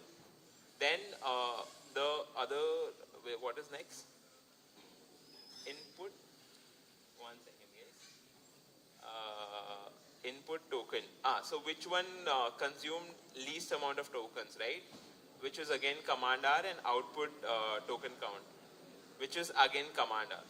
So if you look at all these factors, Command R seems to be the fastest and cheapest model available. And also we can compare the output, which serves our purpose best. So we got this far, but the problem with LLMs is, if you have worked with an LLM, right, there's always an issue with consistency. If you ask the question 10 times, there is a possibility you might get 10 answers which are slightly different from one another, right? So that was our challenge number 2. So how do we make whatever system we are building consistent? Here comes the prompt engineering. So basically, in prompt engineering, we came up with a prompt template which had couple of things. So every feedback, whenever we analyze, we pass this template to Bedrock and generated the ratings. So this made things very consistent. I'll walk you through what and all is there in prompt template. The first part is persona role. So if you look at the first section, it describes what an LLM is supposed to do, right? The role of the LLM. It is supposed to divide into 3 categories and all of that. The second section describes what actions it needs to take or edge cases it needs to handle. For example, if you look at in case the feedback is ambiguous, so if the feedback is not clear, rely on your interpretation to assign suitable rating. If you look at point number 2, if the feedback does not contain enough content, right, to take a decision, give a -1 score. So things like that, the edge cases can be described in this section. The next section is variables. So here is, if you look at it, feedback is the variable. So the whole template stays constant, and every time we have a new feedback, we pass the feedback here. And finally, how do you want the output to be? We want the output to be in JSON, where we have each category as key and we have the rating next to it, so that this can be consumed by our front end. So we did that, and Bedrock has something called Prompt Builder, where you can test your templates, and that's what we did here. We tested our templates. You can test multiple versions of a template. So if you look at this here, there's version 1 and version 2. And these versions have one extra comment, right? First one says be lenient with the ratings. The second one says be strict. And we obviously have better results with the one which says be strict. So from all this exercise, the results were, if we entered the feedback like that, the system would automatically assign ratings, and that 10 rating problem would go away. So moving on to next. So what happened? Now it had been 3 months, right? The system had been running for quite some time now. We have collected a lot of data. We have a lot of ratings, a lot of feedback. So next question was, what's next, right? What do we do with that data? So in the team, someone suggested let's vectorize it and use this to generate insights, right? Imagine you have your feedback for the whole quarter, and you can talk to your feedback and get what do I need to improve, right? Where am I lacking?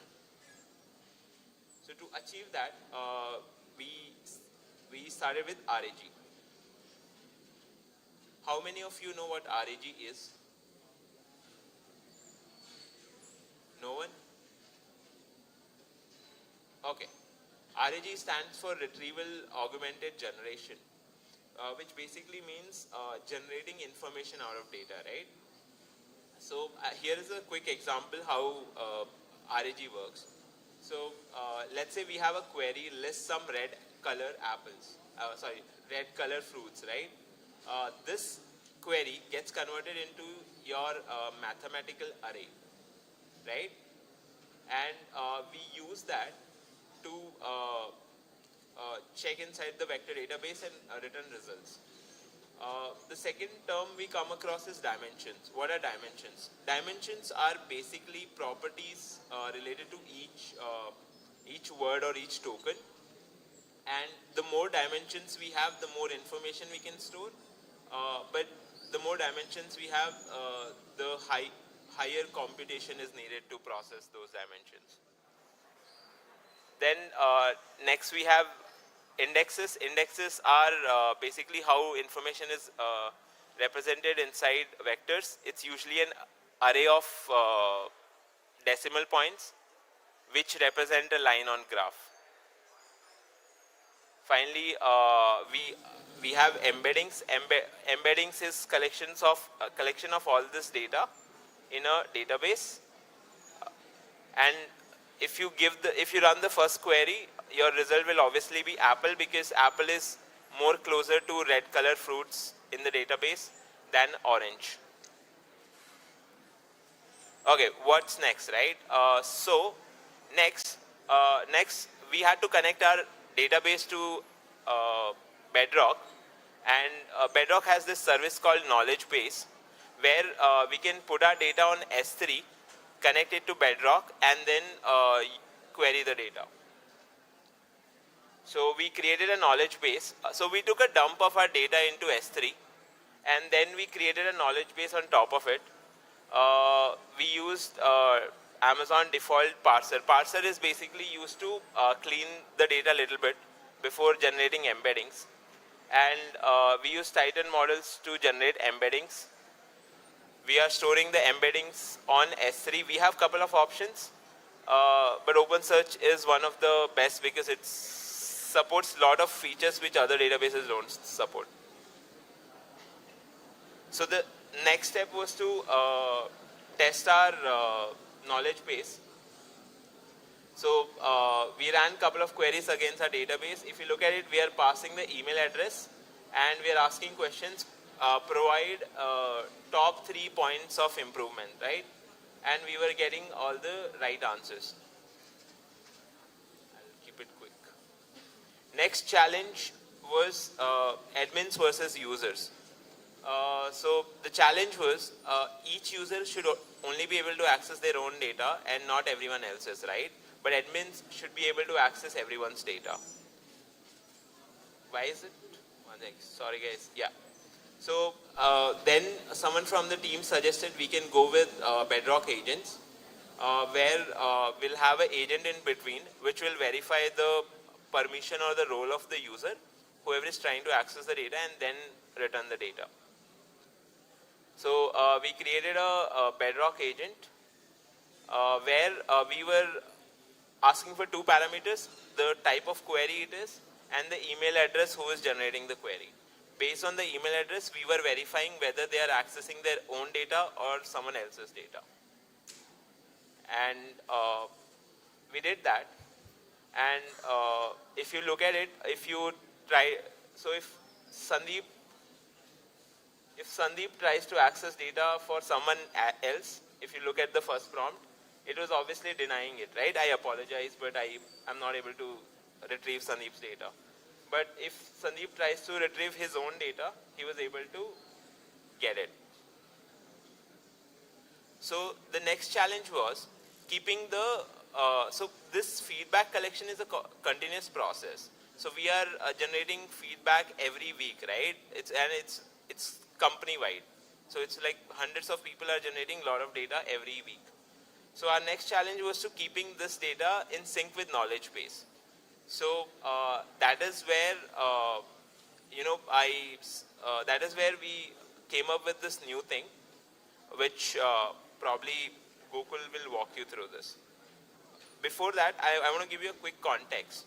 So this process took us a couple of weeks. All of this happened when the AI had just come out, which was I think 2 years ago, right? AI had just come out and we were all learning and doing things. AI was not that good, so we had to be very careful, right, to get productive output from the AI. So we were learning things and building this. But if you look at it today, the AI, the LLMs have improved a lot. And now we have reached a point where LLMs are able to build things much better than regular developers. So I'll hand it over to Gokul. He'll quickly show you how to use LLMs to build things faster. Hello everyone, my name is Gokul. I think Rahul has introduced me already.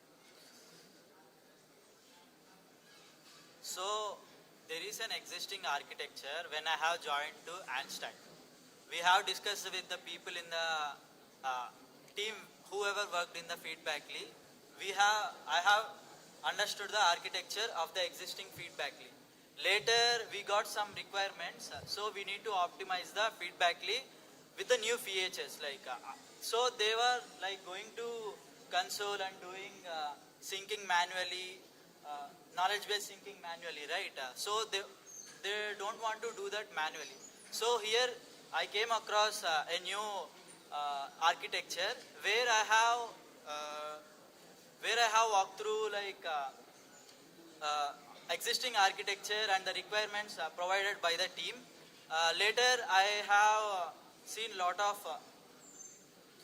architectures in the web browser which are available, and also I took help of LLM which is Claude AI. So I got one new architecture which is simple, and we don't need to use we don't need to go to any console. We can just create a lambda function. That lambda function will do the operations which you are doing from console. Like you don't need to go to console, click so many buttons and do the operations. Simply using lambda will connect to RTS to get the data, and Bedrock will do the prompting. Like we will give prompt to the Bedrock, and it will give the feedback like ratings, like whether it is productive or else positive energy and reliability. Can you? So the architecture which I have designed is like a simple diagram, right? So now I will explain you like how the code implementation is like. So I don't want to code the whole lambda function.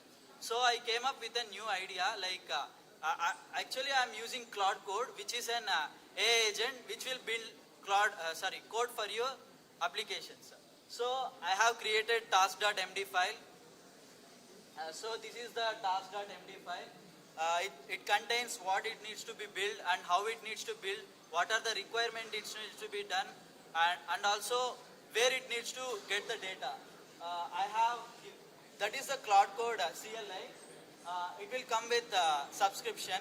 You need to purchase it. I think $20, right? Yeah. With $20, you need to purchase it per month. So if you get that, you don't need to code nothing like. If you have basic fundamentals, it is fine. You can build applications within minutes or else hours. So I set the Cloud to read the task.md file, and it read the task.md file, and it understood the task.md file, and it started building the application. Can you go? Yeah, it started building the application. Here you can see the plan of the Cloud Code which it needs to be implemented. It got a plan from the task.md file, and it is implementing now. Later we have added lot of prompts to it to optimize it, and added lot of validations and also users, and we have also tell what to do LLM correctly. Like it don't need to delete anything, it just needs to get the data and analyze it and show in the front end or UI application. So here we have written the lambda functions, right? We have deployed it using SAM template. So here is the backend API where I will give just user ID and the prompt which I need. The prompt is like give me the average rating of my last sprint, like quarterly sprint or else like that. So it will generate a summary for you. You don't need to go to any UI. You just need to chat with the application, and it will give the information which you are expecting. Yeah. Later we have built the UI for the same, and this is the AI chart assistant where you will give prompt like what are the average ratings for this employee. I will give employee ID there, and I will give the prompt. So it will generate the summary. You can see the summary is generated by the Cloud Code. I didn't do anything from the console. I have just written from lambda code and deployed it in the SAM. That's it. Yeah, that's it. So, and he forgot to mention one thing. He was able to do this within 3 to 4 hours. The first section which I explained, it took us couple of weeks to understand what is happening and then build on top of it. But when we gave this new feature to Gokul, he was able to finish it within 3 weeks, within 3 hours or something, right? And so if you look at it, Gokul was able to deploy and release the whole feature from Claude, right? He didn't have to write much code. The only thing he did was review whatever code was written. Looking at all this, Do you guys sometime wonder, does this mean we no longer need to learn coding? The obvious answer is, one sec. The obvious answer is no, right? You need to learn coding. You need to understand the basics. Only then you will be able to leverage AI to build stuff. If you go to AI blindly, right, you'll obviously not be able to build scalable applications. I'll give you an example. Let's say you own a restaurant, right, and you don't know how to cook, but you hire a couple of chefs, they cook for you. Imagine a day where 50% of your chefs take a holiday or something like that, take leave, and they don't come for a week. Obviously, your restaurant will shut down because you don't know cooking. So, if you do the same thing with AI, you might be able to build a working app, but you'll not be able to build a scalable app.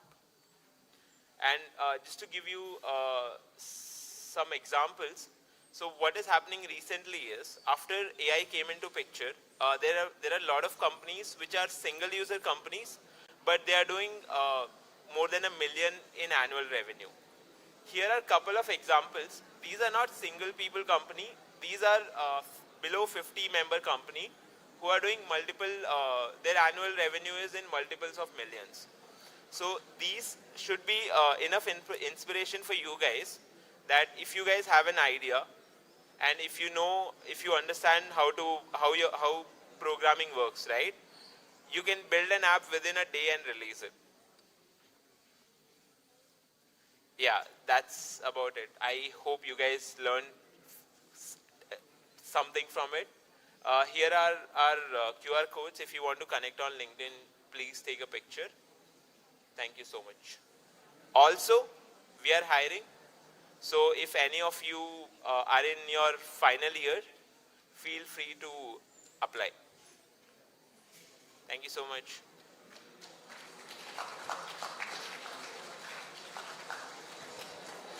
Yes. I think that's a wonderful opportunity for all the final year students. You can refer him. Yeah. Thank you, sir, for that brilliant walkthrough on integrating AI and serverless components into a seamless RAG architecture. It was both practical and insightful. I now request Mr. Yogendra Prasad, sir, to kindly join us on stage to felicitate Mr. Rahul Kumar with a memento as a token of our appreciation.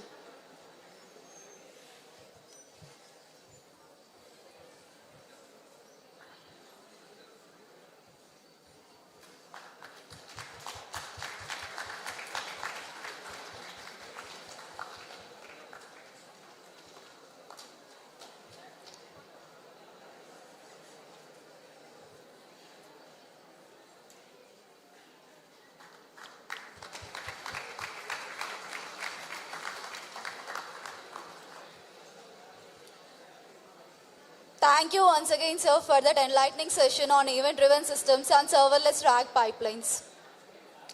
Thank you. So, before diving into next technical sessions, we have planned something interesting. Are you guys ready? As we all know, these sessions are going great and the speakers are delivering such a valuable content and the great insights. But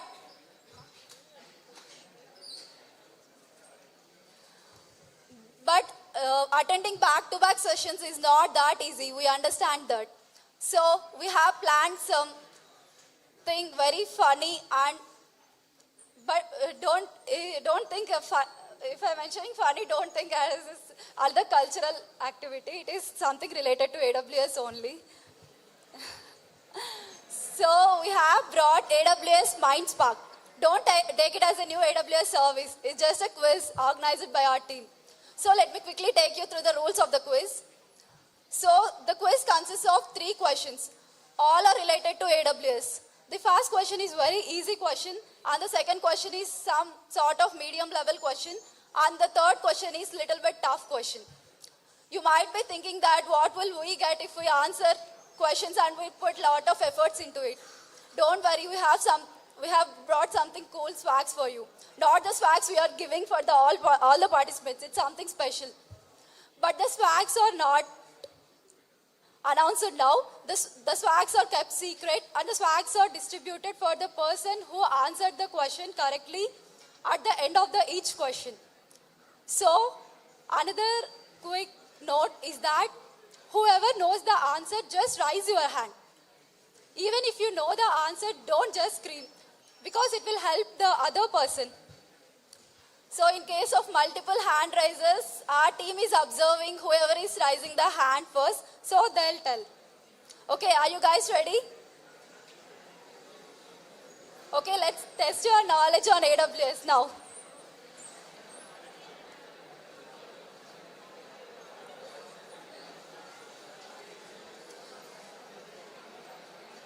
You have to maintain silence for the starting of the quiz. Please maintain silence. So, are you guys ready for the first question or any queries about the rules? If you have any questions, ask now only. Don't argue then after. Okay, I'm starting the first question. Are you guys ready? At least make some noise. The swags are really cool. Don't miss them. Okay.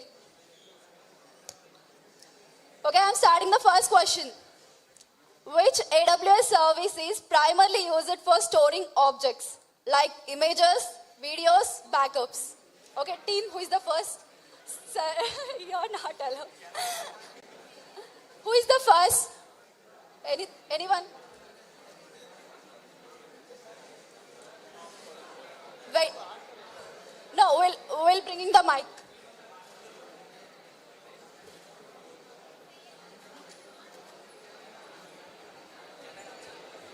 No, sir. You have You lot are of too restrictions. intelligent for that.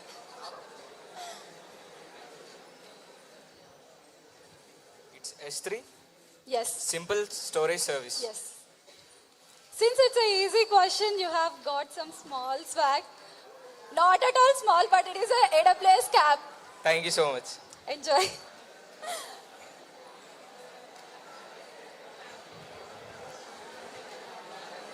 A big round of applause for him for taking the initiative at least.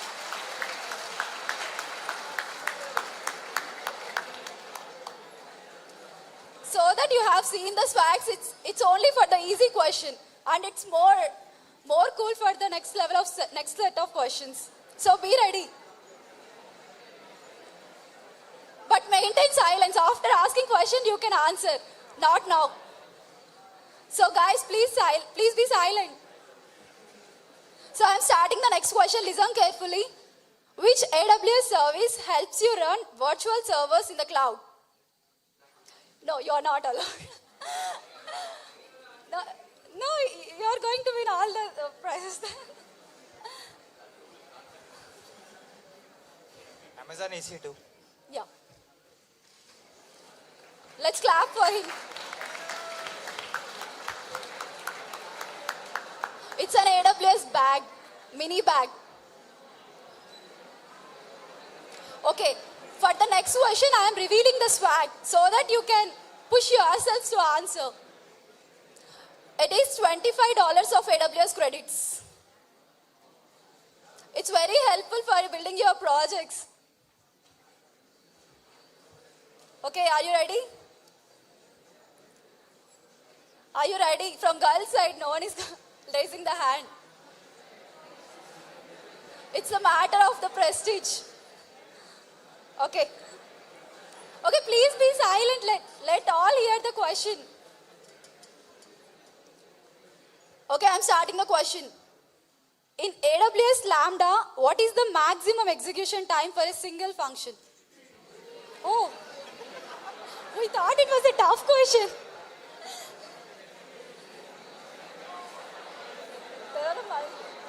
There are multiple hands we have to choose between now. Any volunteers who have seen that?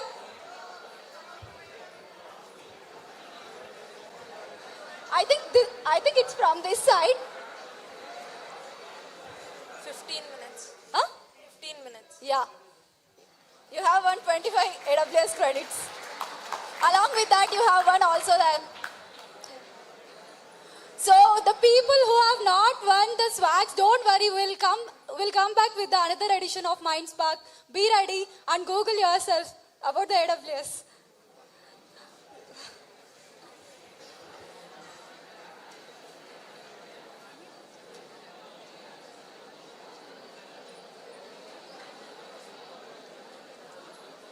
Yeah. Yes, okay guys. Now let's start again with the technical sessions. So please maintain silence.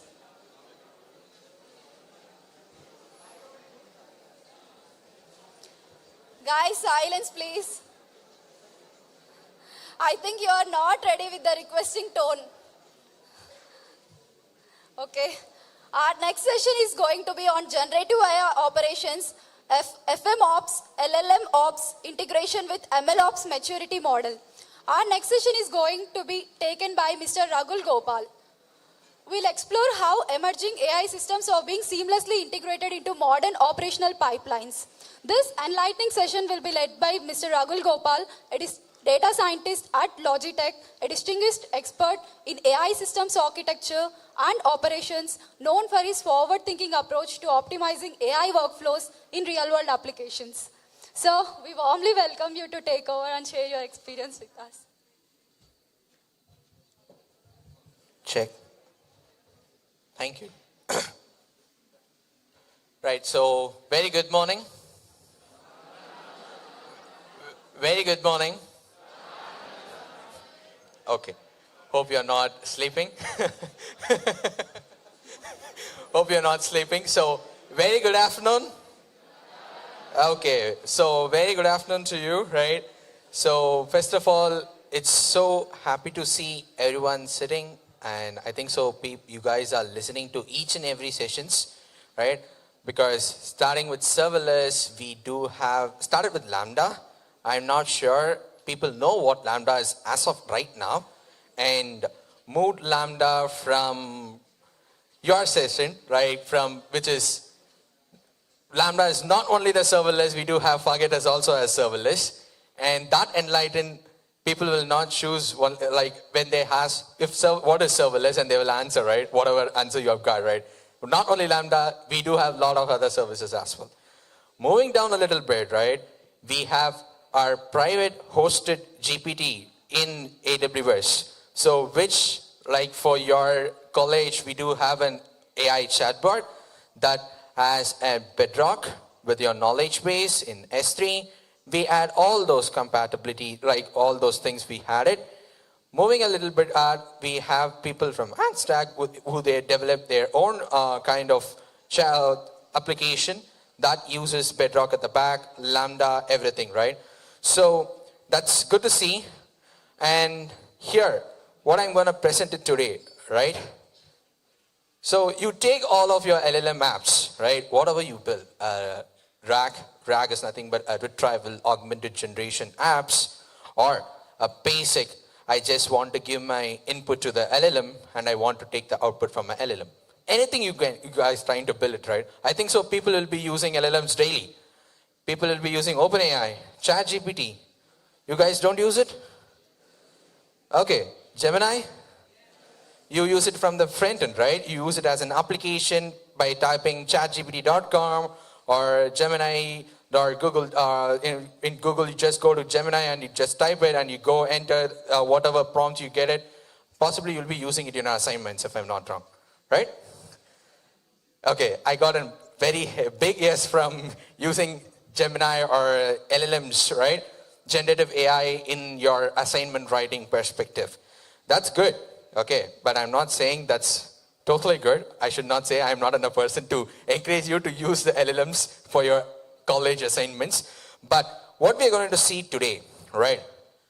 People will build lot of apps. Even I could able to see the AWS Student Community Day has been hosted by Data Science, Department of Data Science. I know people, you guys know what machine learning is all about. I'm not gonna say introduce what machine learning, what deep learning, anything, right? I'm not gonna introduce, right? And I think so people have been mixed upon here, not only data science, I could able to see department from IT, department from computer science, department from ECE. Am I right? Yes? People who don't know machine learning what at all, right? Can you raise up your hands? 1, 2, 3, 4, 5, 6, 7. Oh, okay. You guys, the people who have raised hands, right? You guys know what ChatGPT, what Gemini is all about, right? Yes? Do you know what the thing which is happening behind it? Yes? Where's the hair's coming? I cannot able to see the person. Where's the hair's coming? That yes? From there? Okay, that's good. That's perfect. I'm loving that, right? So, we are going to see how we are going to operationalize our use cases. Operationalizing means, right, you build lot of apps, right? I'm talking in terms of Gen AI apps, LLM apps, right? You build lot of apps. But how we are going to operationalize that? How we are going to move from your development perspective to a pre-prod perspective, which is QA environments, and from a QA environment to a prod environment. What are all the AWS services that would help you when you get into this particular scenario perspective? Why? You might get a question. Why, right? Why? Because why should I have to move my apps from dev to QA or QA to prod? Yes, I do have that concern in my mind as well. But think about it. The errors, the root cause analysis. Whatever you face the root cause analysis in dev, you guys develop it, push it to pre-prod, and you also test that app, right? The unit testing and integration testing that will happen in your pre-prod environment, and that from your pre-prod environment will move to your prod environment so that the users can able to use your app, right? So let's start that. That's gonna be my topic today, right? We're gonna start with MLOps, where MLOps stands for Machine Learning Operations. I do know, guys, you guys are using Jupyter Notebooks. Yes? Jupyter Notebooks? Okay, good. So, if you are using Jupyter Notebooks, you must know a service called a SageMaker, right? You guys are using that? SageMaker Notebooks? Yes? Yes or no? No? Oh, okay. I'll show you how it looks like, right? Before that, pardon me, this is me, right? What am I looking here? I just given to Gen AI. I just described a particular thing that I should be looking like this, and that's me, right? So a quick intro about me, right? I work as a data scientist at Logitech, right? Not on the product side. I work on the business side. I work on B2B, CX, and GSC, Global Supply Chain Initiatives. My role there, right? I work on MLOps strategy, AI ops strategy that focuses on app building, machine learning apps building, or machine learning models building from development to production stage, not only for me, for everyone in the business around in Logitech, right? So that is me, where I work as a data scientist. Other than that, I'm an AWS Community builder in ML category, and before that, before serving as an AWS Community builder, I was also an AWS Cloud Captain. And to be precise, 3 years back, I was the first AWS Cloud Captain in the southern part of India, right? We had only 10 captains in India, and I was the one who was around the southern part of India. And after that, one more cohort came, cohort 3, cohort 4, I think so. I don't know the number of cohorts, right? We don't have, right? That is how the cohorts were going right now. And that's my 2 book chapters, right? I usually write a lot of papers and a lot of book chapters. Like, I'm not going to say about what those book chapters is all about. If you guys want to have a look, just go to my LinkedIn profile. You can able to find my book chapter. Just have a look, right? And that looks, right, I've written some history. If you do like history, please have a look. If you don't like it, I'm not sure. I'm not, what can I say, forcing you to have a look at the paper, right? No thanks. And you can connect with me on LinkedIn. So if you type Rahul Gopal, so you can able to see my face, where you guys can able to see my face outside as well, right? That's the face you can able to see. Yes. First, I was just thinking about presenting this, right? All in one place, but are we using it correctly? Why am I just asking the first question, which is the Jupyter notebooks? You guys use Jupyter notebooks as a platform to build your ML models, right? Or to call a Bodo 3 Python SDK and AWS services from there too. I'm not sure, you can also use VS Code there, but I'm just saying Jupyter at scales, take the data, build any kind of machine learning models, and find what the output is all about. Either it's going to be a classification problem or it's going to be a regression problem. You guys can able to do it in a Jupyter notebook. But think about it. You guys are building the models, machine learning, deep learning, linear regression, CNN, RNN, neural networks. You guys build everything, right? But think about it. Are we able to think about it in future if we want to productionize it? Which models will be the best case? Yes, you will be using evolution metrics to evaluate which model serves best.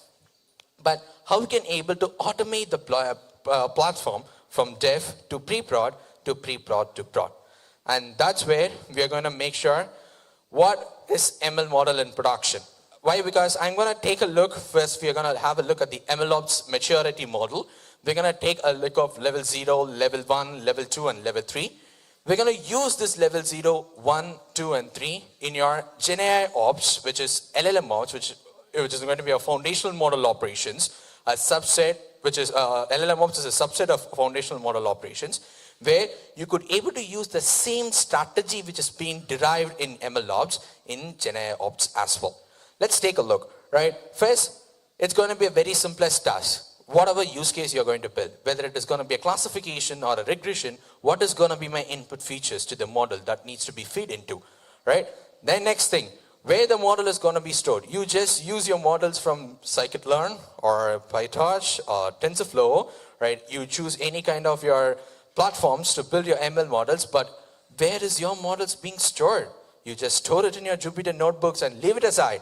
Are you storing that model somewhere? No. Are you doing not? You're not doing that. Then third, think about it. You guys just build the model and you go, right? But if you are building the model and that model will be inferenced in an automated fashion, like say, daily it has to make predictions. Are that daily predictions are valid enough? Because we do testing only at the first phase. Are we continuously monitoring the models that is being deployed recurrently? No. Then next step, right? Does the output has been stored somewhere whenever you are productionizing your application? No. And are you following any mechanism? Like for example, CI/CD pipelines. How many people use GitHub here? What is the main usage of GitHub you guys are using? Huh? I'm sorry, I cannot able to hear you. What is the main usage of GitHub? What is the main usage of GitHub for you? All are speaking in a different language and I'm also speaking in a different language. I cannot able to understand. So for you guys, right, that's going to be a code repository, if I'm not wrong, right? To store your codes, that's it. You do something, do the changes, commit the changes to the code repository. Are you using the fullest features of GitHub? Nope. And coming back, are you guys involved any testing mechanisms there? No. So for all those questions what I have written here, written in the last slide, right? Guys listen, So for all the questions what I have mentioned in the last slide, right? You guys just build the models out there, everything only in your notebooks. You're not making the models to be used somewhere in your application that you guys are going to build in the near future. Trust me, in your college time, you build your models, no issues. But when you come into an organization, still you guys do only Jupyter notebooks. Jupyter notebooks is yes, you are supposed to do. Your development supposed to start there. But if you guys still stand only there in the Jupyter notebooks, that's not good. Why? Because organization ask you to operationalize your code. That means you have to promote your code from developer to dev branch to QA branch to QA branch to prod branch. That is very, very important. And and how we are going to do in terms of ML or in terms of Gen AI, how you guys are going to do. That's the important thing. And that's what we're going to take in this session, right? In this session, I'm going to miss out one thing, right? I'll just mention that as well. So first, we're going to take a look at the MLOps maturity model. We're going to have 4 levels, level 0, level 1, level 2, and level 3. So we name it as all those 4 levels. And we're going to see each and every phase, what are all the AWS services that could be used here, and how the infrastructure can be maintained from each stage to stage, right? That will also be seeing that. And coming back to the next step, how ML Ops will be helping in terms of Gen AI Ops, which is LLM Ops, right? How it is going to help that, whether those 4 levels what we have discussed right now, whether it is going to helping you guys in terms of generative AI operations. Yes, that we're going to discuss that. And we are going to take a look at 2 important use cases now. One is going to be an initial LLM Ops, which is nothing but choose your model. Choose your very best model, right? From Bedrock or SageMaker Jumpstart, any kind of interfaces what you guys are having in AWS. Choose your best model, right? Once you have choose how you're going to choose the best model and how you're going to make it into our production. And in this session, we're going to take care of only that. But there is one more thing for your fine-tuning. Why? Because you know, right, there is a way to fine-tune your LLMs, right? Make sure that the LLMs can able to understand only your data, not the public data, what the other LLMs can be trained. That is also possible for you. That will help you for any kind of new use cases that comes, probably right when you get into an organization. But we are not covering there. Why? Because it will take some time, so we'll not covering there. And I know that I shall not take any much time. So, and this, right? How are you guys supposed to learn this, right? To be a very good ML engineer, data scientist, or Gen AI engineer. I'm going to put all those names into this. Why? Because I'm a data scientist. I work on both ML and AI, right? So I just wanted to put it in peculiar name for that. So this is an ML Ops maturity model, right? So there will be level 0, level 1, level 2, and level 3. So what those levels is going to be, right? So level 0 is going to be your initial phase, right? Whatever you guys are doing right now, which is nothing but your Jupyter notebooks. Take the data. I want it in a CSV or Excel file. I have those things in my laptop. I just take it there, put it in my Jupyter notebook, do a lot of feature transformations, what I do, like the simple imputations of future task, scaling, all those I do in my Jupyter notebooks. That's gonna be your initial phase. Step 2, it's gonna be a repeatable phase. What I said is that you just build your ML model, right? But you guys not focusing on how to repeat the process. Say that we need to repeat this process in a timed manner, in a scheduled manner, how we are supposed to do it. We are not doing that. And third thing is reliable phase, where how we are going to trigger this phase from your dev branch or from your any kind of code repositories. I'm specifying it as in GitHub right now, but some of the other organization can use Bitbucket as well. So how you are going to promote your infrastructure from your dev branch to a QA branch, and how the testing can be done. And finally, your scalable phase. I just built this infrastructure, but how I'm gonna do the scalability? That is, if person A is asking me right now, and person B is asking me after 2 to 3 weeks, how am I going to scalable this architecture to multiple persons so that this could be an matured one in our ways, right?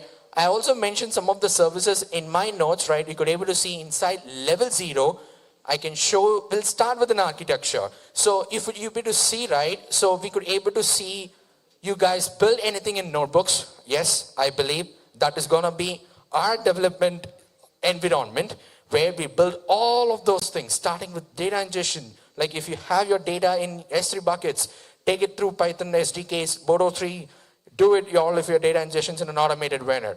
Then do your ML models. Why? Because this SageMaker notebook is exposed to internet, so you could be able to download any kind of new packages there using pip install, right? Then build your model, get it your outputs. So that's how you use your notebooks here, and I'm not saying you are only supposed to use notebooks here. You could also use your local IDs, but try to connect your data sources not through Excels and CSVs, right? But for initial phase, okay, I'm leaving you guys. But when you're trying to put it into the next case, please don't do that. Try to make it as any kind of input store. Try to take the data from the input store. Maybe a database. Yeah, that could be the best way you are supposed to take the data source, right? And on top of that, we could able to see an SageMaker features, right? Why? Because you guys know SageMaker has only notebook features. I'm sure about that. But think about it, right? SageMaker has more than that features where you could able to operationalize your ML models, right? ML pipelines. First thing is gonna be your data wrangler and feature store. Feature store, you could able to see from the word, right? Feature store.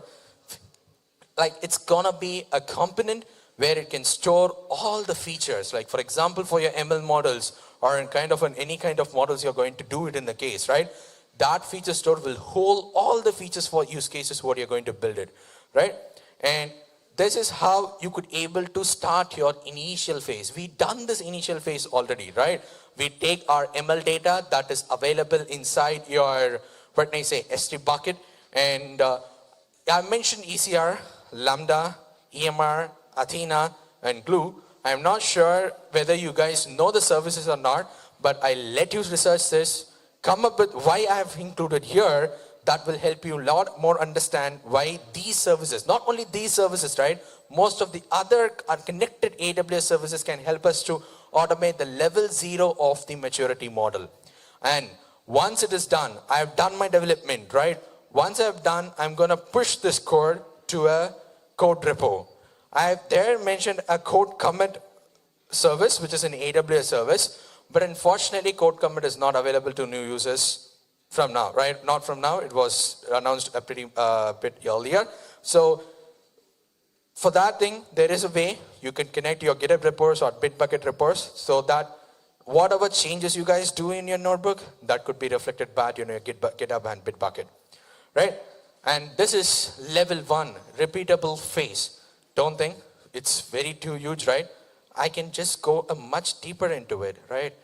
I'm not sure whether I can able to zoom a little bit, but I'll try my best, and if it not so, I can help you, right? Let's think about it. We talked about this, right? We talked about this part.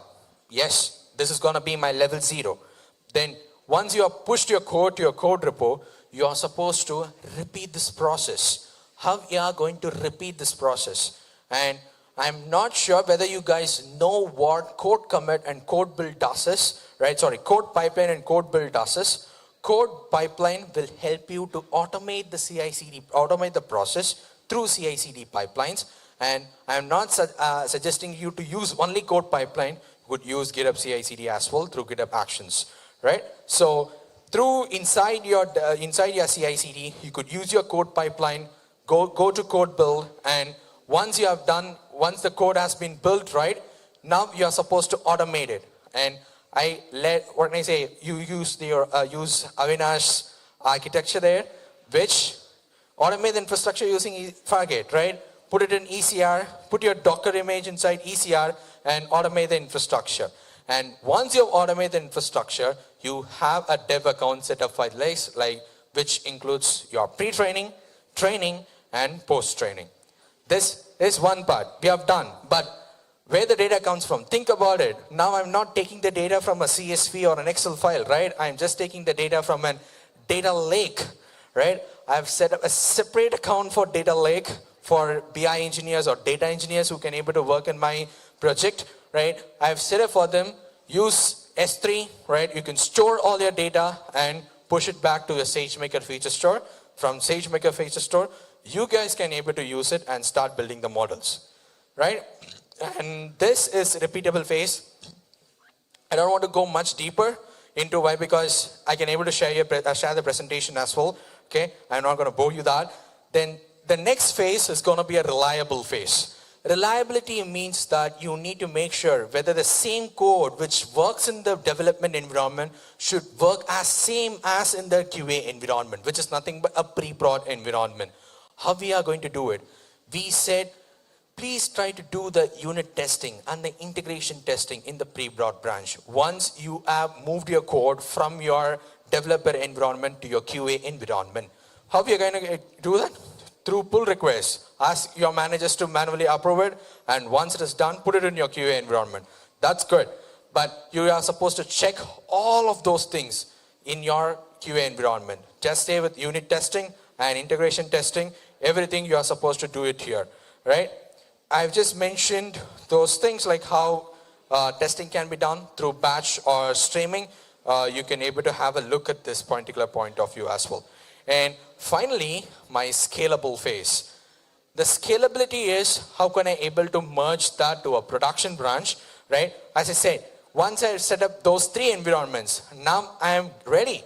My ML projects, whatever you guys are working, is ready, and you could able to build that infrastructure in your organization so that the people can able to use your ML outputs. Yes, but how we are going to scale it up? And as I said, right, let's take a simple look on how you can able to set that can be easily spread out to multiple teams so that they can able to get this kind of environment ASAP. How? So I'll let Kirtivasan to explain what Terraform, what all those things will be in the next session. I just mentioned like the cloud formation as one important service where you could able to use your infrastructure as a core.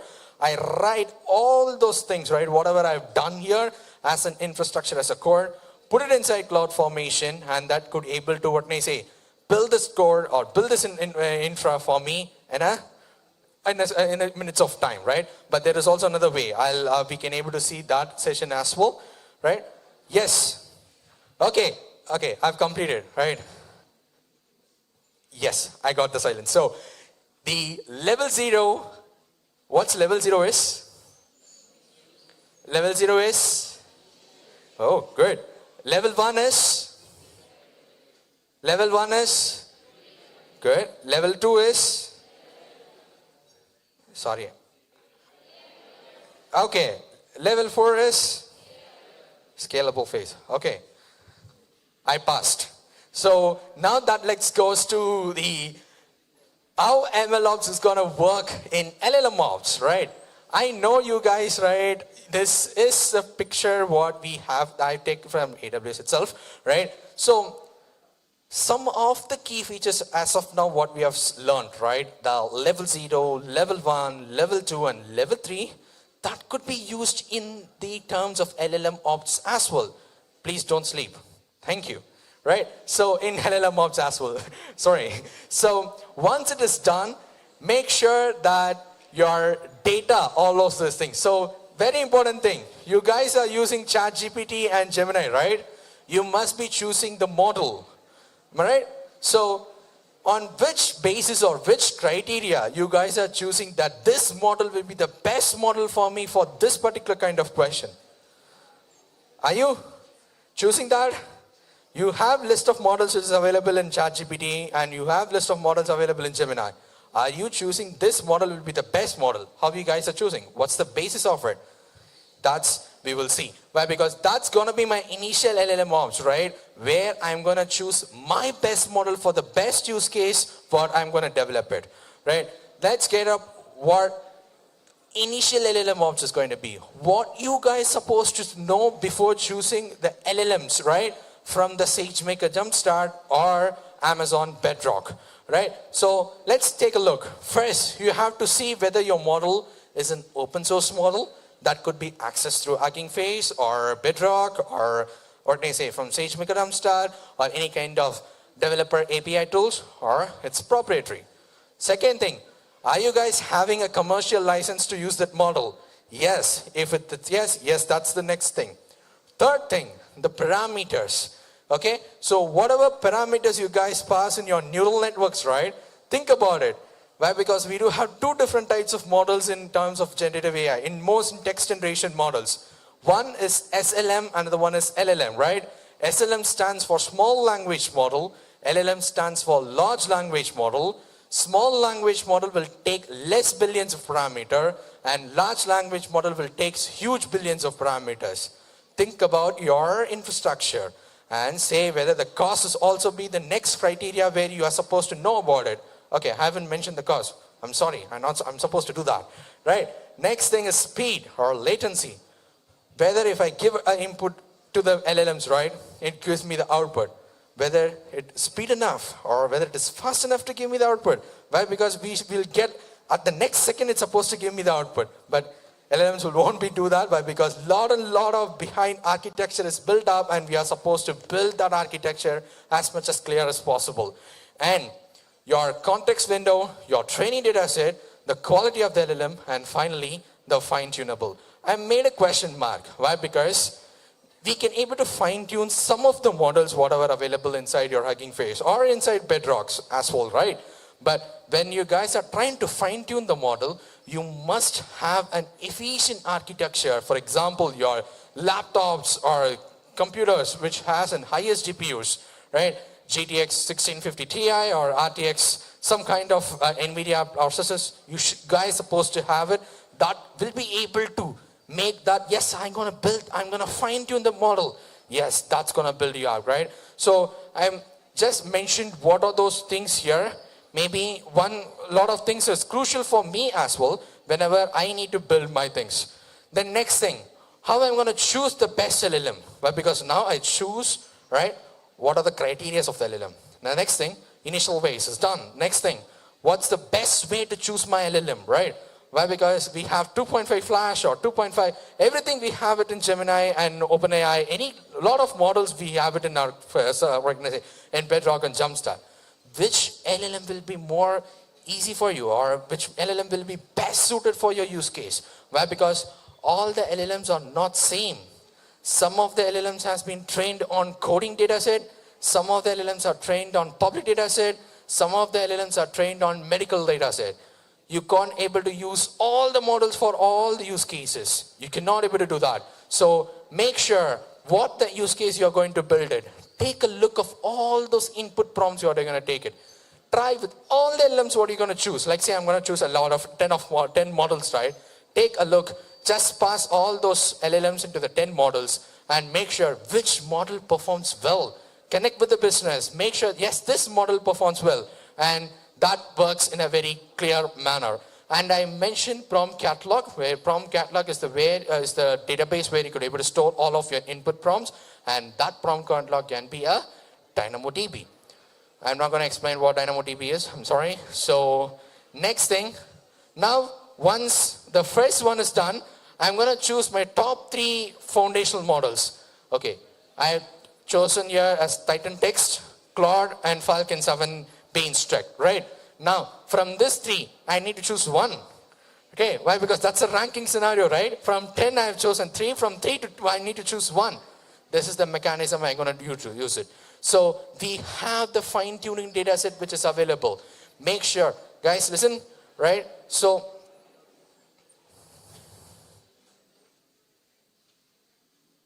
okay, think about it. Once this session is done, I'm supposed to ask you questions. So, sorry. Okay, so yes. So, once you have chosen those 3 models, right? Those 3 models, you need to choose the best one model of the scale.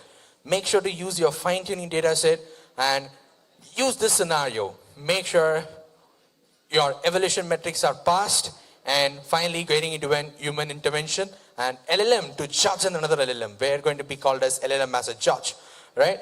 And next, once you have chosen, so this is the way you guys can able to choose the LLM, right? From your evaluation prompt catalog, pass all the evaluation prompts what you have got to the top 3 foundational models, get the evaluation metrics and store it inside your DynamoDB. And this will determine your speed, which is nothing but your latency, your precision, how model it's accurate in finding the answers, and finally the cost of it. Right? Now, we have chosen the model, right? Now we need to make sure that this model fits into the MLOps maturity model. What I've done is, I made all those scenario, whatever we have seen in level 0, level 1, and level 2, and level 3. Level 0, I leave it. I don't want that, right? Because there, we are going to build our own model. Here, we are not going to build our own model, right? That's point 1. So I'm going to leave level 0. Level 1. What's level 1 is? Level one is repeatable phase. So how can I make it, right? When I create a front-end app of it, right? Let's say now people have created app in React calling the LLM APIs through, right? And I say API gateway that connects to Lambda, that connects to Amazon Bedrock, right? In the same way, you could create your front ends that using Django or Flask or Streamlit. Best and easy one, I would say. I'm using Streamlit for now, right? It's best and easy one. And build the backend, right? Get with where the models are being stored, whether it is in SageMaker Jumpstart or Hugging Face or Bedrock. And once you guys build the front-end app that connects to your backend app as well, make sure you are guys supposed to balance your load and balance the auto-scaling of it, okay? I think so you guys know what load balancing and auto-scaling is all about. And we're gonna use the same which is being used in MLOps, which is dev to QA, QA to prod. Whatever we do it in dev, the same kind of automations. Whatever we are doing to QA, the same kind of unit testing and integration testing. Whatever we're going to do it in prod, where that can be exposed through API gateway with the APIs, what we're going to work it out, right? And finally, we done the initial LLM ops, right? You guys build a model, build a GenAI app with front end and a back end, and that has been operationalized from dev branch to QA branch to QA branch to prod branch. That's initial. Let's talk about fine-tuning models. How we are going to fine-tune the models, right? I'm so sorry, we are not going to cover that fine-tuning models. It's already timed up. I got a signal there for 5 minutes. So how can you learn it? So what I'm going to do is that I thought this almost 2 to 3 weeks back when I'm preparing for this particular slides, right? Why can't we start a series in my own YouTube channel? So to make sure that, let's start with MLOps, right? Let me start building with level 0. Let me try to put it into a core, GitHub repo. Then I build a level 1. Go with building a QA environment and try to do the automation through ECR and Fargate. ECR, push my Docker image into ECR and run it to ECS using Fargate instances. Yes, I can able to do that. Then build level 2, level 3 as well. All those things I can able to build you from scratch and can able to help you on the fine-tuning operations as well. So that's what we're gonna have. So that's gonna be the one place for you guys if you want to learn the MLOps, LLM ops with initial strategy as well as your fine-tuning models as well in one stop place, right? So that's it I do have for today, right? And guys, thank you so much. Thank you so much for attending. And that's my LinkedIn account. You can just guys can able to connect with me.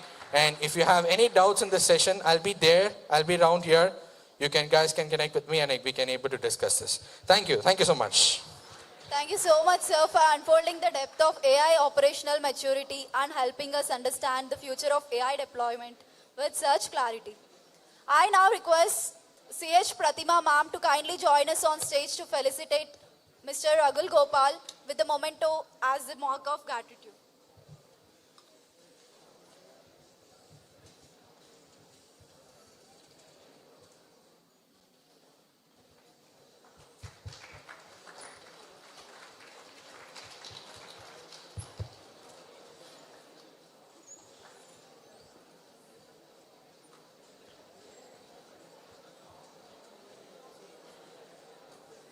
Thank you once again, sir, for that cutting-edge session on integrating AI operations within the MLOps ecosystem. Your talk gave us a clearer view of how modern AI workflows are managed at scale in the industry. Thank you once again.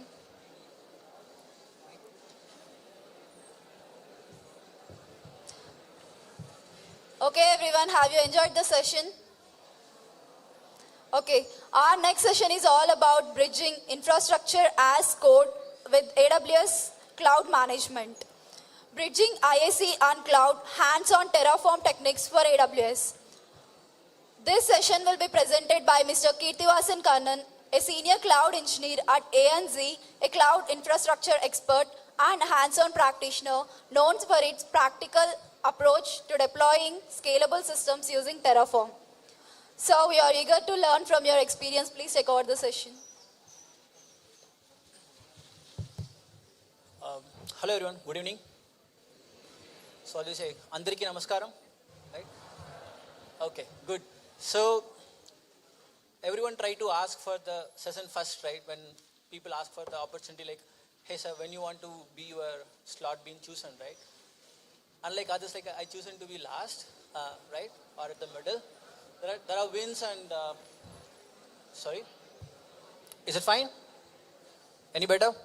Okay.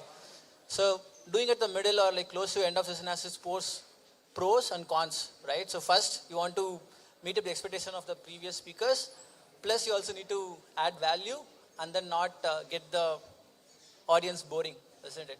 So thanks for being a lovable audience so far. So let's start with a round of applause for so far your patience and all the smoothness. So let's start with the clap, energetic clap. Cool. So when I propose a topic of the bridging the infrastructure code and cloud, right? So the topic I chosen mainly because I was thinking about like what unique selling point I can add when it comes as a speaker, right? So I'm not sure about the MLOps. It's not about the MLOps or language model or all the fancy stuffs we have spoken so far, right?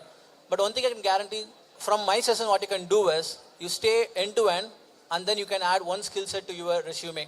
That's something I can guarantee, right? So I think that's most useful for the students. That's why I chosen that as a unique selling point for the speech. So now you can ask like, who are you and why should I,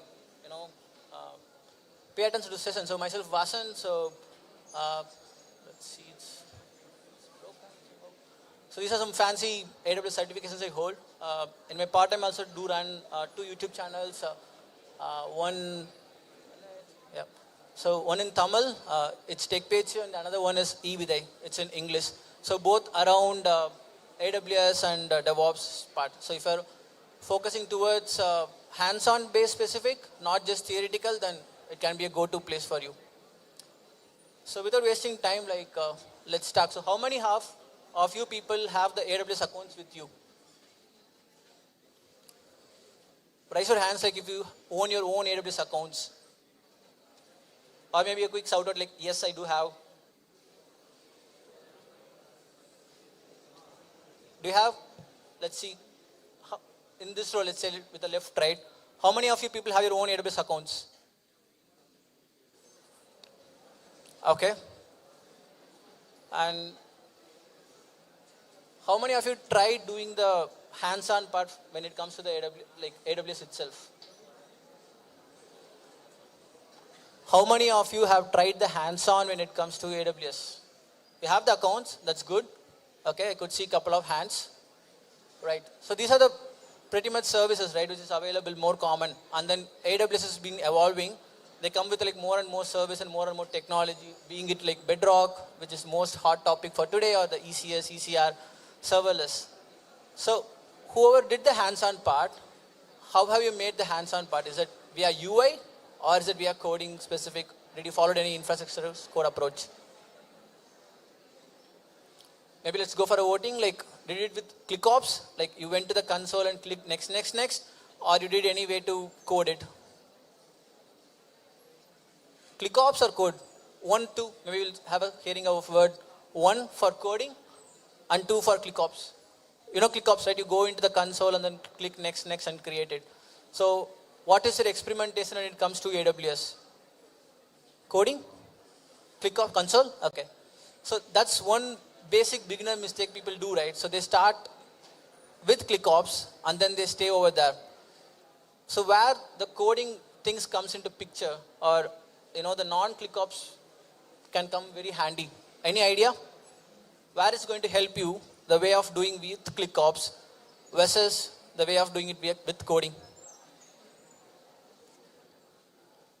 Okay. So the major challenge is going to come is that when you talk about ClickOps, right, you do it in your own account, and when you want to showcase the same work, or when you want to replicate it to the other account, you are going to struggle. You are going to say like, okay, give me some time so that I can set up the Lambda and share the code. Whereas when you go with the infra code approach, you can just go into easily replicate it. So that's the major difference you're going to get, and the added advantage when it comes to the infra code and the ClickOps specific way. So any idea like what are the infra as code approaches available in current market?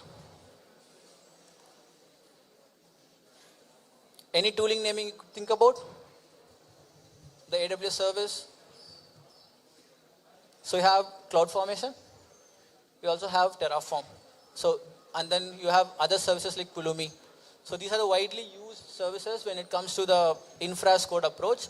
And today's session we will talk about Terraform, the best practices, and how you can take you from beginner to the expert level. Right? So I will try to cover the basics so that you can confidently say in your resume that, okay, I know Terraform and how I have played with it. So that's the end goal of the session. So whoever wants to be into DevOps, whoever wants to have an additional skill set to the resume, so it's your time to pay attention. So unless other market tools, right, the CloudFormation and stuff, so Terraform is going to help you in terms of multi-cloud architecture, so that you build the infra as code and then you can combine with other clouds not limited to AWS. Same way, it's not just limited to cloud. So it also have other providers, or even you can, let's say you have a service, you have your own API, and then if you want to provide that as a service, you can also build your own custom providers. So everything starts with a provider. So for example, you go to the website registry.terraform.io as providers, and that's where you can see all the list of the vendors who offers their providers, so that you can use those and then start creating those infrastructure as the code approach. The major thing which people get scared of the keyword infra as code. Thanks for, it's extra speakers, no? Okay. So the major thing which people get scared of is that with the keyword infra as code, like I'm not aware about the code, like I'm not good at the coding part, like how I'm going to deal with it. So unless coding, so this infrastructure as code is going to help you in terms of building the syntax, it's not that as complex it is. So that's what we are going to simplify it in the today's session. So before starting with the coding or like introduction, let's talk about 4 stages of Terraform. So that this is going to be your key goal, and then if you know this 4, you can confidently say that, okay, I can spin up the resource and then drive it. So the first one is going to be the init stage. So init stage is going to be where, I don't know what happened. So the init stage is going to be where you are going to initialize the providers to a local machine. So when I say providers, let's say you are using a service of AWS, and then it's going to interact backend with the AWS APIs. So that's things is going to happen with the init part. And then you have the plan phase. So that's where you are going to say what changes you are going to perform. Are you going to create a resource? Are you going to destroy the resource? Are you going to modify the existing resources? And then once you do the planning part, that comes the apply phase. So where you're going to say, hey, I reviewed all the changes that's going to happen. So now let's go proceed further and get the changes applied. Let's say I don't want to apply the changes. I want to destroy all the resources. Then you are going to do Terraform destroy. So these are the key stages which you would need to know, like when it comes to like dealing with the Terraform. So you're going to initialize the provider. So you're declaring like what account, what APIs you are going to deal with. And then you're going to do the planning, and then you do the apply change, and then if you don't want, you can destroy the stuff. So where all these things is going to get tracked, because we are going to track the changes of the infrastructure, right? So that's where it comes something called as the state file. So the state file is going to be storing all the infrastructure details. It's generally stored in a JSON format, and then you can place this state file generally in a cloud storage or GitHub or other centralized location, so that you can do a collaborative work with the team. So to avoid the conflict of work, let's say there can be like more than 2 members in a team, and then they're going to do the changes for the infrastructure. How can I ensure that there is no conflict of the changes, right? So let's say team A is going to name the bucket from A to B, and the another team member B is going to rename it. So how I'm going to do it? So that's where the concept comes of state file locking comes into picture, so that at a time, only one change will be going into place, and then any parallel changes will be kept on hold unless the previous change gets completed. And then when the next change comes into picture, it's going to do the plan phase, and then once you're happy with it, you're going to agree for the apply phase, and then the journey of implementation of infrastructure as go on. So I told we are going to talk about code, but then it's not literally code. It's going to be simplified code. That's the promise I made, right? So how the file structure is going to look like is, you have a file, and then all the files would end with an extension .tf, like how a txt file ends, a Word file ends. Likewise for Terraform, it's going to end with a file .tf, and you can have as many files within the folder with the extension tf. It doesn't matter like what you name it. You can call Vasan, you can call MBU, you can call AWS Superhero, whatever the name you want. But in real world, you would make it more logical. Let's say if I'm going to create an EC2 resource, I would name it as EC.tf. If I'm going to declare a provider, for provider.tf. So that's the basic stuff naming of the file structure comes into picture. And in Terraform, everything is a blocks. So we call it as blocks. So the provider, it's going to be a provider block. The resource, it's going to be called as a resource block. And then the locals, you're going to define it as a locals. And then the output is going to be output block. The variable is going to be a variable block. So just keep it in mind. Is anywhere in the world looks like a code? Is anywhere in this world it looks like a code? You deal with HTML, CSS, JavaScript. No, right? It's syntax. It just confuse people with the keyword infra code, and then people try to refrain from giving an attempt of like how to deal with it. So where it's going to useful. So one is in terms of, I told you can recreate your infrastructure, manage your infrastructure, and then share your work to the outworld as a student, right? So for this, let's take an example of your website, right? So this is your website, www.mbu.asia, right? So let's say, so currently your college only in India, but still you chosen the keyword of .asia.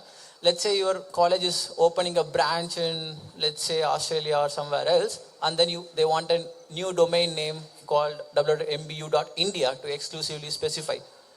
So if you know AWS services to launch your website, right? So you might be having a service called CloudFront, the CDN service, and then mapping it to a load balancer, and then that gets routed to the S3, and then again the load balancer comes into picture, and then you go with auto scaling group, and the routing takes place. So if I want to launch a new domain, then I'm going to recreate the same infrastructure, right? Like the Route 53, CloudFront, and S3 bucket, load balancer, auto scaling group. So in Terraform concept, so everything is treated as a resource. So Route 53 DNS record is a resource. CloudFront distribution is a resource. S3 bucket to host the static files is a resource. And load balancer is a separate resource. Auto scaling group, EC2, everything will be considered as a separate resource. So what I can do is, let's say if I come up with a use case that, hey, I want to replicate the same thing, instead of .asia, I need a new domain for .india. That's where the core concept of Terraform comes into picture, which is the concept of module, where you modularize your template. Let's say to launch an EC2 instance or to build up a domain, I can template it, and then by just passing the another variable, I can replicate the same infrastructure, but for a different purpose. So if you think in terms of business use case, it's of reusability. If you think in terms of portfolio building, you can build your own project, like the awesome chatbot, which we had a demo. When people ask, we got hesitate, right? Like, how can I show the Lambda? How can I share the coding part? So then if you do this from your day one of infrastructure as code approach, you can say, hey, this is my GitHub. These are the instructions. You use your AWS credentials if you would like to do it. So the same infrastructure setup, exact replica, it's get copied just by running 3 commands: Terraform init, Terraform plan, Terraform apply, and then your AI chat is ready. And if you are building your own product, right, as a startup, you can sell your product to end customers at ease, not interacting with the customer with just a readme document. So when it comes to module, unlike resource, again here is another block is going to be used. We use something called as module block. And how this module block is going to come handy. So if you see, it's been referred as a keyword, module dot the module name, and then the specific output. So it's all reference. So if you start with one use case, like the resource block, and then the resource space with a resource unique name. Same way if you want to refer that, we are going to refer it with the specific keyword. So on the first slide, you see the module security group is created, and then I'm referring the security group over here called module EC2 instance, the security group which is already created. And then the good thing here is Terraform is very well intelligent enough. Let's say here you have the security group and then the EC2 instance, right? So in that case, first the security group to be created and then the EC2 instance to be created. So based on the reference you made here, Terraform automatically knows what resources to be created first.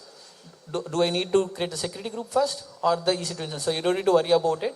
Again, you can place these blocks in different files under the same folder. .tf can be named. So you can name it as sg.tf and then ec.tf, and then Terraform automatically renders for you and then create the resources periodically.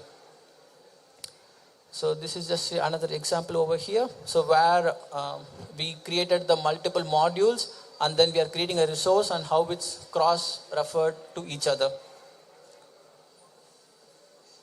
So when it comes to the module part, the major key principles you want to use it, right? It's not just about automating it, but then you also need to be mindful of, are you following the best practices? The major best practices you start with is the DRY concept, which is don't repeat yourself. So whenever you are repeating the same code of block, you are going to convert it. So it's the same concept as if any coding, right? So you write a coding, and then if you are going to repeat the same logic, you would generally convert it into a functions. So something similar, the same concept would apply for the Terraform as code as well, where the infra as code as well, where you are going to say, hey, don't repeat yourself. So in this case, we have two different modules, right? So one for security group and then the S3 bucket. But still, here we are doing the same repetition of the value. Like for example, project is equal to Terraform-modules, and in the S3 bucket also I'm going to use the same value, which means I'm just keep on repeating the same values which I wanted to avoid. So how can I avoid it? So already we are avoiding the replication of resource creation by templating using module. We are going further down how to avoid the mentioning of the variables again and again in multiple places. So Terraform gives you two options. One is going to be the locals and the another is going to be the variables. So the major difference when you would use locals and when you would use variables is, let's say I'm doing the Terraform plan and Terraform apply. At the runtime, if I want to modify the custom value to it, I would generally go with variables. Or if I'm hard coding it within the code level and I'm not having any plan to modify it, then I would be choosing the values of locals. Same way, if you want to add any custom validation, because as we are letting the people to pass at the custom runtime, we also need to have some validation. Is it following the proper naming convention, or is it following the proper syntax? So everything you can add a validation part. Let's take an example over here, like how the variables block would look like. So as you could see, you would be starting with again the variable block, the variable name.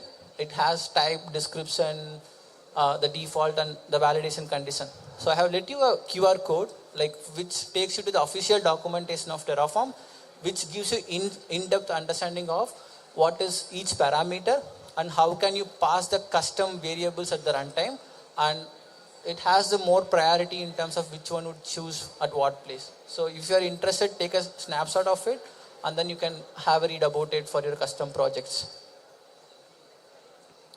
So let's also talk about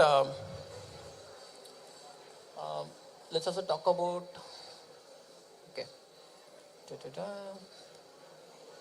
Just give me a minute. So this is how you declared a variable, and then if you want to refer that specific variable declared, right? So you would go with where dot the variable name. So same thing like how you declare the module name, you refer that using module dot the custom name. So it's as simple as that. All you would need to just do the practice. So there can be scenarios where you have the same template of module, same template of resource, but then you want to just create 2 or 3 number of resources. Let's say I need the same template, but I need 3 EC2 instances. I have the same template, but I need 2 S3 buckets. Can I automate it? Can I avoid the repetition of code using DRY concept? Don't repeat yourself. So Terraform is going to give you 2 approaches. One is count, and then the another approach is a for each.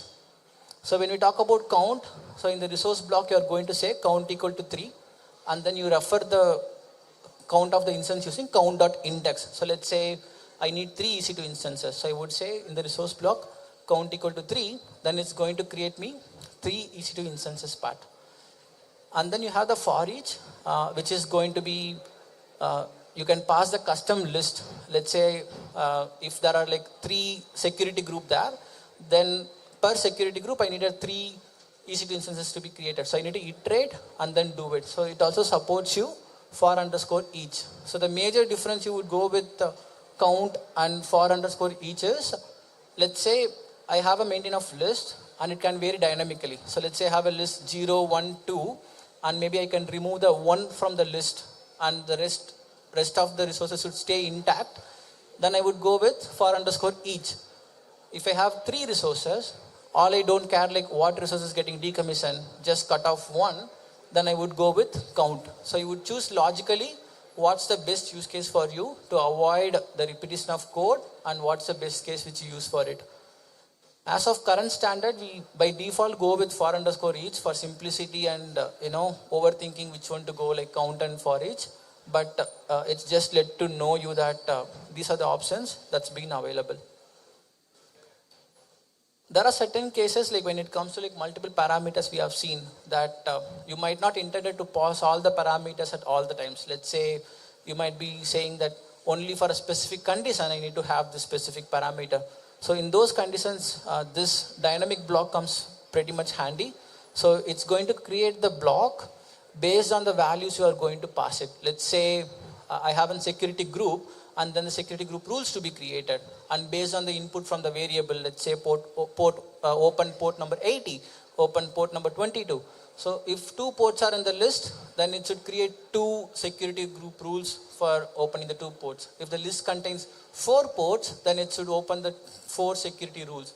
So if you want to create the parameters logically based on the count, because it's not technically the resource, right? It's within the same resource, you are dynamically passing the parameters. So if you want to do it in that way, then this dynamic block is going to come pretty much handy for you when it comes to the infra as code approach. It also supports you the functions. So like how you do for, seal or convert from uppercase to lowercase, or you do the concat, everything. So similar things, Terraform also supports you the inbuilt functions, which you can pretty much play with it. And if you want to test the functions locally on your machine, you can just install Terraform and then say Terraform space console. That's going to enter into the shell form, and then you can try and input in the function and then see the output before implementing in your code. So there are like multiple types of functions available, like numeric, string, file concatenating, decoding, encoding. You ask it, they offer it. So again, I left you a QR code, because when it comes to infra code, right, you don't memorize anything, you don't memorize syntax. The documentation is the key. So once you know where to go, how to find the information, you can easily survive the DevOps industry. The last one, which is going to be the conditional statements. So there can be scenarios, let's say you want to choose value between A and B. Let's say if the environment is prod, then I need to have the naming convention of XYZ-prod. If the environment is not prod, then I may need to go with XYZ-non-prod. So you can choose simply with the condition and then with a question mark followed by the value. If it's a true condition, it's going to take the true one. If not, it's going to take the false one.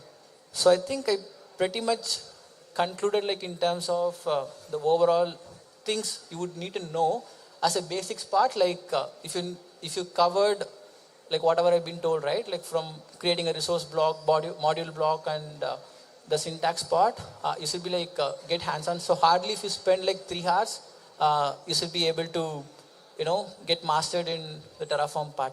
So why I said 3 hours? There's a reason behind it. So whatever I have shown as a code, right? It's pretty much due to the time constraint, I'm trying to shrink it. So all those been available as a GitHub repository. If you go through it, like it has the detailed insights in terms of like what is resource block, and then with the AWS credentials, you can spin up and try to create the resource on your own. Also, as you've been staying patiently with full cooperation, so I also have a Udemy course being launched around Terraform. It's exactly 3 hours course, right? And for as you being the lovely audience, so you can scan this code and then you can enroll it for free. So the coupon code would be like MBU Community Day, so that you spend 3 hours maybe over the weekend and then try to create some AWS resources. Go and build it, right? So it's not listening to stories, it's not listening about what is serverless, it's not just listening about answering the interview questions.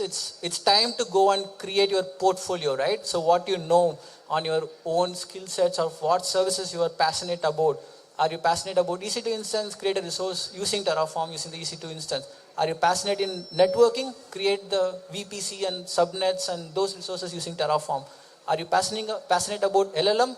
Go and create Bedrock, chat about applications, Lambda as code, using Terraform as infra code, and share your portfolio with pride, and so that it's not just you create your portfolio, but also you help others people to replicate in your absence also with just the README file, right? So if someone is in need of any help, or you want to showcase, you want to need some more boost around it, you can tag me over LinkedIn or you can reach out to me. I'm happy to help and I'm happy to assist. So hope you got some insights around it, and looking for your LinkedIn posts and tags of what you're going to build it in the coming weekends and stuff.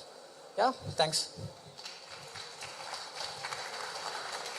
Thank you, sir, for the technically enriching session and for simplifying complex infrastructure workflows through your hands-on examples. I now request Mr. Yogendra Prasad, sir, to kindly join us on stage to felicitate Mr. Kirtivasan Kannan with the memento as a token of our appreciation.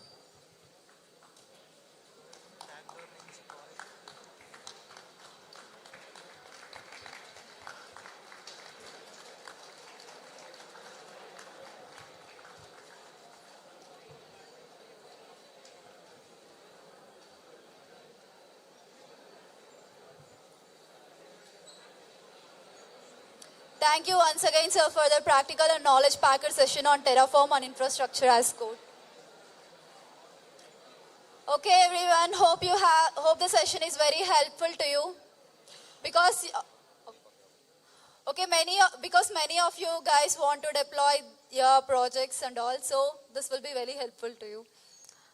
So before we move on to our final sessions of the day, I think this is the time you all have been secretly waiting for. So yes, this is the refreshment break time. Before allowing you to the refreshment break, I just want to say something. I just want to request the girls to go from the back door and the boys to go from the front door for the refreshments area outside. Okay. And I also request you to come back by 4:20 sharply. So don't go too far. She's getting worried, right? Whenever I start to